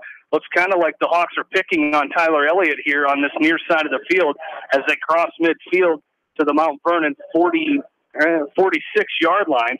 Yep. And it'll be 3rd down and about 3 yards here for the Hawks. At some point, Kyle's going to do the sideline pass, and instead of going towards the sideline, he's going to head upfield, and he's going to be open. 3rd and 2. Casey's going to pass. He's got it, and it's deflected at the line. Nolan Brand got his jumped up in the air and knocked that one down. As Brand knocks that one down, it'll be 4th down and 3 for the Hawks. Nice defensive play by Nolan Brand there. Hawks have it 4th down and 3 at the Mount Vernon 46-yard line. And the Hawks will come up to the line here. Interesting decision here for Coach Wink. Well, Casey's going to start backing up here, so it looks like he stands back at his own 46-yard line. It looks like he will punt it away. As a short punt by Casey is going to bounce at the 20, take a nice little West Delaware roll. As Paul Ryan is going to pick it up. I believe it's Paul. No, it wasn't. It was Blake Booth who fell on that one back at the 10-yard line. I'm not sure that really gained him anything, as that ball was starting to deaden anyway. Well, and you run the risk of touching it or hitting off you or picking it up and fumbling it. So, yeah, dangerous play there. So the Mustangs will start 1st and 10 from their own 10-yard line.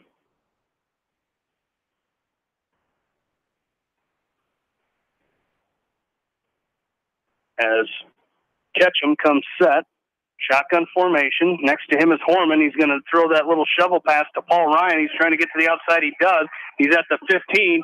Finally run out of bounds at the 25-yard line as Jordan Brees runs him down, but not before a nice gain there out to the 25, a gain of 24, a gain of 14 there by Paul Ryan, and a first down for the Mustangs. So moving the chains is Mount Vernon there. Now Garrett Horman's still the back in the backfield there. They're going to fake the handoff to him as Ketchum's going to keep it himself. Joe Burke comes up, aided by Jordan Brees. They drop him in the backfield. It's going to be a loss of about 3 yards on that play. Nice stop by that Hawk defense there. They're going to call it a loss of 2. Now they are going to move it back to the 21. So a loss of 3 brings up 2nd down and 13. And nice job there by that defensive line of reading it, seeing Ketchum kind of tuck it, try and split towards this near sideline here. So Paul Ryan in the backfield. Ketchum looks to throw to his left, and it's going to be intercepted. It's going to be Joey Sonny with the interception. He's down the sideline. He's going to be run out of bounds at the 5-yard line. Joey Sonny with the interception for the Hawks. Sonny with the interception, his 3rd of the year.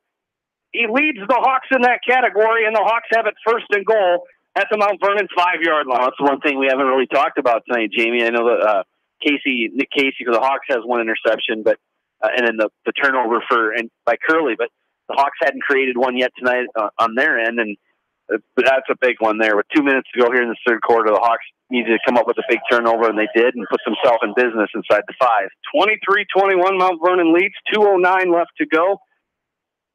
Here in quarter number 3, Casey comes set. Shotgun formation. They're going to roll to his right. He's going to carry it. He's near the goal line, and it's going to be a Hawk touchdown. Touchdown, West Delaware. Nick Casey from 5 yards out, and the Hawks go up 27-23 with 2:02 remaining in quarter number 3. Yeah, big, and that's the way you got to capitalize on those turnovers, and the Hawks did it right there, Jamie. Big play there, big touchdown. You lean on your senior quarterback to do it, and Nick Casey did it. Puts the Hawks in the lead now, 27-23. And now it looks like the Hawks,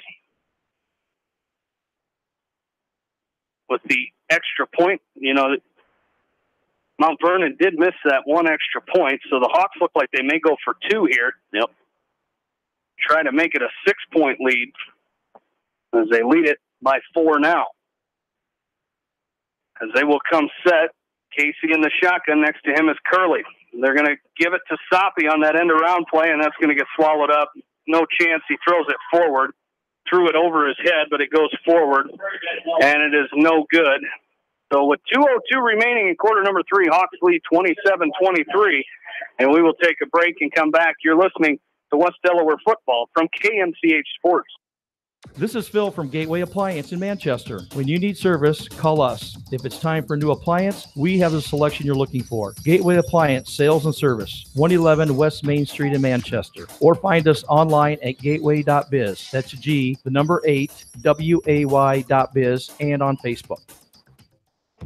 Delhi Lumber has products for every home and every budget. Delhi Lumber carries Midland doors, which are one of the best values around. You can see Midland doors today or call Delhi Lumber at 563-922-2404 for more information. Your Midland overhead door dealer, Delhi Lumber. Big town quality with small town service. This is Dr. Tim Collier from Dental Associates of Manchester. We take pride in the environment we provide our patients with a caring attitude and unsurpassed comfort. For the kind, compassionate, and competent dental care you deserve, call us at 927-GRIN. Dental Associates of Manchester, creating healthy smiles for life. Eastern Iowa's variety station, Mix 94.7 KMCH. Back into Ash Park. Hawks lead 27-23, 2:02 remaining here in quarter number 3 after the touchdown drive for the Hawks as they will get set to kick off. Big touchdown drive for the Hawks after that interception. Yeah, absolutely, Jamie. It was following the interception. Hawks just needed one play, and it was a 5-yard touchdown run by Nick Casey. Took 7 seconds off the clock. Hawks did not convert the 2-point conversion, but nonetheless, Hawks up 27-23 with 2 minutes to go here in this third quarter. Billy Sonny's kick will be taken by Dietrich Vondracek at his own 12-yard line. He's going to cut it across the left side of the field. Jumps over the Hawk defenders. He's out to the 36-yard line, and that's where Mount Vernon will take over 1st and 10. So we do have some score updates here. As Edco defeated East Buchanan tonight 33-0. That's the first Edco win over East Buchanan since 2014. North Glen was leading 14-9 late in the fourth quarter of that ball game. Also, Western Dubuque leading 19-3 over Decorah. That game with about 7 minutes left to go in quarter number 4. So Mount Vernon comes set here, 1st and 10 at their own 37-yard line.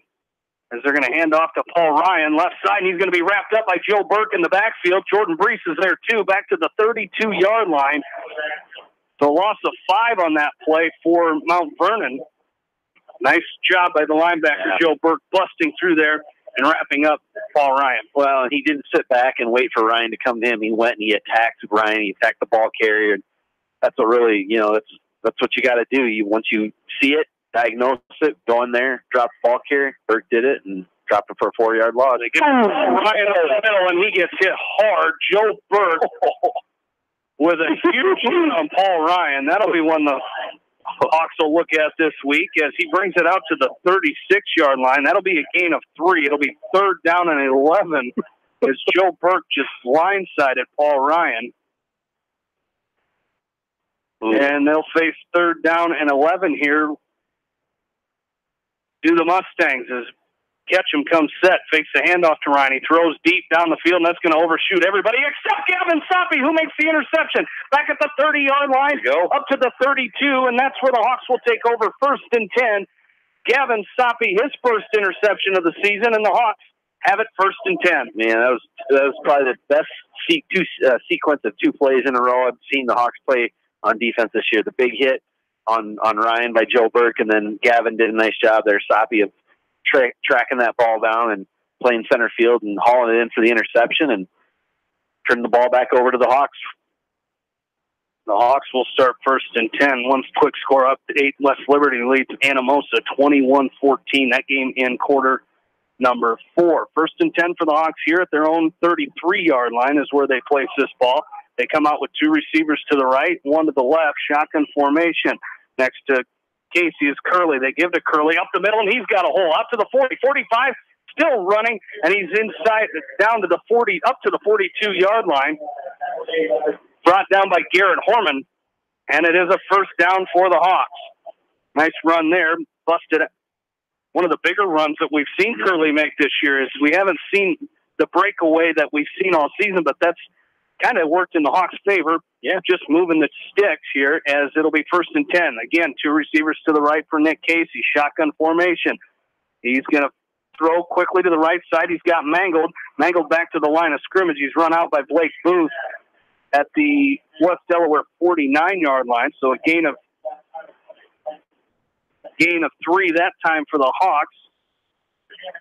Now they're just going to give them 2. It'll be a gain of 2. It'll be 2nd down and 8. But you can really see the Hawks, Jamie, in the second half. The focus. Seems like there's a little more pep to their giddy up, and definitely a different looking team in the second half. Casey comes set again. He looks to pass left side. He fakes to Kelly. Now he's going to throw it deep down the field to Kelly, but he overshoot everybody. I think that was just a get the ball out of their situation by Nick Casey, and it'll bring up 3rd down and 8 for the Hawks as it falls incomplete. Hawks leading 27-23 with 11 seconds left to go in this third quarter. That play took about 7 seconds to develop, so and Casey still had decent time. So nice job there by that offensive line of giving him the time to get the ball up in the air and have at least the potential for Kyle Kelly to run under it. And now Coach Winkowich wants a timeout, the Hawks' first timeout of this ball game, with 11 seconds left to go here in quarter number 3. As we will take one with them and come right back. You're listening to West Delaware football from KMCH Sports. Jay's Auto Supercenter in Manchester has quality pre-owned vehicles, great financing options, a full-service department, body shop, and detail department. See their full line of vehicles online at jsautosales.net. That's Jay's Auto. Customer satisfaction is their #1 priority. Jay's Auto! This is Jamie Vasky from Don & Walt LLC, your independent Lennox dealer in Manchester. For residential or commercial plumbing, cooling, and heating needs, and top-quality Lennox furnaces and air conditioners, see Don & Walt LLC on East Main Street, Manchester, or call 927-2232. Family fun and great food await you at Lightning Lanes Family Center and Captain and Tennille Sports Bar. Come out for a fun night of bowling or watch the big game on their 10-foot HD big screen. And of course, great food and your favorite beverages. Lightning Lanes Family Center and Captain and Tennille Sports Bar on East Main in Manchester. Eastern Iowa's variety station, Mix 94.7 KMCH. Back into Ash Park, 11 seconds to go. The Hawks face a 3rd down and 8. Upcoming here as they will come set, shotgun formation. 2 receivers to the right, 1 to the left for Nick Casey. He rolls to his right. He's looking to throw it, throws the ball down the field, and it's going to be intercepted. Intercepted out there by Blake Booth. He was looking out there for Sam Leckie, and it's intercepted at the Mount Vernon, 43-yard line with 6 seconds to play here in quarter number 3. And he was starting to run out of room, and I think he just, instead of throwing the ball out of bounds and just cutting your losses, I think he was trying to fit one in there, and fortunately it got picked off. So 1st and 10, this should be the last play of this 3rd quarter, as they're going to run option to the right side. Ketchum fakes the pitch, and it's going to be brought down out there by Sam Leckie. A gain of 3 on that play. It'll bring up 2nd down and 7, and that's going to do it for the 3rd quarter. Hawks lead 27-3. And we're back after this from KMCH Sports.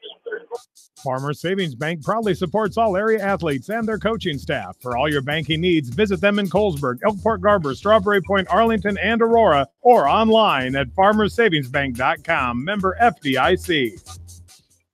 If you are in need of rental equipment such as skid loaders, high-reach forklifts, and man lifts, contact Jason at Moyle Rental Services or check out our website at moylerentalservices.com. Moyle Rental Services of Manchester wishes all area athletes and coaches the best of luck.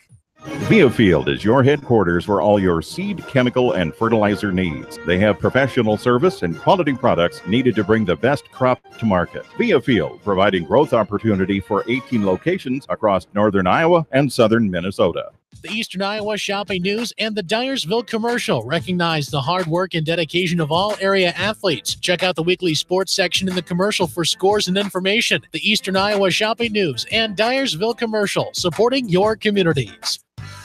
For fan food, not fast food, visit your after-the-game headquarters, Manchester Dairy Queen. It's quick, it's easy, your family will love it. Manchester Dairy Queen. Mix 94.7 KMCH. Brady Ketchum looks to pass on 2nd down and 7, and he's going to be sacked in the backfield. A host of Hawks there. Jordan Brees leads the way, and he's going to be dropped back at their own 38-yard line. A loss of 8 on that play, and it'll bring up 3rd and long here for Mount Vernon. That's a huge play for that Hawk defense. Well, and Jamie, I watched our defensive line there, and I noticed Jordan, like Bill said, don't run up the field, don't provide pressure up the field so much, kind of hang back a little bit. Jordan did that, and once everything broke down, then he went in and tried to and brought the quarterback down. So nice job there by that front 4 of the Hawks. Shotgun formation, Paul Ryan in the backfield with Ketchum. He looks to pass across the middle. He's got a man out there, Booth, but he's dropped immediately. Gavin Soppy stops him right at midfield. They're going to be about 4 yards short of the first down. It'll be 4th and 4 for the Mustangs. And they're going to send out the punt team. Tyler Elliott will be lining up to punt here. Joey Sonny deep to receive this punt for the Hawks. Just underway here, fourth quarter. Hawks lead 27-23. The defensive stand by the Hawks. They need to turn it around on offense here and try to put one more touchdown on the board, try to seal this one away. A nice punt by Elliott. Fair catch called for by Sonny at the 21, and that's where the Hawks will start, 1st and 10. The Hawks have not started with very good field position here throughout the game. The interception, of course, was that one exception, but not a lot of good starting field position by the Hawks here tonight, as they'll start here at their own 21-yard line. Yeah, and Mount Vernon, Mount Vernon, to their credit, has good. Their punting game is good. They've done a good job of putting the Hawks, pinning them inside their 20-yard line 2 or 3 times. If I go back and look, but yeah, I mean, you look at some of they started on their own 23, their own 20, their own 22, their own 1 when we had the fumble. So I mean, yeah, you're right, Jamie. The field position has not been to the Hawks' liking tonight. They're going to send a man in motion. That's Mangled. They hand off to Curley up the middle. He's out to the 25, 26-yard line. They're going to give it to him at the 26. So a gain of 5 there by Caleb Curley. And that will bring up 2nd down and 5 for the Hawks. Don't forget, stay tuned after the game for tonight for the Okoboji Grill post-game show brought to you by Okoboji Grill in Independence. Caleb Curley gets the handoff here, right side. He's going to push forward, and he's going to pick up enough for the first down as he's going to be brought down by Mitchell Luwaji out to the 32-yard line, and a first down for the Hawks. Nice run there by Caleb Curley. As the Hawks, their 13th rushing first down of this ball game. As they'll come set here, bunch formation, shotgun for the Hawks. They're going to roll Casey to his right. He's going to carry it. He's at the 35-40, still on his feet, pushing forward, and Casey breaks through. He's at the 40 of Mount Vernon, still on his feet. One man to beat. Paul Ryan is going to bring him down, but not before Nick Casey comes all the way down to the Mount Vernon 23-yard line. Great run there by Nick Casey. Yeah, it was one of those runs, Jamie, on this near sideline where he kept breaking out of tackles and breaking out of arm tackles, and then once he got free of that last one, then it was just a foot race, and Paul Ryan, one of the faster guys on the field tonight, had to track him down, but not before he picks up a gain of about 30, 35 there. So nice job there by Nick Casey of picking up a big play and putting the Hawks inside the 25. They come set again. Casey looks to pass. Hawks trying to put the dagger on this one as Casey's going to throw into the end zone looking for Mangold, and he threw it a little long. Mangold couldn't get to it as Blake Booth on the coverage for the Mustangs. And it'll bring up 2nd down and 10, and now we've got an injured Hawk down on the field. It looks like working out a cramp. Cody Wenger there to help out the injured Hawk and start working that cramp out. It's Gavin Soppy. Funny, we had a conversation with Gavin Soppy. He's had some cramping issues in the past. He told me last night he hates pickles and pickle juice. So pretty tough that's kind of the cure for cramps. And if you don't like them, it's going to make it it's a pretty tough, I think they gave him one of those big pickles in week 1. And if you don't like pickles, that's a tough pill to swallow for Gavin Soppy as he's down on the field. Hawkeye fans, don't forget you can hear 90 minutes of Hawk football talk with the voice of the Iowa Hawkeyes, Gary Dolphin, and Iowa head football coach Kirk Ferentz every Wednesday night at 6:30 right here on 94.7 KMCH. Some finals tonight. Western Dubuque defeats Decorah 19-13. A halftime score, Independence was leading Nakokata 48-13. Also at half, Bellevue leads Monticello 29-0. At the end of the third quarter, Cascade was leading Makokata Valley 39-0. We mentioned Edco defeated East Buchanan tonight 33-0. Starmont falling to St. Ansgar tonight 54-6. And Northland was leading 14-9 late in that ball game against Alburnett. 2nd down and 10 upcoming for the Hawks here. They're going to stay in that bunch formation as looks like Joey Sonny will enter offensively for the Hawks in place of Gavin Soppy as they're going to do a direct snap to Caleb Curley. And there he is, Paul Ryan. he came around the far side of the field to trip up a very speedy Caleb Curley. That just goes to show the athleticism of Paul Ryan. He came from the far side of the field and stopped Curley after a gain of only 1. So 3rd down and 9 upcoming for the Hawks here. They lead 27-23 with 8:50 left to go in this ball game. Casey looks to pass after play action, throws across the middle and incomplete as he was looking for Joey Sonny. There's a penalty marker down at the 20-yard line, not in the vicinity of where that pass was. So I'm not sure the penalty came from this line judge here on the Mount Vernon sideline. The pass was to the middle of the field, the left hash mark, so all the way across the field, so I'm not sure what it was. Sonny was looking for an interference call, and it looks like it is going to be against the Hawks, but it'll be declined. Ineligible receiver downfield. The Mustangs will decline that. We'll see what the Hawks do here. They've got it at the Mount Vernon 23, or about the 23-yard line. And again, we saw this in the first half. Mount Vernon declined a penalty. It worked in their favor. I believe they got an interception after that. Let's see if the Hawks go for it here. When you're at 4th and 9, you'd like to maybe see it. They do the roll Nick Casey out again, give him the option to throw or run. And Coach Wink wants to take a timeout and talk about it. So with 8:43 left to go in this ball game, the Hawks leading 27-23. We'll take a timeout as well and get you right back here. You're listening to West Delaware Football from KMCH Sports.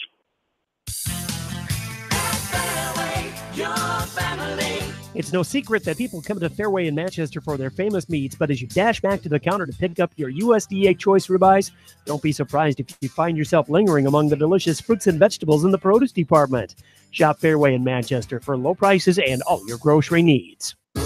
Just like a great coach, State Farm agents like me, Julie Smith, can help you develop a game plan for your insurance needs. Whether it's car, home, life, health, or business insurance, I can dig into the playbook and help you find the affordable coverage you need. For all your insurance needs, call in a winning team. The Julie Smith State Farm Agency in Manchester. J&D Catering and Suites in New Vienna provides exceptional handcrafted food, whether a cocktail buffet, formal dinner, or a themed event. Let Diane and her staff create a customized menu sure to wow your guests. They offer an extensive specialty cupcake and cake menu. Call or check them out on Facebook. Let J&D Catering and Suites set your next special event above the rest. Mix 94.7 KMCH. Back into Mount Vernon, Hawks face 4th down and 9. They are going to go for it here. Shotgun formation, one receiver out to the right. There's an extra tight end in there for the Hawks on this play. Curley will now go out to the left side. Now the Hawks spread it out. Mangold and Brees will go out. He's got 5 wide receivers, does Nick Casey. He's going to throw somebody coming in. He's got Kyle Kelly in the end zone, touchdown, but there's a penalty marker down. I believe it's going to be the same thing. I think it's going to be ineligible receiver downfield, as I think somebody had to stay home, and I don't think they did. And I don't know what it would be. I think all 5 receivers went out for a pass. It would be a 23-yard touchdown pass. It is going to be ineligible receiver downfield against the Hawks. So that's going to be, they're going to have to replay 4th down. And I think the Hawk coaching staff, they want an explanation on that. Coach Wink out, not quite to the numbers, but looking for an explanation as that touchdown pass will be negated. It would have been, for Kyle Kelly, it would have been his 3rd receiving touchdown of the night. And Coach Winkowicz still asking the officials about what the call was, as he's saying that, and he's pleading his case, but it's not going to change the call, so it'll be 4th down. 4th down and 14 for the Hawks. Ball back at the Mount Vernon 27. Still think the Hawks will probably go for it. I would think so here. It's the 27-yard line. As they may try to get that 5 yards back there in that bunch formation again. Casey is going to drop back to pass. Got a lot of time. He's going to throw it into the end zone looking for Mangold. It'd be a great catch, but it's going to fall incomplete. Blake Booth on the coverage once again. as it's incomplete, and it'll turn the ball over on downs for the Hawks. 1st and 10, Mount Vernon at their own 27. West Delaware leads at 27-23 with 8.5 minutes to go in this ball game. The Hawks defense needs to step up again here, Aaron. Yep, absolutely, Jamie, and they've done a great job of that in the second half of really stymieing Mount Vernon's offense and really just doing a great job all the way around, both in the pass defense and rush defense. So let's see if they can dial it up again. Mount Vernon sends a man in motion. It's going to be Baker. He's going to carry it on the little pitch pass to the right side. He's going to pick up about 6 yards on that play, brought down by Cale Rempe. See Nick Casey into the ball game defensively for the Hawks now. It's going to be a pickup of 6. They'll bring up 2nd down and 4.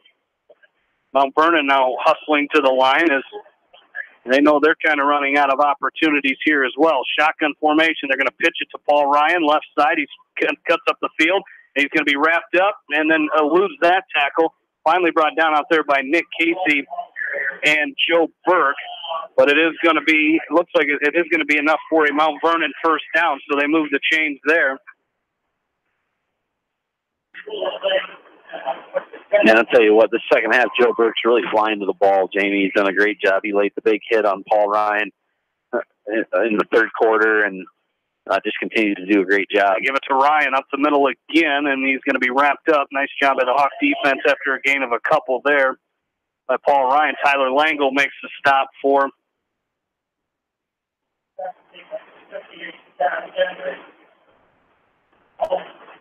as gain of 4 brings up 2nd down and 6 here for Mount Vernon.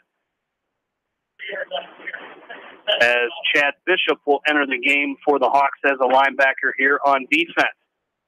Shotgun formation, 4 wide receivers here for Brady Ketchum, the sophomore quarterback, to give us to Ryan again. He's trying to get to the outside. Brees wraps him up in the backfield. Jordan Brees back to the 41-yard line, a loss of 2 on the play. It'll bring up 3rd down and 8. There's Jordan Brees, that senior leadership stepping up for the Hawks there. As Langle will check back in. He might have lost his helmet on that last play as he checks back in at linebacker for the Hawks. And they're going to make it a loss of 3, so 3rd down and 9 here for Mount Vernon. As Ketchum looks to pass, quick pass, right side, it's Baker again, and he's leveled on the sideline. It'll be at the 45-yard line. Joey Sonny makes this nice stop for the Hawks in the open field on Zach Baker, the 5'6", 145-pound junior from Mount Vernon. It'll bring up 4th down and 4 for the Mustangs. And now a penalty marker down on the field. As it's going to be a sideline. It's going to be a sideline penalty as the coach was out on the field, Mount Vernon coach.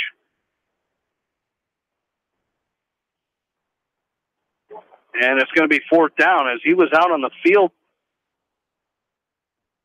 having a huddle there, and he came out. That was just a warning, so no penalty on that one.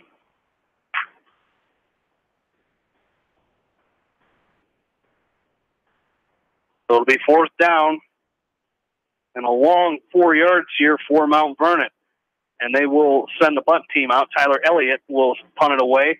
Joey Sonny running back late, as Elliott will punt this ball away. A high spiraling punt as Sonny's going to call for a fair catch and make it at the 20-yard line. So that's where the Hawks will take over, 1st and 10. 6:31 left to go in this ball game. Hawks leading 27-23. And now take a little 6-minute drive here by the Hawks. We've seen them do it before. Try to eat as much of this clock as they can. We'll probably see a heavy dose of Caleb Curley and Nick Casey running the ball here with 6.5 minutes left to go in this ballgame. Well, you hope you're kind of halfway through this 4th quarter. You hope that all that effort and all that stuff that you did in the first 3.5 quarters have kind of lend itself and hopefully have worn down Mount Vernon a little bit here, and you can pick up 4, 5, 6 yards at a crack. They're going to run Casey to the right side. He's got some room down the sideline. He might go all the way. Nick Casey, nobody's going to touch him. There is a penalty marker down in the backfield. Nick Casey, it would be an 80-yard run, but there is a penalty marker down in the vicinity of holding. It looks like it will be holding against the Hawks. It was in that area. It'll be holding against the Hawks.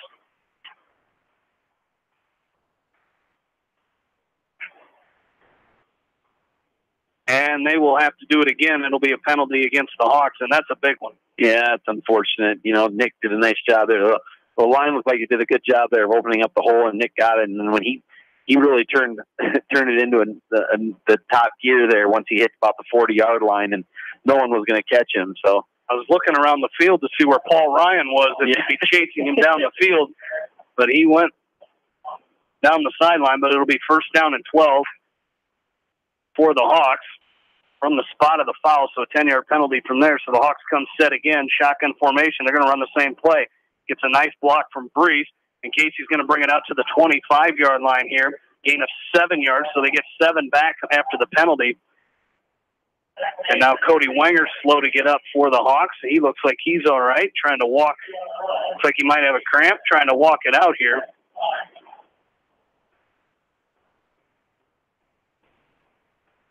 As it'll be second down and 5 for West Delaware. 2 receivers to the right, 1 to the left for the Hawks here. Pistol formation. Casey takes the snap. He hands to Curley right up the middle, and he's met at the line right away as he got to that offensive line. And he's met out there. It was Wyatt Stanbro and Aiden Hollop-Schultz on the stop for Mount Vernon. So third down and 5, no gain on the play for West Delaware. 5 minutes left to go, 5:10 left to go in this fourth quarter. 27-23 Hawks lead. They pass to Kelly. He's got the first down, far side of the field, as Kyle Kelly picks up the first down. Ryan Clark. Was it Kelly or Soppy? It was Kelly. Oh, who's down? Well, is that who made... Kelly made the catch, correct? Yes. Yep. Yeah, okay, it was Kyle Kelly, and he's down on the field, but he's up. It looked like another cramp for the Hawks, but it is going to be a first down for West Delaware. Big play on third down and 5 for the Hawks out to the 32. And that's just what I wrote down, Jamie. I put 5:05. There's 5:05 to go in the game first, and they got the first down. That could be a deciding play in the game here. The Hawks need to keep this drive moving, and they did it. First down and 10 for the Hawks from their own 32. They lead 27-23. Casey's going to roll right. Now he's going to pass. He's got a man open downfield, but he throws to the underneath man. Mitchell Mangold, Blake Booth on the coverage. Yet Joey Sonny streaking down the sideline. There's a penalty marker down on the far side of the field. And it was at the line of scrimmage. I think Nick Bernal came in maybe late there. Legal call there, and that's what it was. That's legal. And they're going to decline that penalty, so it'll bring up second down and 10 for the Hawks. Ball still at the 32-yard line. Yeah, Casey was going with the underneath man. I don't think he saw that Joey Sonny came streaking down the field, but it didn't matter. It would have been, they probably would have accepted the penalty there. 4:46 left to go. Hawks lead by 4. Casey comes set. Shotgun formation this time. Now they're going to roll Casey to the right. He's going to keep it himself. You talked about it, Aaron. That run-pass option over here has been huge for the Hawks tonight as he picks up 3 out to the 35-yard line. It'll bring up third down and 7 here for the Hawks. And again, a very crucial third down coming up for the Hawks with 4:25 left to go. You know, the more you pick these up, the more it's just deflating to that defense of Mount Vernon. And so it's, like you said, this is a big up, and Mount Vernon's going to call timeout. Yep. Mount Vernon wants a timeout. We'll take one with them. 4:16 left to go in the ballgame.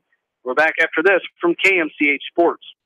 Our service and parts team at Victory Ford is dedicated to keeping your car in tip-top shape, and our sales department makes buying a car easy and hassle-free. Stop out to Victory Ford in Dyersville or online at victoryfordonline.com. Good luck, athletes and coaches. At Three Rivers, our customers come first. Your business is very important to us. Our goal is to provide you with the best products and service that you have come to expect from Three Rivers. Visit our website at threeriversfs.com or the location nearest you. Three Rivers, your partner in growth solutions. You expect big hits on the field, but not on the road. So when the unexpected happens, call Krager Body Shop in Dyersville. They specialize in major and minor collision repair and frame straightening. For all of your auto body work, see Krager Body Shop in Dyersville. Mix 94.7 KMCH.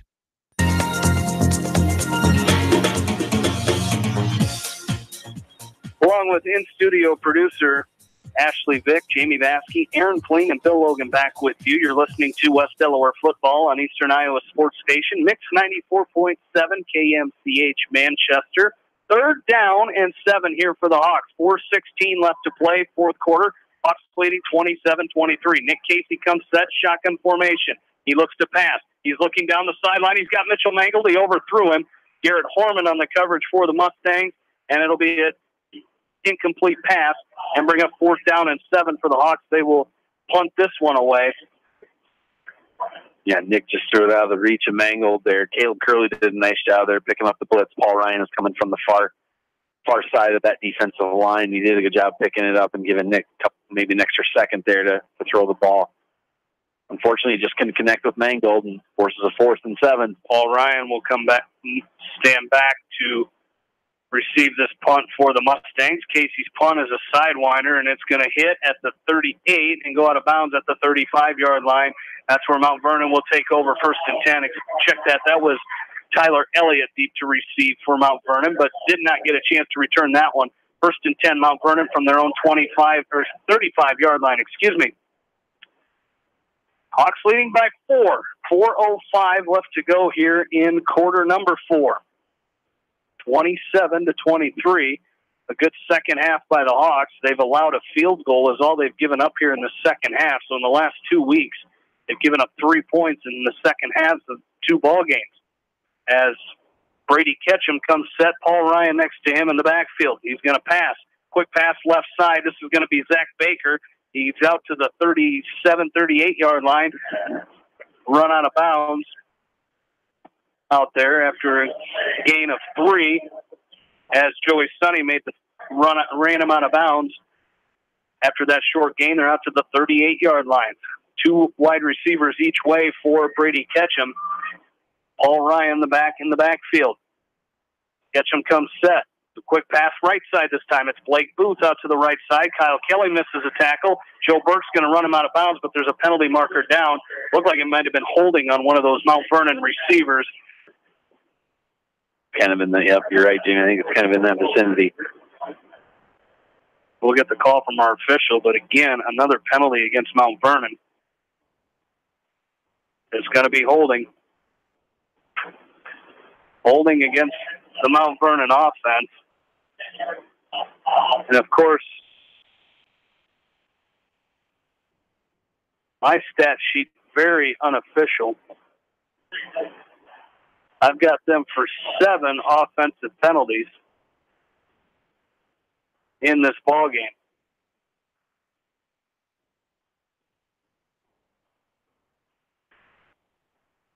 Bill has them for 8. Told you it's very unofficial. Ketchum looks to pass on second down and 8, and it's going to be incomplete as he was looking for Dietrich Vondracek. As Joey Sonny on the coverage there, and it'll bring up 3rd down and 8 here. I was giving them the benefit of the doubt. As whether it's 7 or 8 offensive penalties, Coach Peterson and the Mount Vernon Mustangs can't be happy with the mental mistakes that have been made in this ballgame tonight. So now 3 wide receivers to the left for Brady Ketchum on 3rd and 8. They pitch to Paul Ryan left side. He tries to cut back. He's up to the 40-yard line. He'll gain 3 on that play. Brought down by a host of Hawks. Cale Rempe in there for the Hawks. And now another injured West Delaware player down on the field. This time it is Jordan Brees. And he's holding his left leg. And that is not what the Hawks need here. There's actually 2 Hawks down on the field. It looks like Tyler Langle is trying to work out a cramp.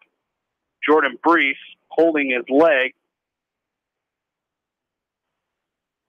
And they're going to stretch his leg out. His might be a cramp as well, which the way they're working that right now, that's a good sign for the Hawks. If it's just a cramp on Jordan Brees. They've already lost one of their senior leaders in Ben Ridenauer in this ball game. And now Jordan Brees down on the field. And the way he was laying. Sometimes you can tell sometimes by the way a guy is laying on the field if it's cramp or whatever. And initially when we looked down there, it looked like he was laying on the side, and it was something a little bit worse. But trainers are out there. It looks like they're probably stretching a calf or a hammy. Yeah, the way they're holding him there. Now they're trying to get him up. And it's like lifting a bus. He's not very big, but he's solid. He's 6 foot, 208 pounds. Is Jordan Breeze, but they get him up. He's walking off the field under his own power as Bryce Tucker will come into the game at defensive end for the Hawks. So 4th down and 5 upcoming for the Mustangs. 3:36 left to go in the ballgame. Hawks lead 27-23. As Ketchum comes set, he's got 2 receivers each way. Paul Ryan beside him in the shotgun formation. Ketchum looks to pass. Quick pass, right side. It's going to be caught by Blake Booth, and he's down the sideline, and he's going to go in for the Mount Vernon touchdown. Blake Booth, a 60-yard touchdown reception from Brady Ketchum. And Mount Vernon will take a 29-27 lead with 3:22 left to go in the ballgame. Yeah, just a slant. And he got in front of the Hawk defender, and then once he caught it, the Hawk defender just kind of slipped and couldn't recover, and Booth took it down the far sideline in front of that West Delaware bench for the touchdown. Tyler Elliott with the all-important extra point to make it a 3-point lead for the Mustangs. The kick is low and off one of the Hawk defenders. You can't return that, so no good. Hawks trail 29-27, 3:22 left to go in the ballgame. Take a break and come back. You're listening to West Delaware football from KMCH Sports. Citizen State Bank, your locally owned, community-minded, and customer-oriented bank, is here to serve you. Choose one of their 7 convenient locations in Winthrop, Monticello, Manchester, Ryan, Strawberry Point, Hopkinton, and New Vienna. Citizen State Bank, community banking with people you know, member FDIC. Put a little south in your mouth at Rockin' 5K Barbecue Shack in Manchester. You can't go wrong with any of their melt-in-your-mouth menu options. Dine in or call ahead for carry-out. Book them today to cater your next event. Rockin' 5K Barbecue Shack in Manchester. This is Jamie Vaskey, the voice of the West Delaware Hawks, and I've had the chance to review the Good Neighbor Society's playbook, and I got to tell you, they are friends in your neighborhood, designing plays to get you home fast. If you need help getting back in the game, contact the Good Neighbor Society Rehab to Home team at 563-927-3907. Mix 94.7 KMCH. Back into Mount Vernon. Hawks trailing 29-27, 3:22 left to go. Still a lot of time for this Hawk offense to score. We've seen it as it's going to be kicking off will be Logan Grable. Deep to receive for the Hawks is Joey Sonny and Corbin Midkiff. So Sonny and Midkiff deep to receive for the Hawks. This kick from Logan Grable. The kick is away, and it will be Midkiff from his own 5-yard line. He's going to bring it out. As he's at the 25-yard line, he's going to be stopped up there. As he's out to the 25, brought down out there by Mitchell Luwaji.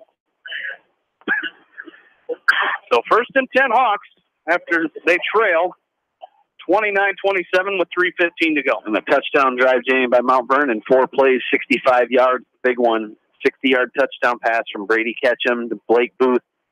Took 43 seconds off the clock. They did miss the extra point, so with 3:15 to go here in this 4th quarter, Mount Vernon leads 29-27.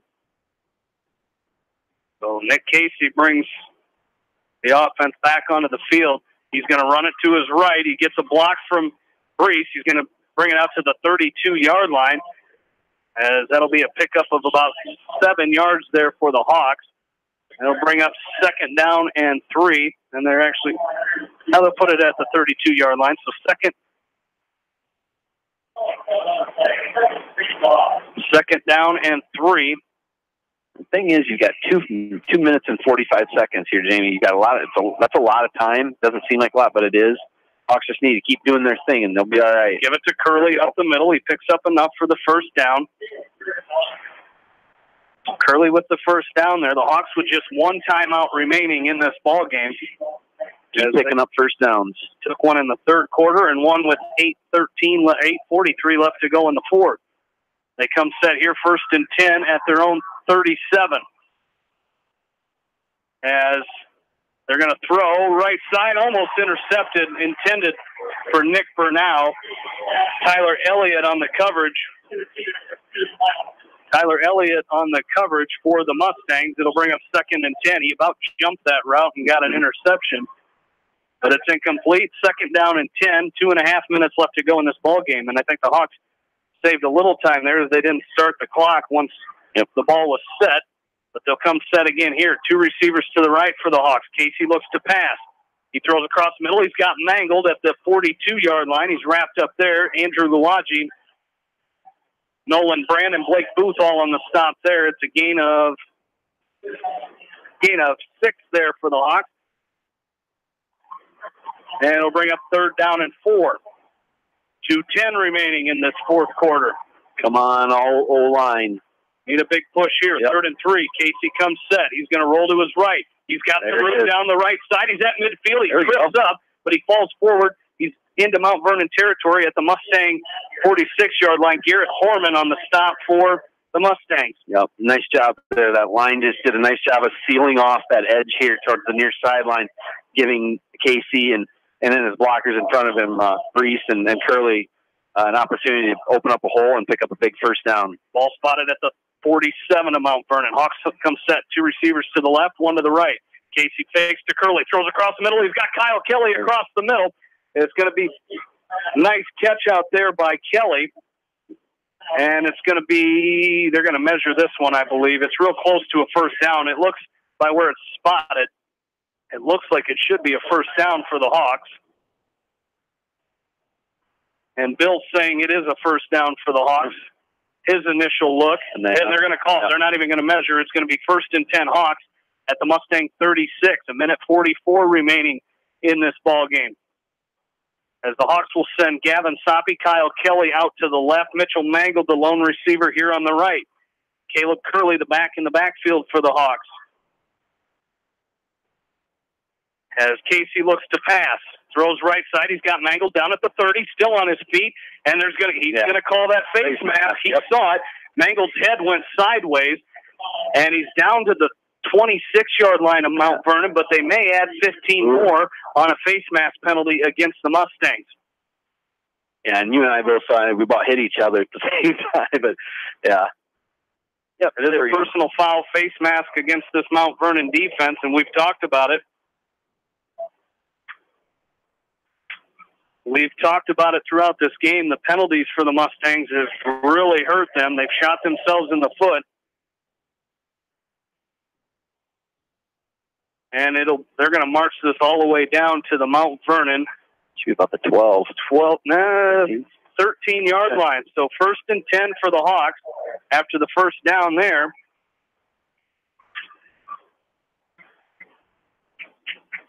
Casey's going to roll to his left. He's going to keep it. He's going to run. He's down near the 10. He's going to be dropped at the 11-yard line. 1:10 left to go in this fourth quarter. And they're going to give Casey a gain of 2. And it'll bring up 2nd down and 8. I like the play call, though, Jamie. Keep it in the hands of your senior. Keep it in the hands of your senior quarterback and let him make plays. Casey comes set. He rolls to his right. He's looking to pass, throws it. He's going to be caught at the 5-yard line. That's going to be Gavin Soppe down to the 5. That's going to be a couple yards short of the first down. They need to get to the 3 with 40 seconds remaining in this fourth quarter. They got to try to get the first down and at least stop the clock here momentarily. Casey comes set. 3rd down and 2. Casey runs right side. Now he's going to run to the left. He's got a wide open lane. Nick Casey's going to dive for the end zone. Touchdown, West Delaware.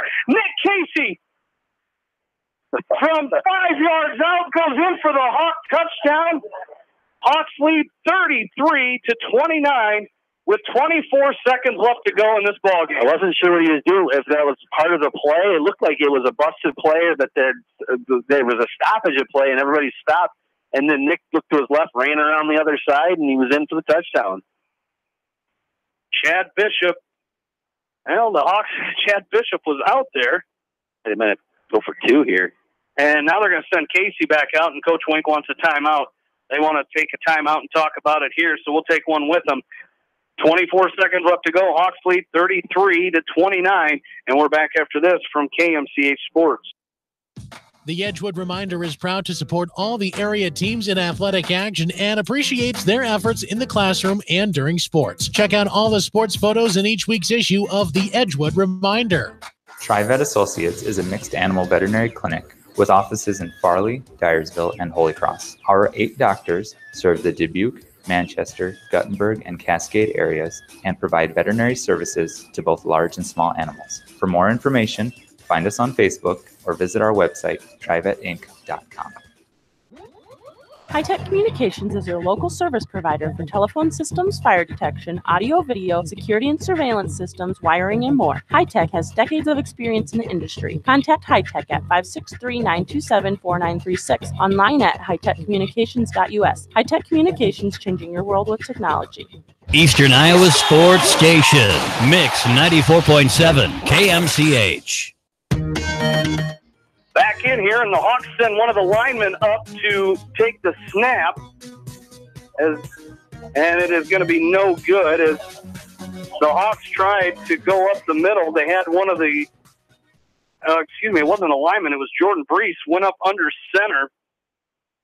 Brees went up under center and took the snap, tried to push his way in, so it's no good. The Hawks lead 33-29, 24 seconds left to go. We'll take another short timeout.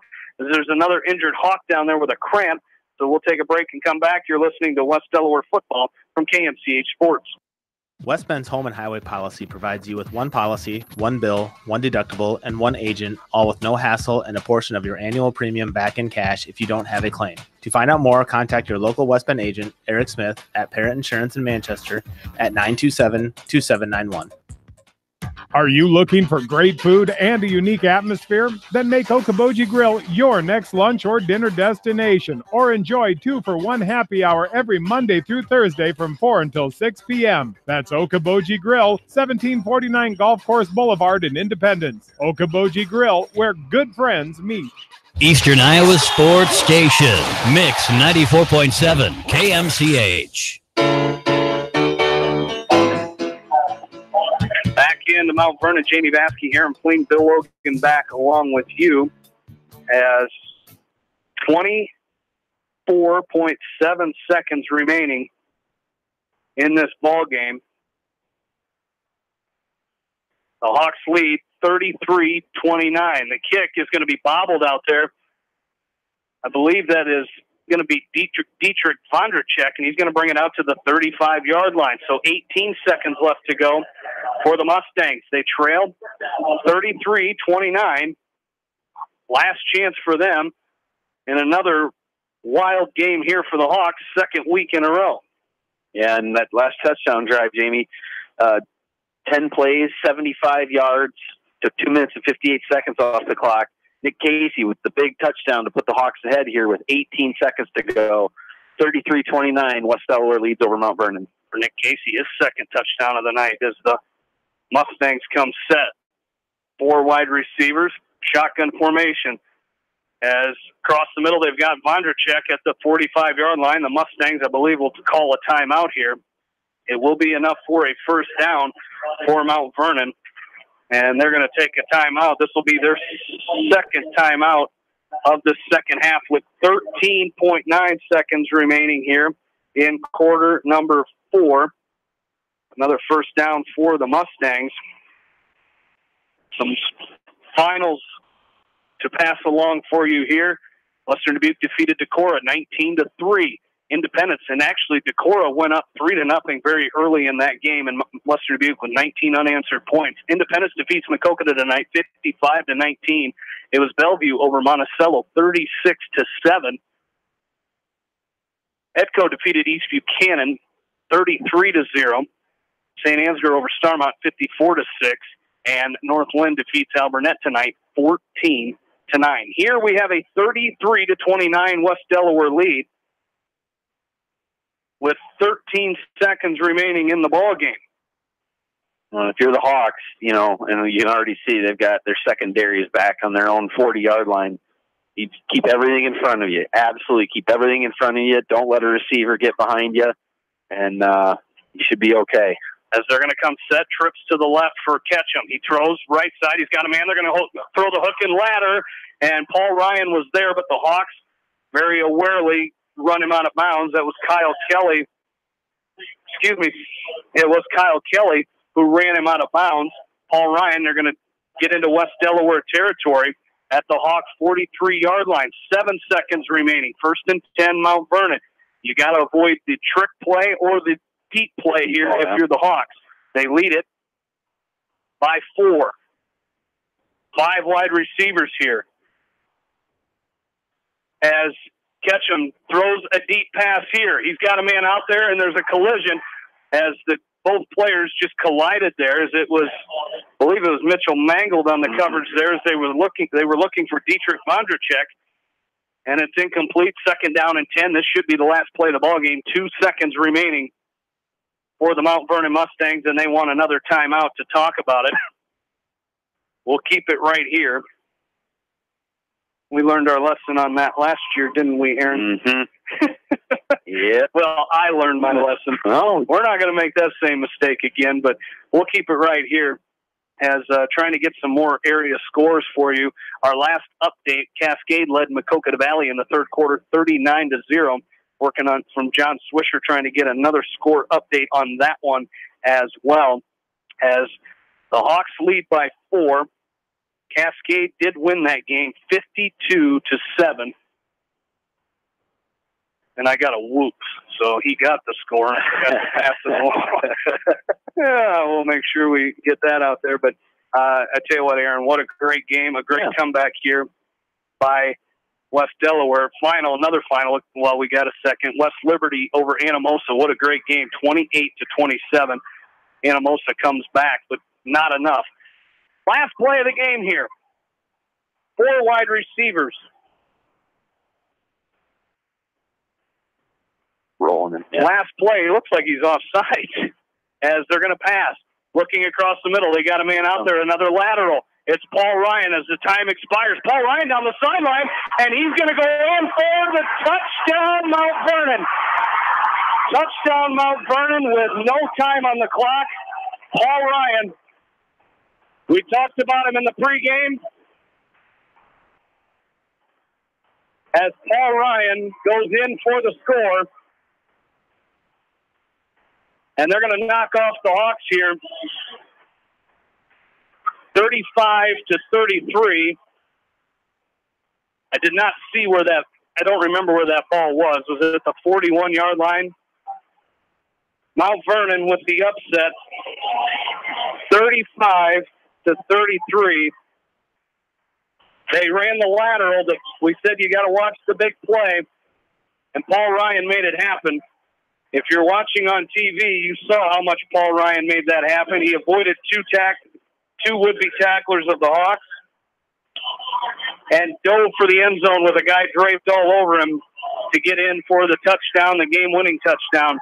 And Mount Vernon's going to win this ball game 35-33.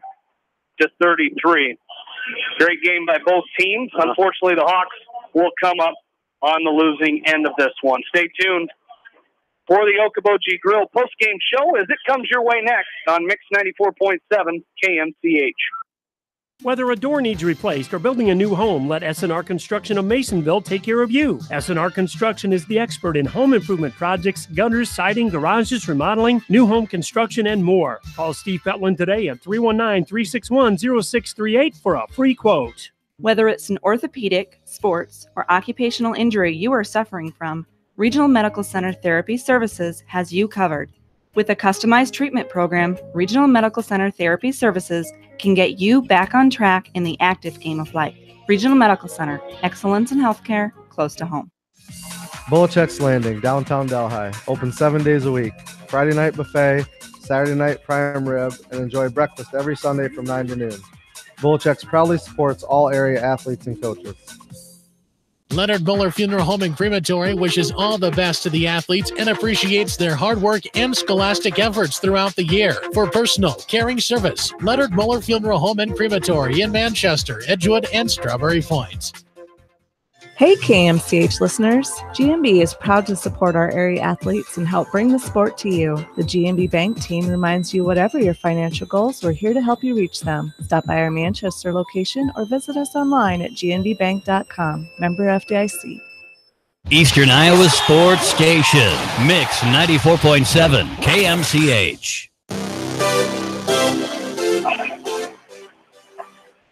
And welcome back into the Okoboji Grill postgame show, brought to you by Okoboji Grill in Independence. If you're looking for great food and a unique atmosphere, then make Okoboji Grill your next lunch or dinner destination, or enjoy 2-for-1 happy hour every Monday through Thursday from 4 to 6 p.m. That's Okoboji Grill, 1749 Golf Course Boulevard in Independence. Okoboji Grill, where good friends meet.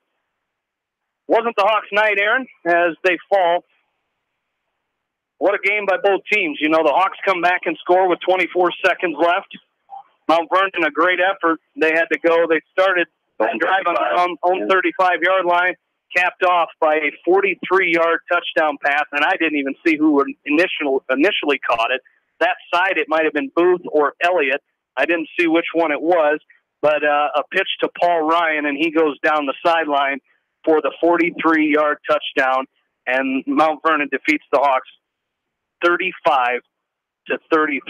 Yeah, it was a really good high school football game. Unfortunately, the Hawks came up on the short end of it tonight, and you know, this second year in a row where they're kind of snake bitten by coming to Ash Park and playing this scrappy Mount Vernon team that played with a lot of heart tonight. And Hawks will just have to go back to the drawing board and correct some mistakes and get ready for a big game next week in Brownfield.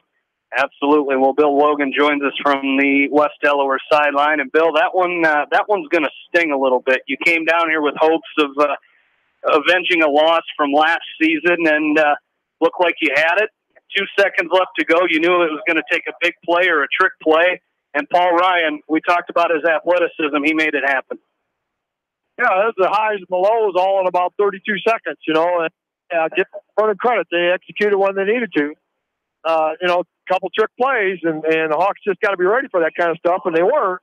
And they just got to make plays. They did 2 to hook and ladders. That second one for the winning touchdown, you know, it was to Booth over here on the sideline, but instead of having the old traditional guy coming out back here, there wasn't anybody there. Ryan came from on the far side there, come across the middle, nobody really watching him. And he just did a great job of, you know, sidestepping a couple guys at about the 20, 25-yard line, and did a good job of just getting right to the end zone right at the last. So, you know, it's just one of those plays, you know. It just, I don't know. I'm old enough. I might not ever see another play like that again, but, you know, hey, got to give Mount Vernon credit. They made the plays when they needed to. Well, I tell you what, a play like that, it brings me back to a game at Brownfield against Oldline one year. I think there was a tipped pass late in that ball game. I believe maybe that might have been the same kind of deal. Late as time expired, Oldline went and scored a touchdown off of a deflected pass, and those are the heartbreak ones. And, you know, the Hawks are going to have to rebound from that one because you don't have any time to relax and dwell on this one. No, they don't. And they just, you know, it's going to be a tough swallow. I think they are going to have to look deep down within themselves and figure out, you know, each individual on this whole team, all 45 of them, or however many there is, you know, what can I do this next week to make our team better? And they're going to have their hands work, you know, next week playing number 1 Xavier. But, you know, bring them on. Let's play them. Let's get ready for a great team. You know, Mount Vernon's a good team. You know, I kind of thought we came down there when they had that 0-2 record. They're a much better team than 0-2 record. Remember, they were preseason ranked in the top 10. Absolutely. Got some final stats for us this tonight's game, Bill. Yeah, there's a lot of offense here tonight. For Mount Vernon, they rushed the ball 36 times for 214 yards. 192 for Ryan, but he only had 166 of those at halftime, so they did a good job of shutting him down from rushing the ball. But got loose there a couple times there at the end. So 13 out of 23 passing, a 2 interceptions, 203 yards, 417 yards of offense. That's too much for the Hawk defense to give up, and still going to work on that. For the Hawks, 88 plays on the night. That just set a school record. I think the record was 80. The 47 rushes for 250 yards. Nick Casey, 17 carries for 130. Caleb Curley, 119 on 28 carries. 23 out of 41 passing with 2 interceptions, 225 yards pass, 475 yards of offense tonight. So those numbers are going to win 98% of your games. But tonight is just one of those things. Even though we had no storms in the area, lightning just struck. Well, I told you there was a cyclone warning before the game. They played that cyclone air raid. Hopefully we don't get a similar result of that tomorrow. Well, Swish already made his prediction for tomorrow's game. Iowa taking on Iowa State inside Kinnick Stadium. 4:06 game time. And you can watch that game. I believe that game's on Fox tomorrow. Yep. As Swish went 24-17, Hawks at 41 for a total. Second closest, I believe, was Bill. So, Bill, what do you got for tomorrow's game? I'm still sitting in shock here. I got to think for a minute here. You are sitting. You usually don't sit. No, I know. I'm just Oh, let's see. He had 41. Yep. I'm going to say I think it's going to be a high-scoring game. So I'm not sure either team's defense is going to shut either team's offense down, maybe. Let's go.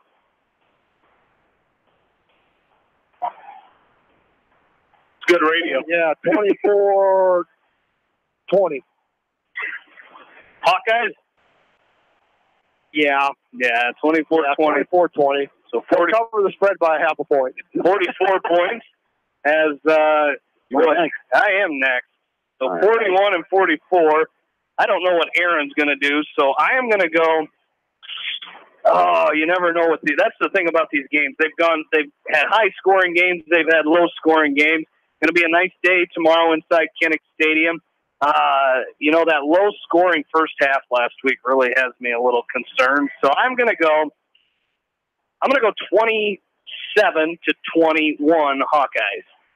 So a grand total of 48 points. You got decisions, buddy boy. 85 points were scored last year. There's no way they're putting up 85, but I think they're going to do more than 48. I'm going to go 28-24 Iowa. 52. 52 points. So we got Swish with 41.